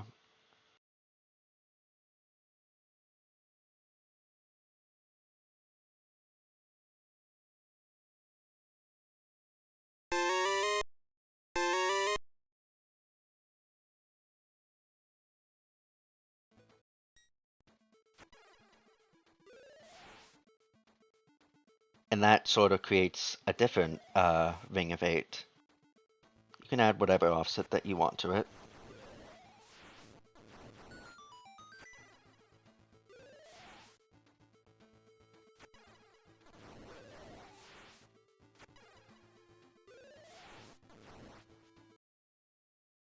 Okay, well, that was easy. The last one is the wind one. And for this one,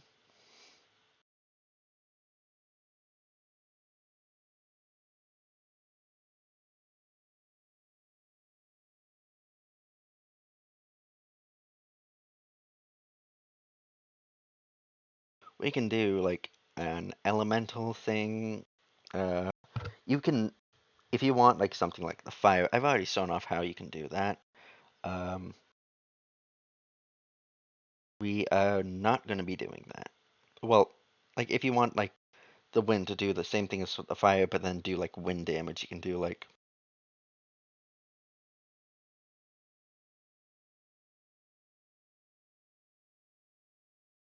or something like that.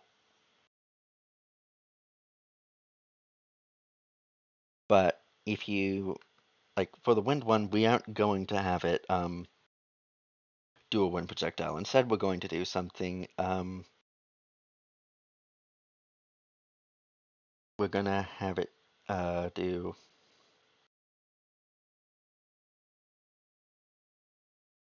Well, you'll see.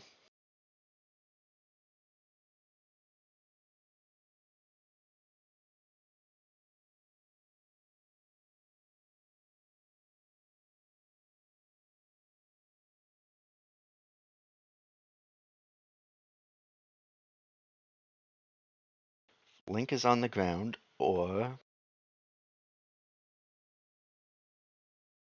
we have a function for this.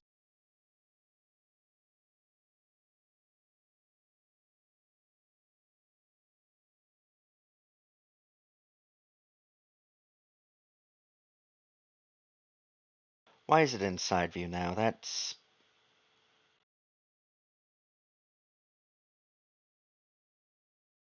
a bit weird.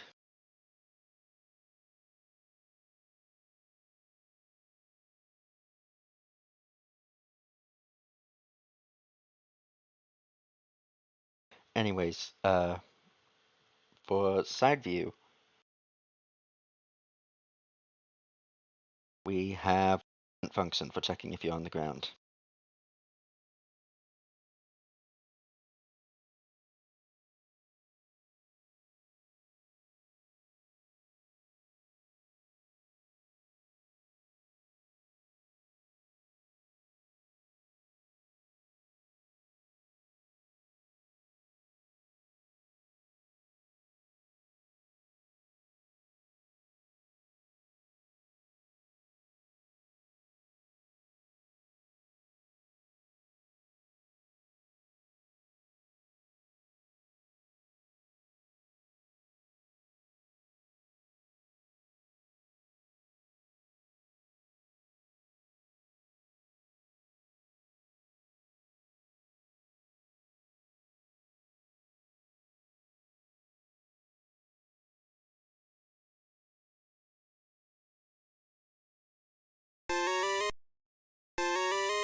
That is what we're going to do for the wind wand.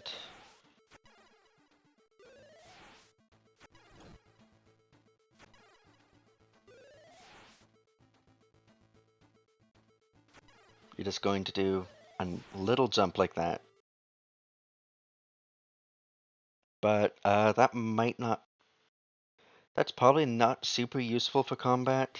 Or maybe it is. Maybe it can get you out of a tight scenario. Whoops.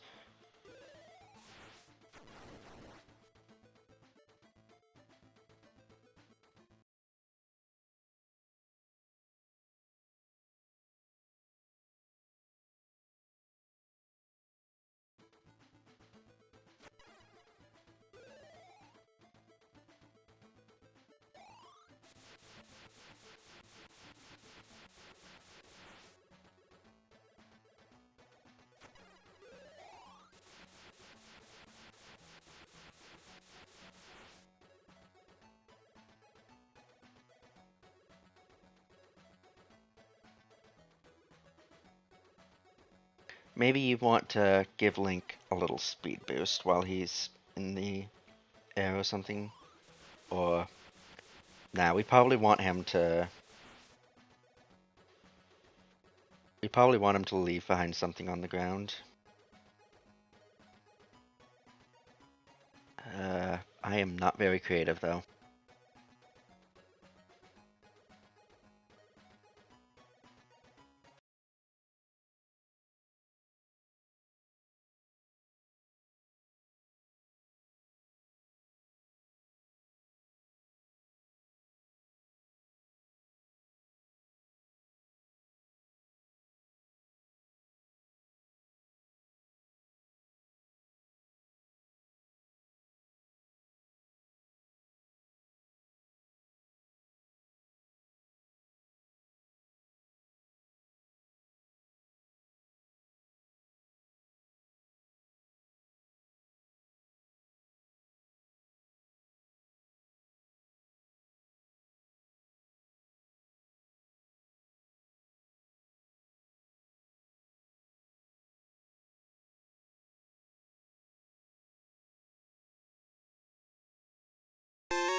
And for this, step speed is only for uh,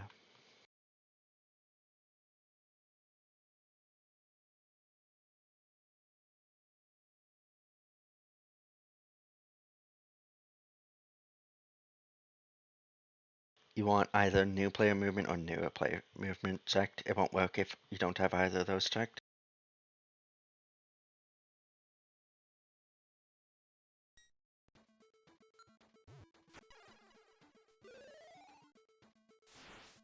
What?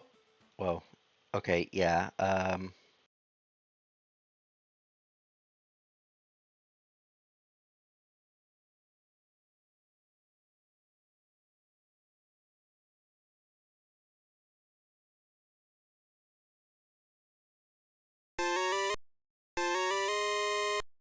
Want to be careful with that. Otherwise, you could be sent flying.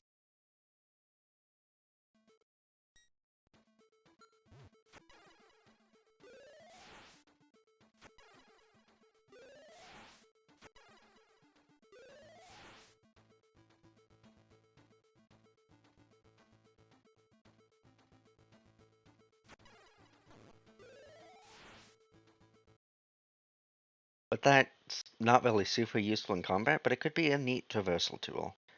And if you don't like that, well, I've shown off like other things you can do with the different ones and stuff.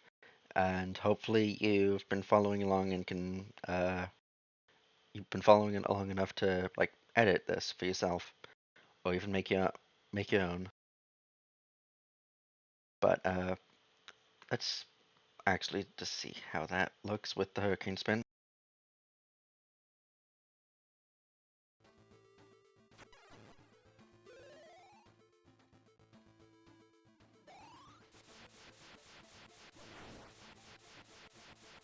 Oh,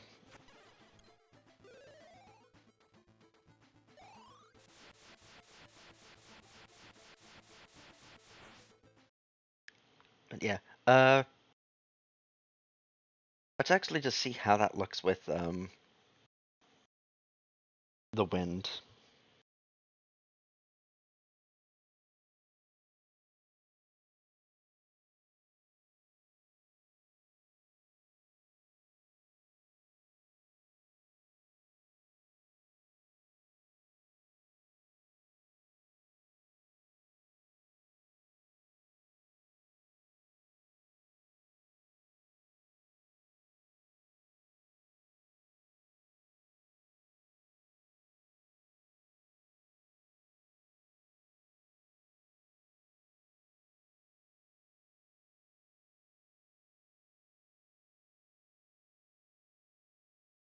Does not that I don't have it uniform between the ones.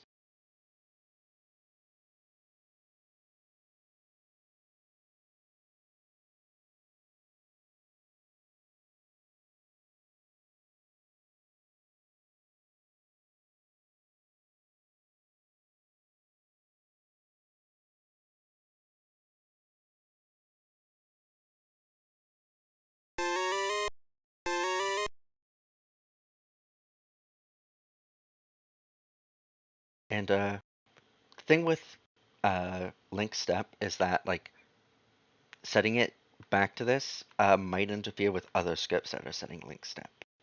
So uh, if you probably want to make like your own like link step handler if you're going to be doing stuff with editing that, just like maybe a system that like adds or multiplies to it, like how link movement does it.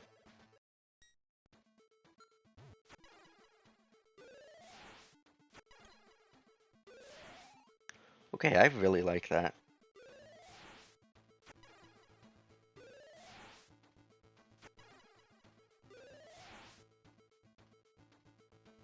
That's a bit inspired by Isle of Rebirth, but ah well.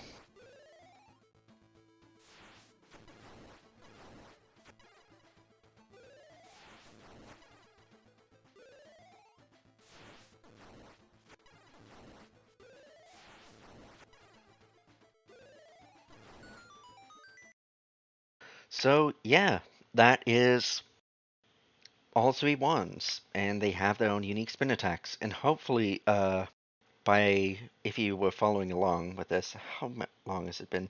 Oh my god, this video is going to be 5 hours. I'm so sorry if you sat through all this. I really hope you've been watching this at like double speed or something for your own sake.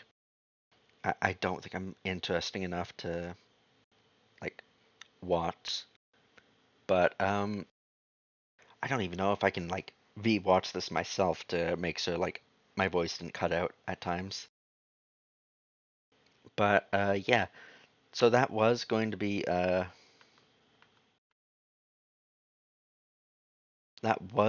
last script request, but kind of tempted to do Jared's Gil wand. So this should hopefully be pretty easy. I'm gonna want to make like a custom weapon for this.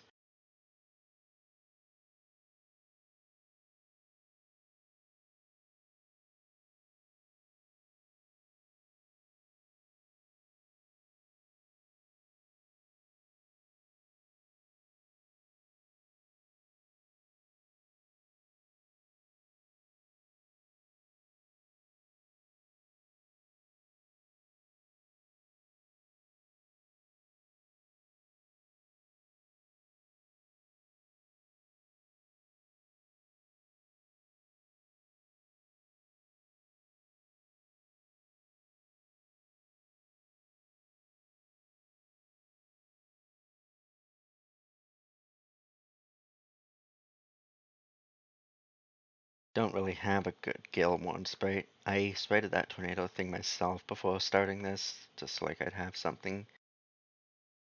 But you know what? Wand of magnetism or whatever.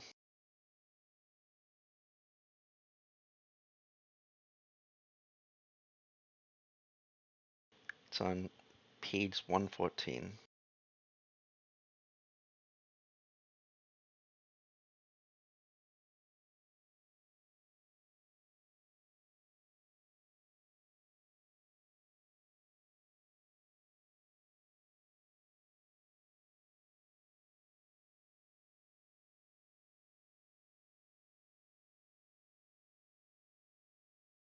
Do I want this to be swords or do I want it to be... Let's just have it be custom weapon. Or no, that creates a weapon. Let's have it be what do I want it to be? I just want something that I can use.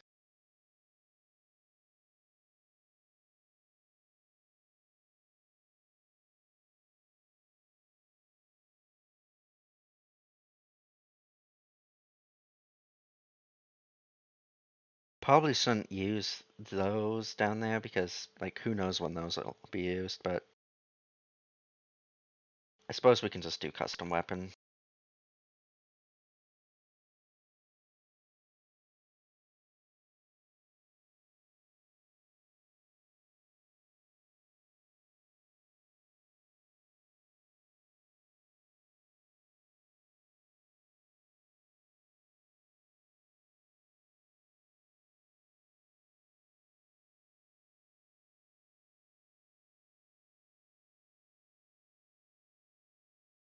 No, I don't like the idea of using it as a custom weapon. Do we have anything that does nothing? Not, I might just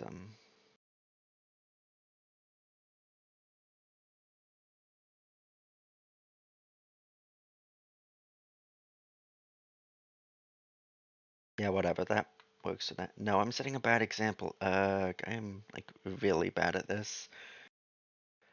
Screw it, custom weapon it is. I'll just have to see if it creates anything.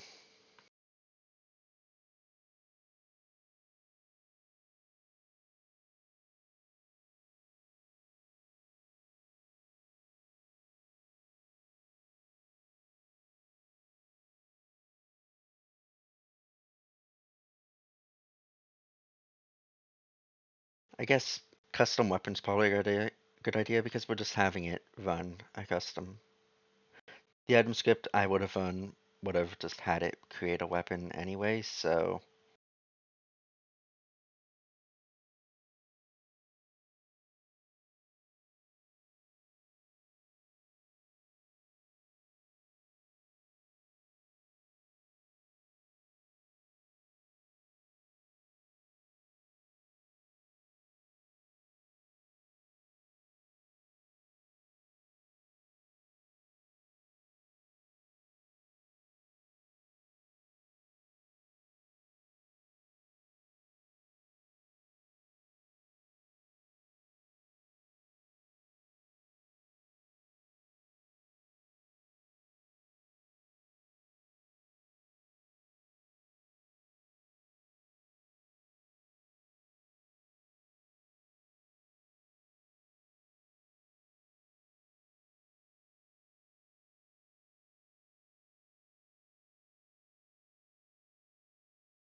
okay. Wait no action is included in std.c8.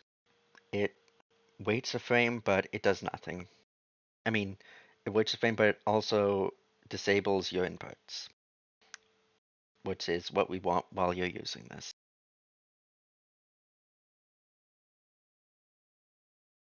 You want to set link jump to 0 every frame just so like he floats or he hovers.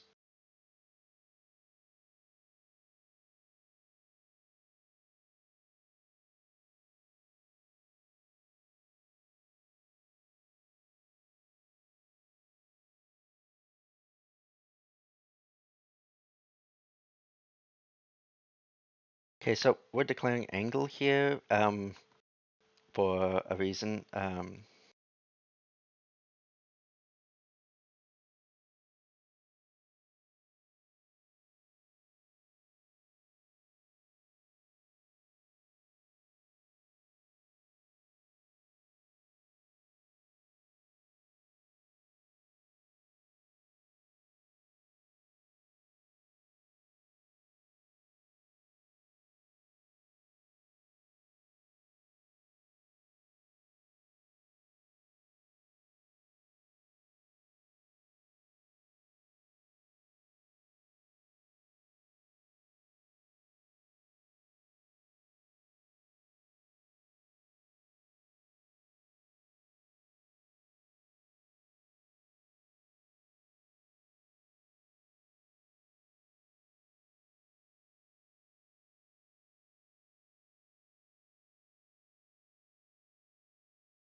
Okay, so what this is doing is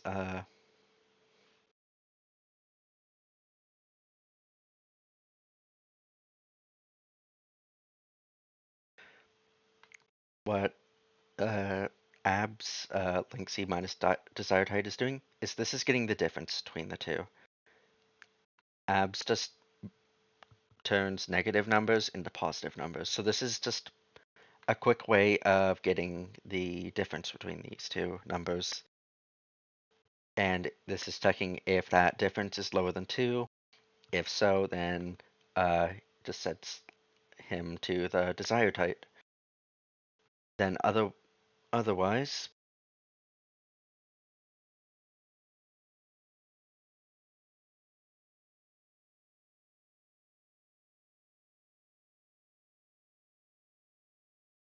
we do this. If he's below, make him rise. If he's above, make him lower. Okay, so what's this angle and this variance stuff doing? So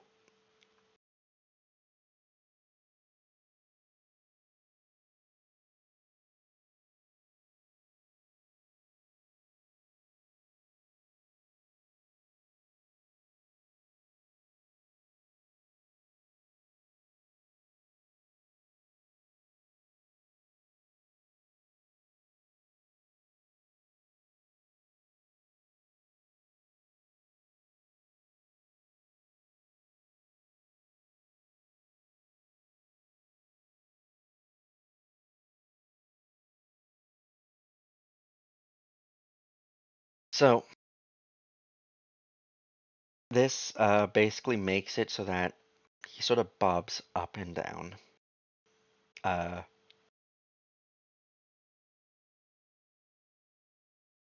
it sort of vector y gets like a position on a circle. It's takes like the distance and the angle. So this gets like the y position on a circle. I'm reusing it here to add like a bit of variance to the desired height. So like he sort of bobs up and down, and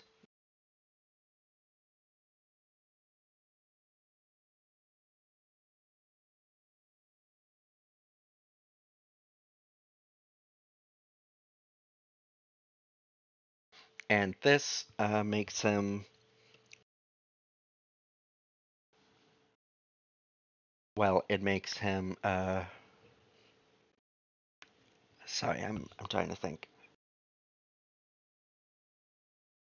This makes the angle like get added to by variance speed, and then this wraps it within 360. We've seen this stuff already.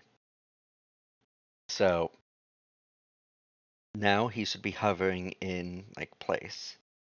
I'm just going to do like a quick little thing here.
So this checks if it is not side view and Link is in the air, or if it is side view and he's not on a side view platform, remove. Just don't use the item.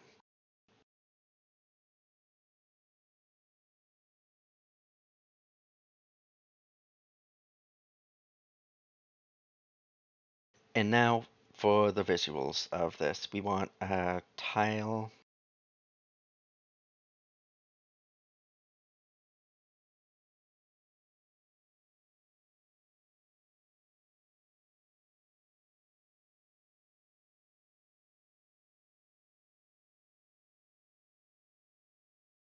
Yeah, well, we want two tiles. We want a Link tile, and we want a VOD tile.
Okay, so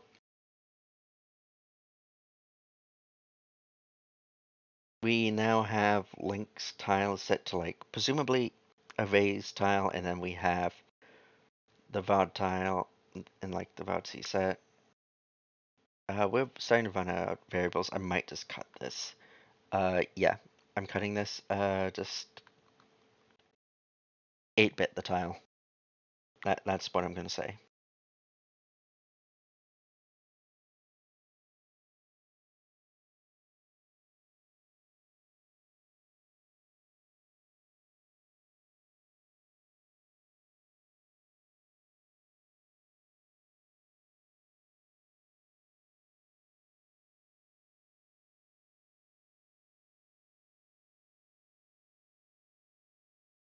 Okay, so we have him play sound effect.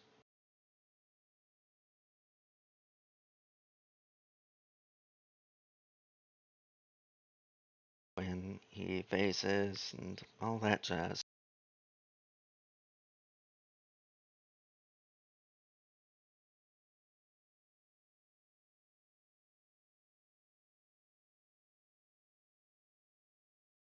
We also want to make this draw like all the way off screen. This weapon's going to be invisible.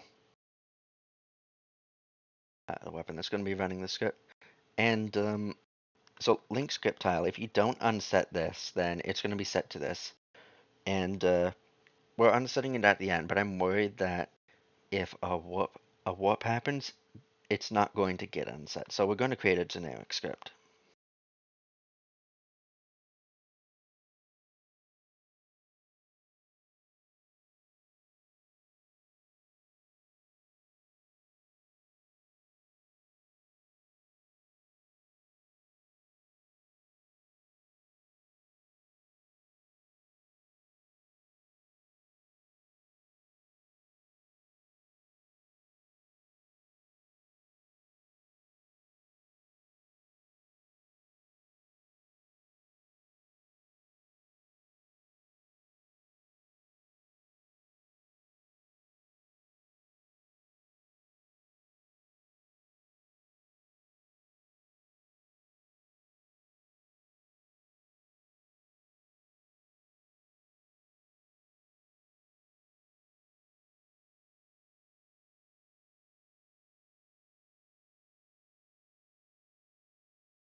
And what this generic script's going to do is it is going to, hold on, did he specify 2.53?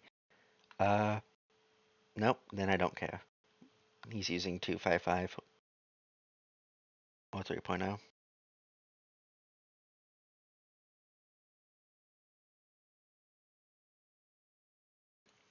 So we have a generic script handler, and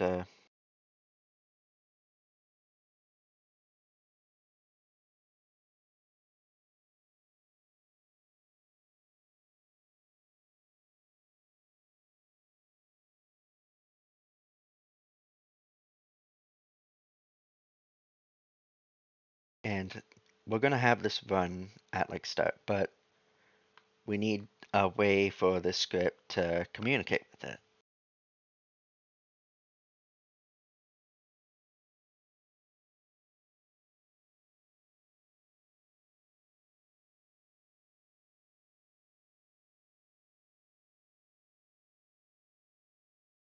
This isn't finished. I'm just putting that there.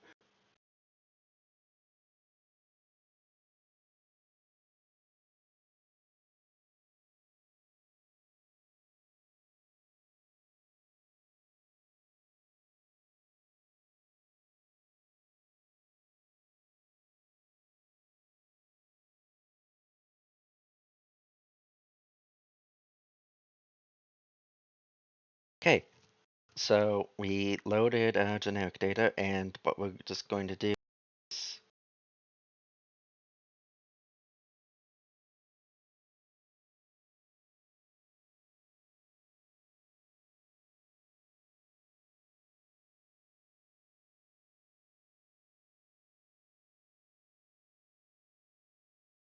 if the script isn't running, it's running now. So even if you forget to set it to run, you don't even have to set it to run. This is going to do it for you.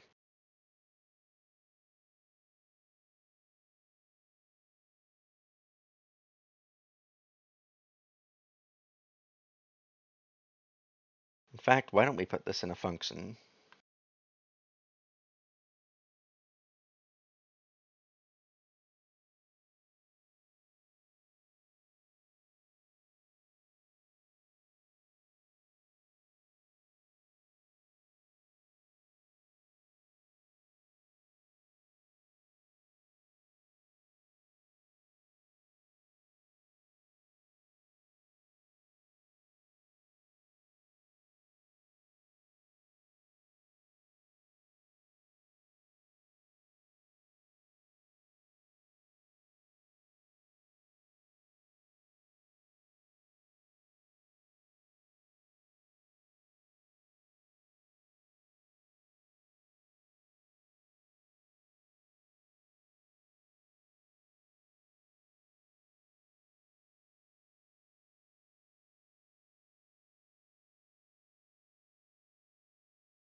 Cool. Okay. We now have a script that, well, does stuff. Changes links tile and all that jazz. Cleans up after itself pretty nicely.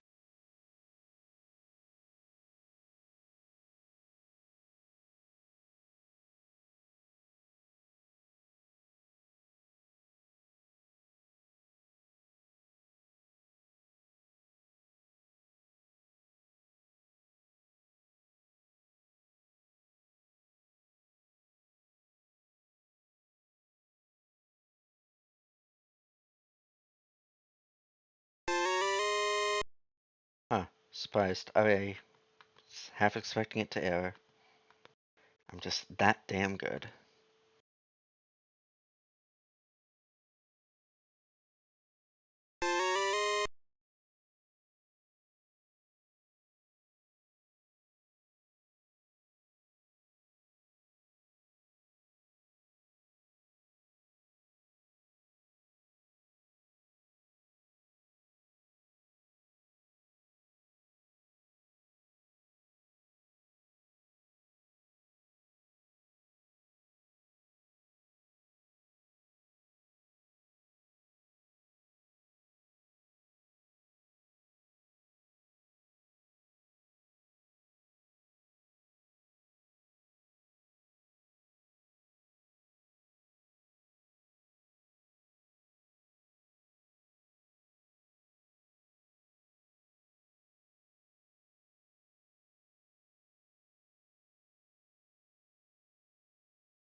Okay, and what was the...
Okay, so because weapon skips run after like the players moved, they they can't actually do wait now action. So what we are going to do is instead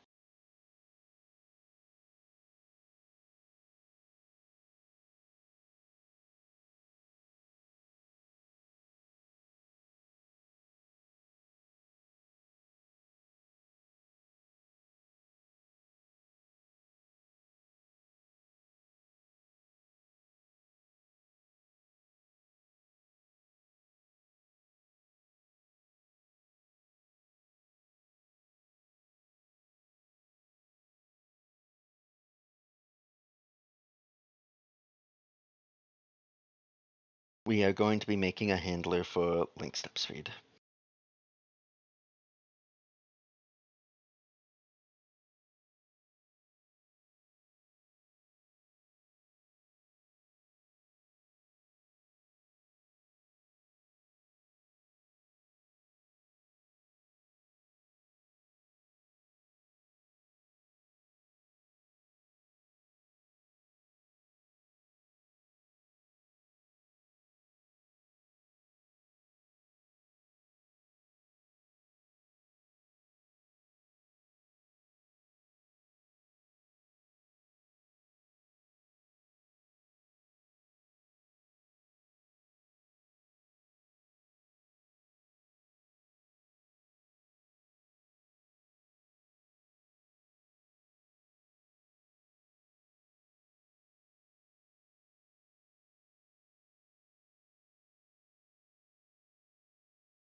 Okay, we have done this. We are now going to replace the step speed stuff we were doing before.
Let's not do that.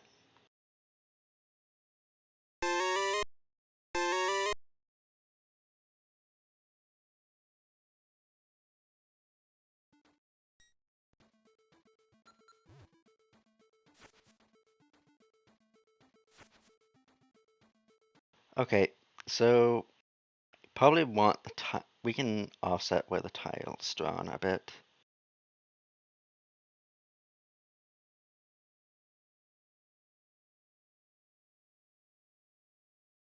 Or we can just move it manually.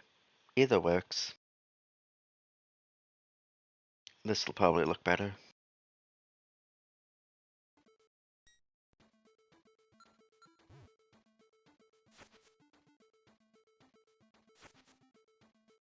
And there you go. We have a Gale Wand. Uh, well, sort of. Uh, that weapon's still active, so,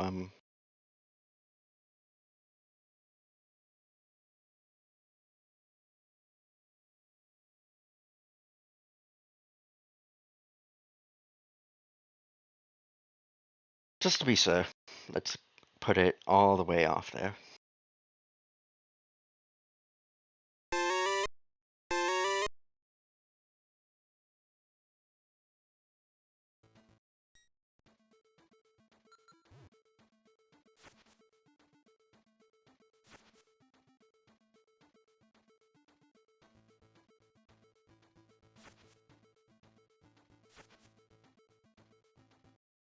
Okay, is that playing a sound when I'm using it? It might be.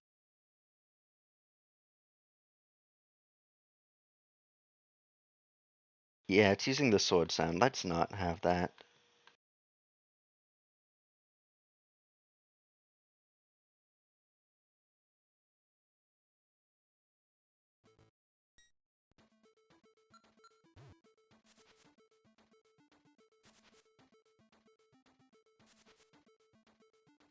Look at that. That's so fancy.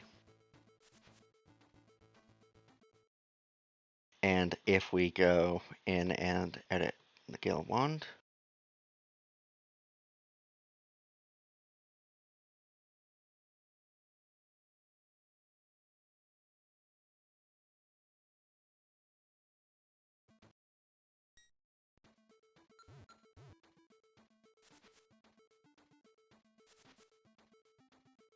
now, if you want directionals, you can do like You can add like some directionals to it by doing. Let's find where the link tiles were again that I used.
Okay, so we have these set up.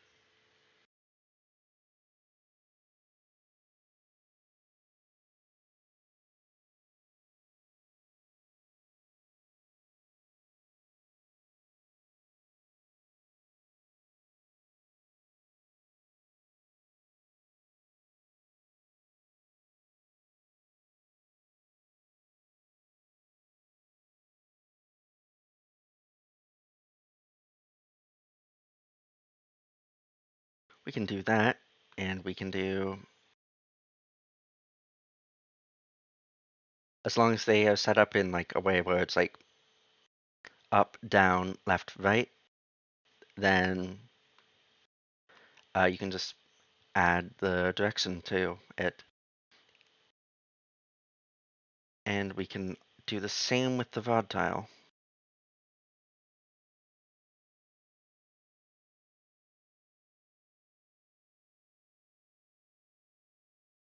And let's minus 14 instead, just so it draws a bit closer to his hand.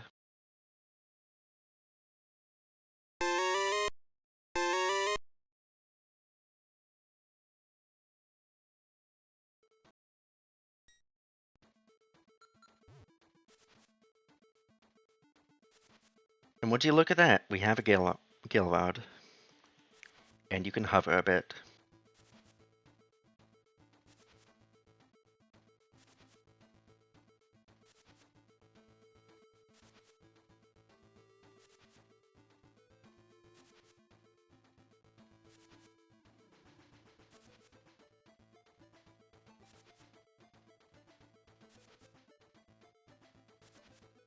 Cool, huh? And well, I think that's everything. Oh, right. Uh, that is an issue with the how I set this up, the spin attack. It's a very simple thing to fix.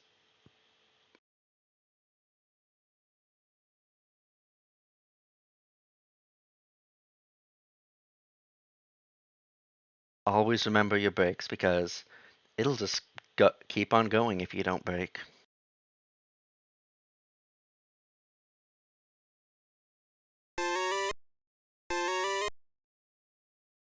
Well, with that, I hope I have covered a fair amount of tutorialing. Um, I really am a bit upset that this is like 5 hours long at this point.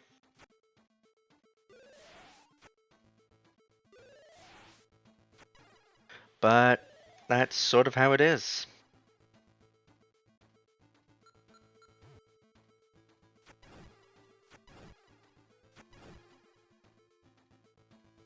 Well, yeah. Thanks for watching. I will. I hope this video was of good help.